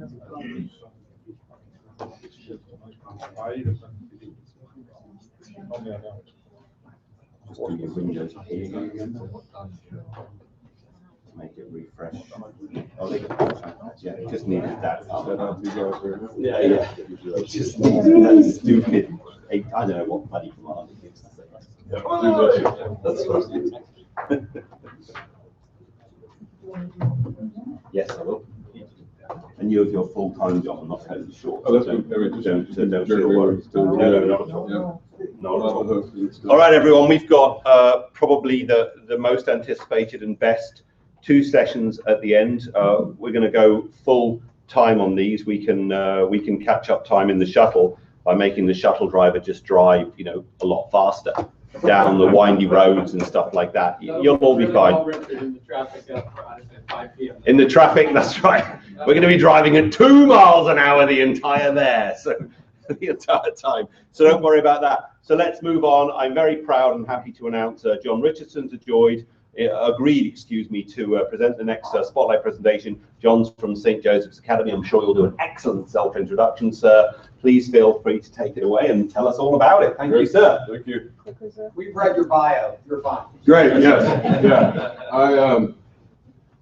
I've got 20 minutes, and I could probably talk for a couple of hours. So I'm going to speed through some of this, and then maybe take a couple questions at the end. Again, St. Joseph's Academy is an all-girls Catholic high school in Baton Rouge, Louisiana. Have about 1,100 kids. I have 1,350-ish Fujitsu units. Been partners with them for the last 7 years. The mission of St. Joseph's: educate young women as responsible, unifying members of the world community. The history of the school, briefly: all-girls prep school, founded in 1868. The school went to a laptop program in 1996, and in 1999 went full blast 1-to-1. I think what has set us apart as a school, especially all girls, is that we have a self-maintaining laptop program where all the repairs, every repair is done by a student at the school. In some years, we've done 3,000 to 4,000 work orders, warranty work orders. We've been actively engaged in technology service since 2005. A little history: the founder of our technology program was LJ7, who he and his partner Ben Rosen had started a little company called Compact Computer. His wife was a graduate of our school, and he had come and asked would he really thought that one-to-one computing back in '96 was going to be the future, and he asked us to think about it. Our sisters, whose mission is education, jumped at the chance. He donated the money, and immediately they had some issues with a third-party reseller performing the repairs. And I got a call from one of the sisters who said, "Come take a look, see what you can do." I gave her a quote, and she laughed and said, "Well, we have no money, but I think we should do this with young girls." We then made a call to Mr. Seven and asked, what did it take for us to be able to maintain these units? He said at that time we needed to be A+ certified and then become Compact certified. So we did a crash course with 3 students in A+ certification. I got mine at the same time they got theirs. Took a plane to Dallas where we became Compact certified. They became Compact certified as well. Came back and started self-maintaining the units. Now we have a staff of between 20 and 25 students every year. They're paid employees of the school. They get their little 401k just like the teachers. They can choose their stocks. They can do everything that a faculty member is doing. They're included in. It's a great opportunity for those girls. They intern through technology courses. I teach an initial course called Computer Architecture, or Conversations with John is the code name for that. We really just kind of delve into what they're going to come across, what they're going to need to know. Customer service is a huge part of this operation, and so we spend a lot of time with that as well. Once the student has completed the course, they intern sometimes for a day, sometimes for 6 months until they're ready to be hired. Then they're hired, they come in at 2:45 when the bell rings, they rush in, clock in, and then start managing whatever work is there to do. Student-centered learning, we look at the help desk as authentic real-world education. We provide real-time customer support. The girls man, we have a help desk take-in that's our old library in the library. Students are manning the desk. They do the diagnosis. They order the parts via the Fujitsu website. Parts come in, girls come in. They're assigned by a senior student. The work they're going to do, girls are very good at handing out and self-directing the workflow. So it's neat to see how they're doing that.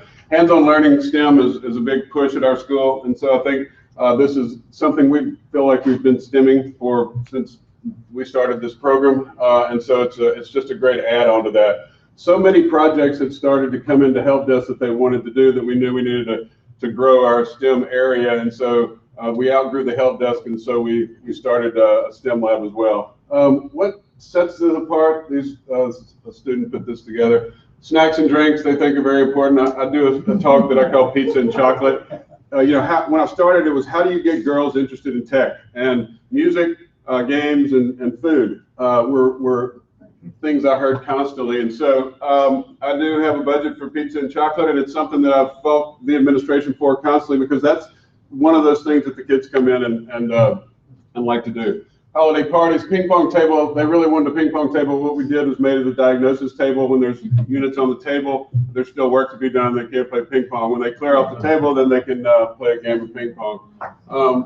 Got an old record player. They love to bring their dads. I ask them to bring in any really great old album, and we listen to that during work. Really laid back, inclusive culture. Most of the kids, the ones whose parents have given them the BMW and the gas card are not the ones that are working for us. It's the kids who I called for years when I started. I've been there 17 years. Under the stair kids. They're the kids that just hung out kind of under there. Back in my day, it would have been a black trench coat kid. They're just looking for a place to fit in, and so the help desk has kind of become that place. We have all forms of student. We have the cheerleader. We have the math club. We've got the bowling team. We've got all different types. It's not just one group of kids. And they really are just like a family. I'll just give you a brief kind of view of our other technology at the school. We have a STEM lab that's pictured there, tools and equipment. I was glad to see it was similar to the bus we looked at a minute ago.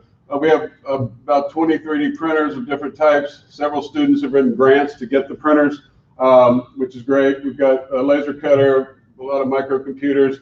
They love the Legos. We do that. We've got a lot of snap circuits. And then a lot of the projects that we've done this year involved a sewing class. And so the girls are sewing all these addressable LEDs into the clothing and having a lot of fun with that. So it's a way to get girls interested in programming by doing something that they love.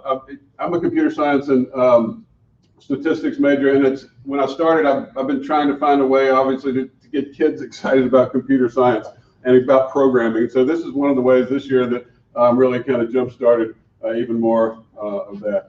We have courses at the school, various tech courses, a project-based intro to engineering. We have a lot of after-school tech projects. The kids are always in there. We have a FIRST robotics team. And Level Up Village is something I wanted to mention as well. I don't know if anyone's heard of it, but it's a company that pairs schools, well-off, affluent schools with schools in areas that need a lot of help. And I love the project. The thing I noticed, first of all, for example, I'll pay $1,800 for a course that'll select 10 of my students, and they pair us with, the last one we did was in Ekalavya, India.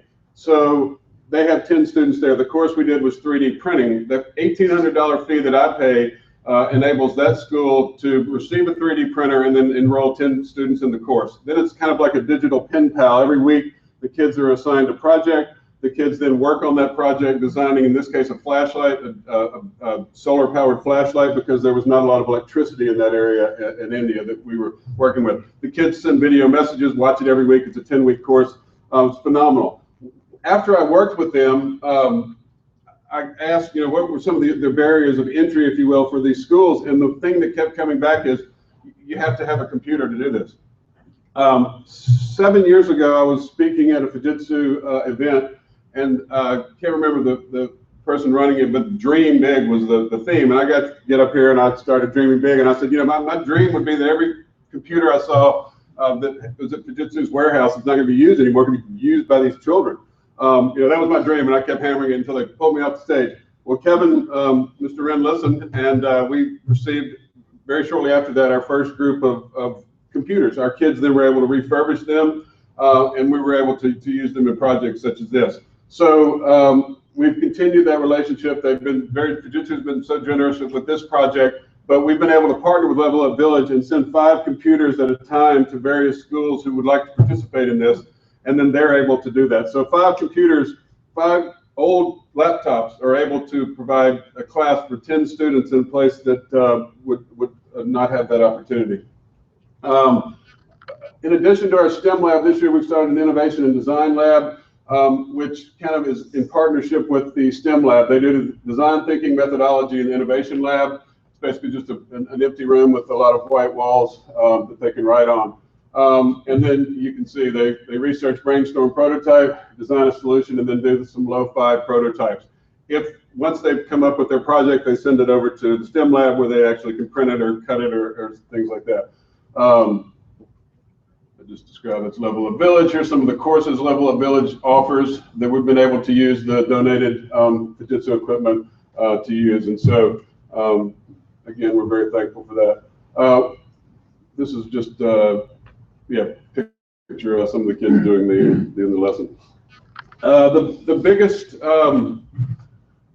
I think, thing that our school has worked on is using our help desk as a service project incubator, how to use these students' talents outside of the school. And I think inspirationally, for a student to be able to work on a project that has real world implications, it's great for her resume and all those things that people care about. But what's really good is what it changes inside that girl or young boy. Real world problem solving skills and service-minded leadership and community. We all talked about, these computers today. What are we going to do with them? What can these kids do with them? And this is some of the things that we've done that we could not have done without Fujitsu's partnership. Local and international service. Our sister's mission is education, and after Hurricane Katrina, we're about an hour from Katrina. New Orleans was inundated with donated computers. Everybody wanted to give and help, but a lot of those computers were like people that donate computers or people that donate cars. The car's not running, the computer's not running. They had a large amount of computers not running, and our Baton Rouge Foundation was helping support New Orleans. And they asked us in my classes, could these girls refurbish computers? We refurbished over 1,000 desktops, and then we partnered with, we said, what are we going to do with them? New Orleans didn't need them anymore, and so we contacted a sister city of ours in Cordoba, Mexico. We, through a local donor, were able to ship 500 computers to Baton Rouge, sister city, where we took 20 girls in the summer and we set up 10 computer labs, 50 computers in each, so 2 rooms per school. That was when we knew that these kids could do anything. I think they were able, they're A+ certified. We're also Cisco Network Academy. I'm a certified Cisco course instructor. And so these girls also know a lot about networking, et cetera. So we knew then we were on to something, and that was kind of the genesis of that. Since then, people in the area started to realize what these young girls could do, and sisters around the world from our group of sisters started calling and saying, we have a project. We got a call in Managua, Nicaragua, in an internal refugee city there, about 2 million people strong, where the average wage is about $1 a day. They really wanted computer labs with multimedia, which is right up our kids' alley, and they also wanted to train the trainer model set up. So our kids went down there and trained their teachers, and there's a couple of the kids that are learning there how to do the repair. After that, our kids I was speaking somewhere, and a woman woke up from her nap in the middle of my talk, and then she started crying, and I met her after, and I said, I'm sorry, it was so horrible. And she said, you've got to meet my husband. This is right up his alley. His name's David Wild, and he, at that time, ran Penreach organization. He's now the CFO of the Oprah schools there in Africa. So we took 25 students there, where we led training sessions for teachers and students. And at the same time, we knew they needed internet. So one of my kids was standing there, and we were brainstorming, and she was like, well, there's the airport. You can see it from this school. So we approached the airport, and as part of their CSI, they donated point-to-point internet for this area. So you've got a 99.9% uptime airport providing internet to 10 of the most impoverished townships in Nelspruit, South Africa. We set up computer labs there. That's my daughter there next to Ernest. She's teaching him how to type. At the time, she was 9 when we went there. We taught them how to do breakdown and repair teardowns, as well as basic networking skills. After that, we got a call from Port of Spain, Trinidad. The government had, the prime minister had given 40,000 laptops to all graduating, or to all freshmen, but they only bought a 1-year warranty. After the first year and things started breaking, as you all know, they needed help, didn't know what to do. So we collaborated with the convent there, set up a shop where we're teaching young girls. We focus on young ladies, training them to diagnose and repair their own units, and then just the basic things that we take for granted, like how to search for parts and do all those kind of things. So that's, again, everything that I've been discussing is done by students. I buy the pizza at night. Spent the last couple of years every summer and a Christmas break in Ponce and San Juan, Puerto Rico, again working with another group of nuns, networking schools, wiring schools, and our kids teach maintenance and repair. What's our common thread? Well, we learn by doing as well as thinking. I tell them all the time, I don't have time to teach them when we get there. So, we teach them how to think, and then they can figure it out themselves. So part of I had a parent meeting a couple months ago, and the dad said, well, my daughter says you don't know anything. And I said, well, maybe, let's get a little deeper in that. And she said, every time she asks you a question, you say, I don't know, let's look it up, let's talk about it, which is exactly what I do. He was not impressed. Hands-on real work, learning experiences, immerse them in a culture. Our kids are always, we stay with families, so the kids are actually learning that cultural side as well. With social media, a lot of these places, for example, in South Africa, they didn't know of any of the social media things in the area we were in. The kids made Facebooks together. They communicate constantly. I'm still hearing 5 years later about what Susie's doing.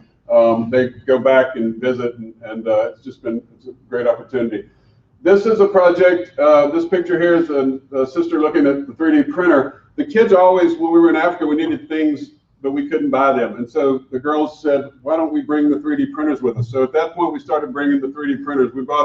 We years and years ago had some of the first maker bots that were like these balsa wood breakdowns, you could do that. So we broke them down, the girls packed them up, then when we get there, the girls reassemble them. And we're able to print things like mounts for projectors that people have donated, little things that, you know, take for granted, cable strapping things, anything that the girls know that they need to print now, or that know that they need, the first thing their go-to is let's print it. And so that's been a great option. So what we try to do as we travel is set up the schools that we're going to in one of the Level Up Village courses, which provides them a 3D printer. So when we get there, it's already there. The girls then can do the unboxing with the schools, set them up, teach them how to do that, and that's kind of been our method the last couple of years. What factors do I keep in mind? Make connections with local programs. You know, the nun told me my first trip, hey, don't go down there and try to change their world. They've been walking to the water well for 500 years. They don't need you to come in and tell them the Wi-Fi hotspot's what they need right here, which is hard for me to keep my mouth shut, but it's the best lesson that I've learned, and from a lot of reasons. Tailor your approach and needs to the local leaders and teachers. So listen to them. I always make one trip ahead of time, meet the people that we're working for, see what they need, and go from there. Then I'll come back and implement that into my classroom to teach the skills that we need for the next trip, is what the kids are learning in class this year.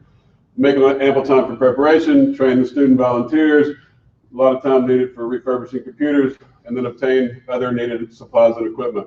One thing that people always say is, you know, it's too expensive to ship things and all this. With a team of kids, 10 kids strong, you can mule in 20 laptops and you can make a lot of change in there. And if those laptops are, you know, if you're able to then teach them the sustainability to be able to do these repairs, and it's amazing to see how that program is sustained over the years as we've gone.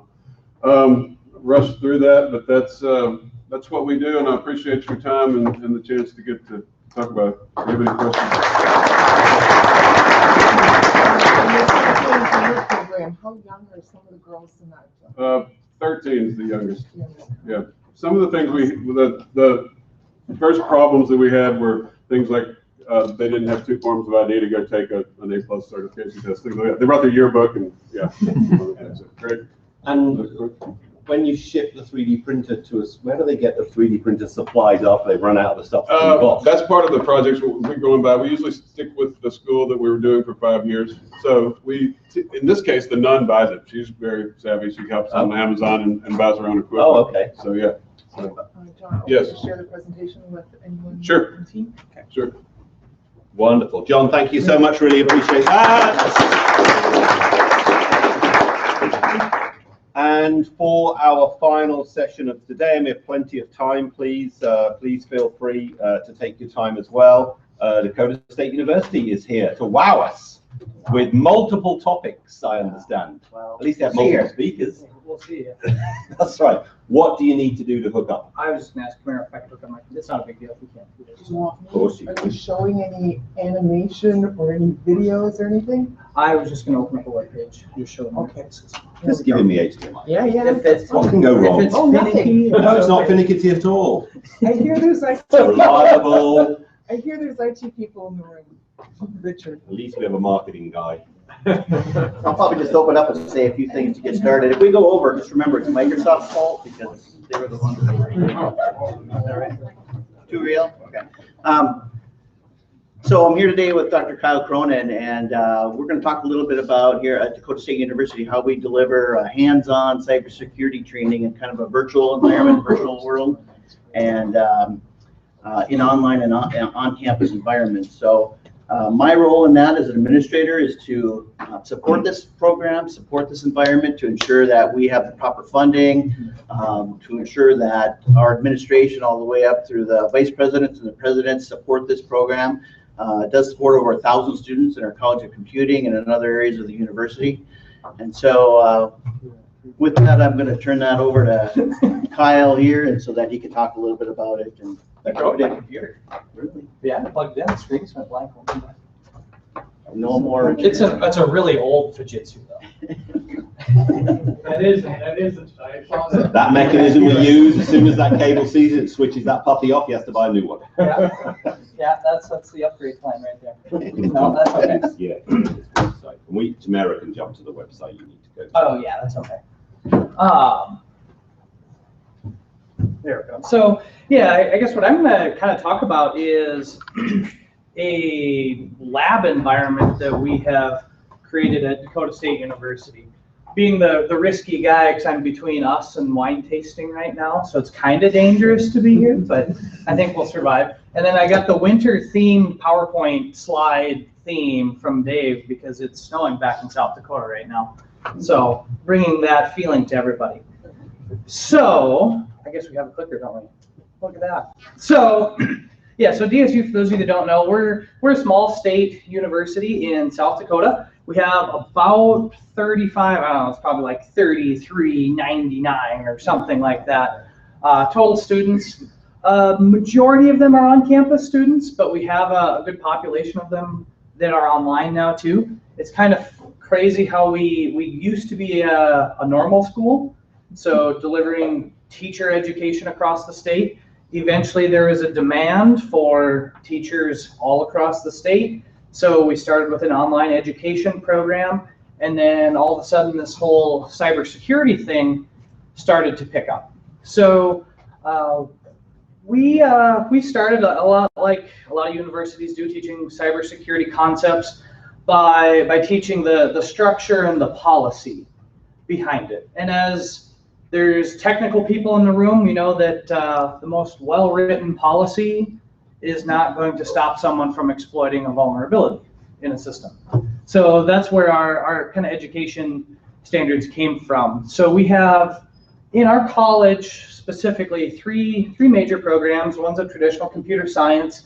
The other two are focusing on offensive and defensive security concepts from the technical side. So we are actually teaching students to analyze a system, find vulnerabilities in it, and actually go after and compromise them.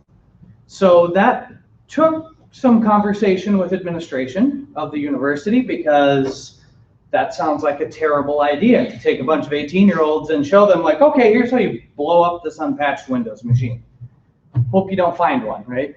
No, but we kind of have a good ethics standing in there to go that route. So in the end, and I'm violating all of the rules of PowerPoint here, because like here's a random graph with lines that aren't labeled at all. I'm not quite sure how I ended up pulling that off, but this is actually our programs enrollment. That very top program is our cyber operations program, which for a 4-year degree in a period of 4 years, we've more than doubled our enrollment within the program. We're actually kind of having troubles keeping on top of our own growth right now, getting faculty into cover sections and whatnot. The second line is our network security program. So the key difference there is one is very software security focused and the other is very network security focused. So looking for software vulnerabilities and exploiting and reverse engineering versus setting up routers and switches, and how does all this infrastructure go together, and what happens if you don't follow the rules and break something along the lines. We also have master's and doctoral programs in there too. So with doing this, we know hands-on learning is the best way. A lot of times we say, don't tell me, show me. Well, we go a step further. Don't show me, let's do it together. So getting all of our students hands on the keyboard and actually interacting with the tools they're going to use and looking at the software that they're going to be tinkering with when they graduate and go get their job, wherever that might be, whether it's a local bank or a local school district, all the way through Department of Defense. So getting the students in there is a really, really important thing for us. So the environment to pull that off is a challenge. So how many of you have, whether it's networking, A+, Cisco, Academy type programs at your schools right now? 2, 3, and then a couple reluctant hands too. I teach, so I know the reluctant hand too. It's very different than the full commitment. So yeah, so you probably know this first iteration. This is our first iteration of setting up this lab environment. And that's way back in the day when we're talking about having 20 students. It's the beg, borrow, steal. It wasn't Dave at the time, but our previous CIO we would go to and say, well, we just want some old networking equipment. couple of computers and a firewall, and we're going to do this hacker thing, I guess. So that works, and it's a great model to get started, right? It's a great model to learn on. But eventually we hit the stage where we need to turn things around. As a teacher, I have to go from one section to the next, and I need to reset up this whole lab environment, which, you know, if we've got a day or two, or if I have a lab assistant or something like that, that's great. But if I've got 16 pods that we need to go through and re-image, the amount of time invested in there is, you know, it's not going to be feasible for us to actually pull off. So we kind of ended up with a second iteration, which this is kind of it's one thing for us to talk about what we do, but for those of you looking to get into cybersecurity principles, running virtual machines on local computers is a great opportunity. And we've actually done quite a bit of that in the past, and the computers we get have always been pretty hardy and able to handle that. There's a few problems that we come up with. One is if we have any software license restrictions. You know, we don't want to send that home with a student.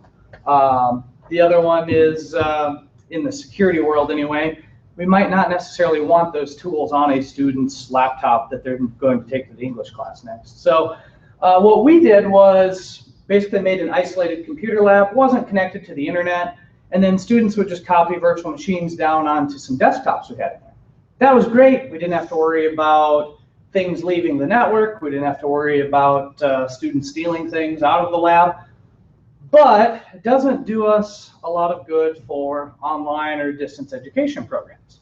So that was our next big thing, is doing outreach to students across the state. And then now eventually, I think we've got students in about 40 states, something like that. So scaling that out, we ran into a few different issues there. So similarly, we're not going to have students try to download virtual machines on their computers at home when we have a distance education student, right?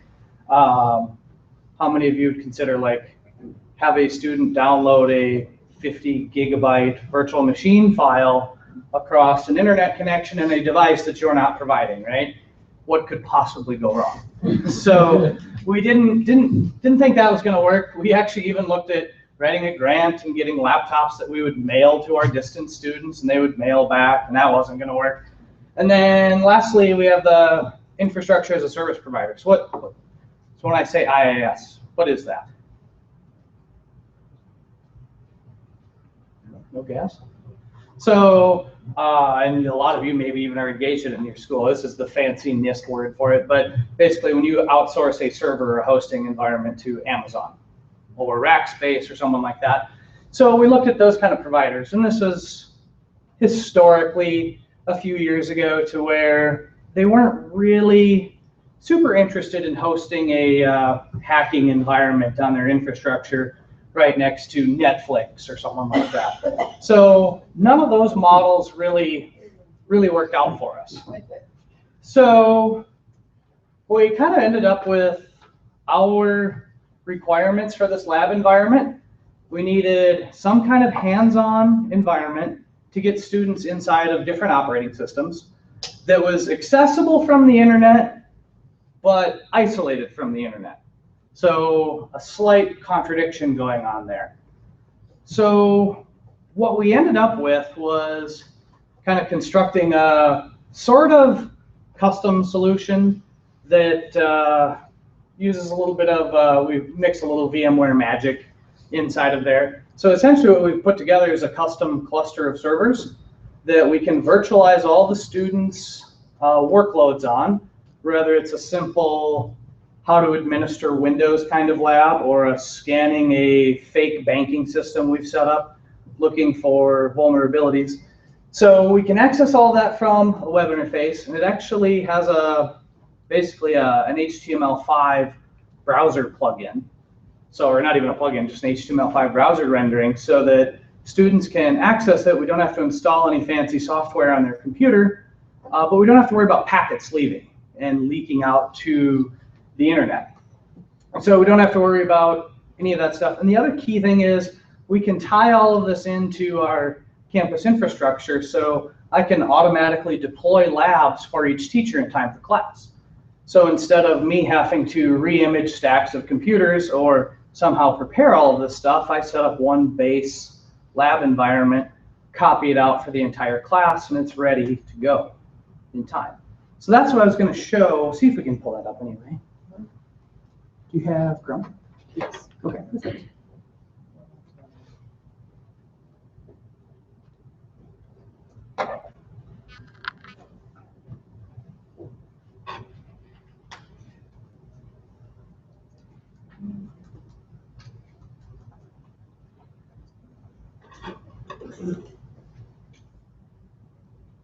There, we got it. Oh, it didn't like us?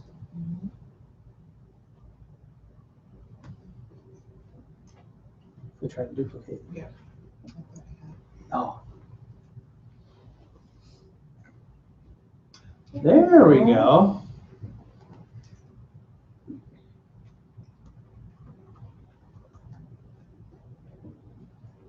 So, in the end, we've got clusters of just commodity servers running.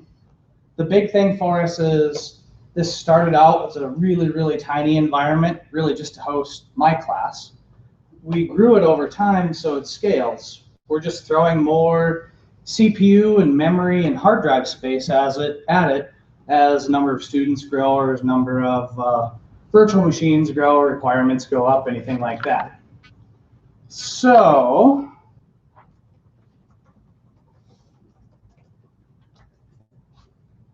log in here.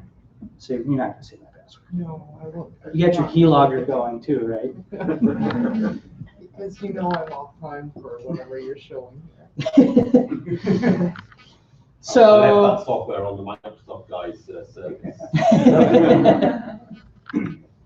So for us here, just to kind of do a little show and tell, made a template lab called Cool Stuff. But the cool stuff inside of here is that we can run basically any platform that runs on an x86 processor. So there's obvious stuff like we have a Windows server running here. When we open this up, it will, assuming you don't have a firewall that really hates this. Sometimes that does happen. Oh no, here we go. So we get a remote connection into a remote Windows server that we have full interaction. We can do whatever we want with. The students can blow it up for all I care, but the lab environment can be reverted with a snapshot like a virtual machine. So that's kind of the basic one, and you probably like imagine that you can use Windows and virtualization and it works.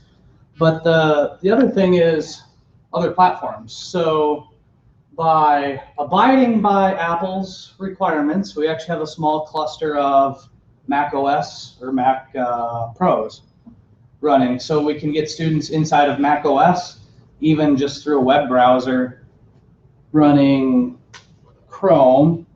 And then we can run Linux, anything like that. The other thing that comes into mind is for those of you that have, like it's a Cisco Academy, a Juniper Academy, or you just want to play around with teaching students some kind of networking, you'll find that most of your networking vendors actually release everything like as a virtual machine. So if we want to go and teach a student how to configure a Cisco ASA, we can spin up as many virtual machines of that Cisco ASA as we want, or a CSR router, so that they get all the hands-on experience. We get CPU allocation isn't good enough for this particular router ASA right now. That's okay, it's fine. But we can spin all that up, but we don't have to worry about having racks and racks of equipment, dedicated space, anything like that. So we can run, I got both Junos and Cisco equipment running in here.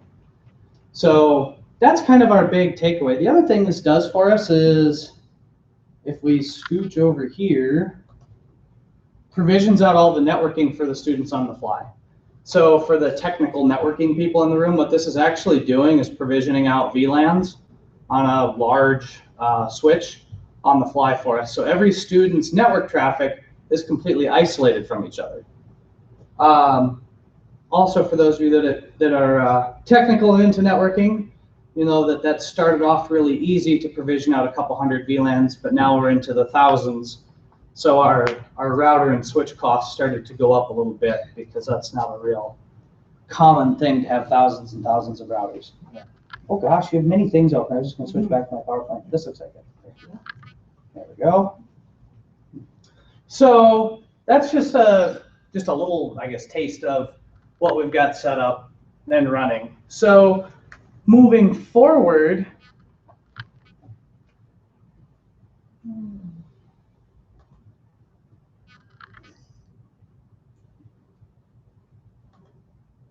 oh, PowerPoint crashed on it. You're having a rough day with that, aren't you?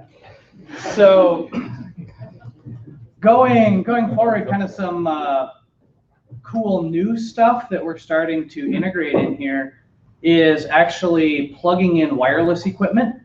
So of all of the, oh, there we go. Yeah, it's okay. So of all of our virtual machines and whatnot that we have running, the one thing we can't do is anything with wireless because that requires specific hardware. So what we're working on constructing, scalability, we talked about that. And went through that. I'll come back to back burner projects. Here we go. So what we're actually working on now is plugging in or integrating wireless software-defined radios and interfacing those into virtual machines. And then for those of you familiar with wireless, we can put them in a Faraday case to keep the wireless signals from leaking out. So what we're actually starting to do now is have distance students learn how to analyze and secure LTE and GSM cellular signals, but keeping it all contained inside of this virtual environment, all while accessing it from wherever they are. So that's where we're going next. It's keeping that up and running. Our other, maybe this isn't so focused for K-12 institutions, but the other thing we can do is use our idle CPU time on these clusters for research, analytics, things like that. The other thing we can do is, in addition to using this for classwork, to where I will log in and say, okay, we're going to work on configuring this firewall today, students can go in and use it as a playground. So instead of having to find hardware sitting around in order to try a new operating system, install Linux, they can just log into this web-based environment and install any OS that they can find on the internet. So I think one of our research projects going on right now is North Korea has their Red Star, I think it's called, operating system. That's the official OS of using in North Korea. So we have gotten a copy of that. I'm not quite sure how they did, but they're actually going through and pulling apart the operating system and basically tinkering with the privacy controls that are inside of it. So that's a bit of an issue for folks in North Korea right now, is keeping secure communication. So that's what we have going on with our lab environment anyway, in kind of a steamrolled way through here. So what's in it for everyone else? Creating environments like this, if you don't have something, doesn't have to necessarily be a giant undertaking with 6 racks of equipment and $500,000 or something like that. Even something as simple as, assuming we're not going into the huge security aspect of it, reaching out to partners like AWS or any of the cloud providers. They're usually really happy to host and provide this kind of infrastructure for teaching and education, usually for no cost at all. So that's my big recommendation if you don't want to host an environment like this yourself. There's other alternatives. So generally VMware is happy to help out with software licensing and whatnot if you have a hardware budget. And then to get a fancy interface where students can go provision things on their own without having to go down, if you're familiar with vCenter, OpenNebula is an open source project that's focused on being basically a drop-in replacement for all of that. And no matter what you do, don't skimp on storage because these machines take up a lot of space. We go through, I don't know, about every month I go talk to Dave and say, we could use a couple more terabytes of space now. So it's it's a, yeah, fun time, seeing what all the students can end up creating. So, does anyone have any questions for me? Hopefully I wasn't too haphazard zipping through this. How much storage do you have? Right now we're about 90 terabytes that are in use. Generally, we are, is this the second week of the semester? Right now we're at about 2,500 virtual machines running. So that number goes up and down by 300 to 400 a day, depending on what classes are scheduled and what kinds of labs they are. The irony of it is that the labs that involve a lot of networking, so students configuring routers, moving packets around, takes way more virtual machines. So the simple networking labs end up taking more resources from us than a simple scan a server and see if you can compromise it sort of situation. So, yeah. And I have a question just in regards to, how many other programs out there are offering majors in cybersecurity? There's a lot of programs in cybersecurity around the nation. There's a lot of two-year schools offering certificates. Kind of a couple of metrics to go by. The National Security Agency has their centers of academic excellence. One of them is in cyber defense, and there's about 150 universities nationwide that are a part of that. DSU is one of them. The other one is in the cyber operations, which is more of the offensive, looking deep into software security. There are 18 schools nationwide that fit that, and I think of the 18, we are one of the 4 undergrad programs in the nation. So I think we're the only public school too. So kind of an oddball thing to find in South Dakota. Yeah. Have you guys thought about like partnering with, I was gonna say like with other schools as far as giving your kids the experience of doing like pen testing, but that like sort of like the previous presenter where, you know, there's kind of a sure, the outreach kind of opportunity, right? So, you know, it's a win for you guys because your kids get experience. It's a win for the, you know, people because they get some, you know, feedback on weaknesses. Yeah, so we have had institutions reach out to us asking if we can step in. We don't necessarily advertise going outwards because there's a lot of political ramifications to finding large security holes in a, and then not to, you know, belittle any of your staff. Most of you are IT managers in here. It's a tough time when we find security vulnerabilities because we sit down and disclose, you know, we found these things. We're not trying to say you did a really bad job, but that can be construed like that sometimes.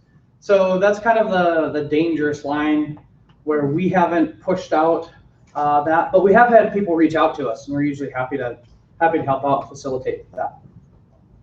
But we have had some more small businesses that we work with. That's depending on the type of business. Interestingly enough, small business is a little less regulation than dealing with FERPA problems. So that's kind of helped out too. Not quite outreach in terms of your students going out there, but you do have a summer program, no? As well? Yeah, so there's also a summer camp we put on that's actually funded by the National Security Agency called Gen Cyber. So if you go to gencyber.camp, Generation Cyber, we host about 400 high school students every year. There's a co-ed camp hosting 400 students. And that's basically, it's not going quite this deep. We'll use this environment a little bit, but it's getting students involved and excited in STEM fields and basic security principles. Across the country, the 400? Yeah, so we take students from all across the country. I think last time we ended up with 36 states represented. So we take in basically high school age students. We're not the only institution running that particular camp. So if you just go Google Gen Cyber, you'll find a map across the whole US. So there's probably one in your state, wherever you are. It's not open to non-US citizens, That's so okay. being that it's NSA funded. The other particular camp we do is, we have another one that we take in about 150 middle school girls and run through a really similar curriculum of getting everyone exposed to good digital citizenship online, keeping yourself secure, finding other basic security vulnerabilities, even simple things like password management, how to make a good password. So that's kind of another outreach that we've got going on. Soon, we should also be planning on publishing just kind of an open source security principle curriculum that should be modular. So we could grab staying safe online modules and password management modules, and maybe not a software exploitation module if you're a K-12 school, because that's maybe a little beyond what you're looking for right now. That being said, we've reached out. We have about 30 students that are 10th graders right now that are playing around with software reverse engineering right now.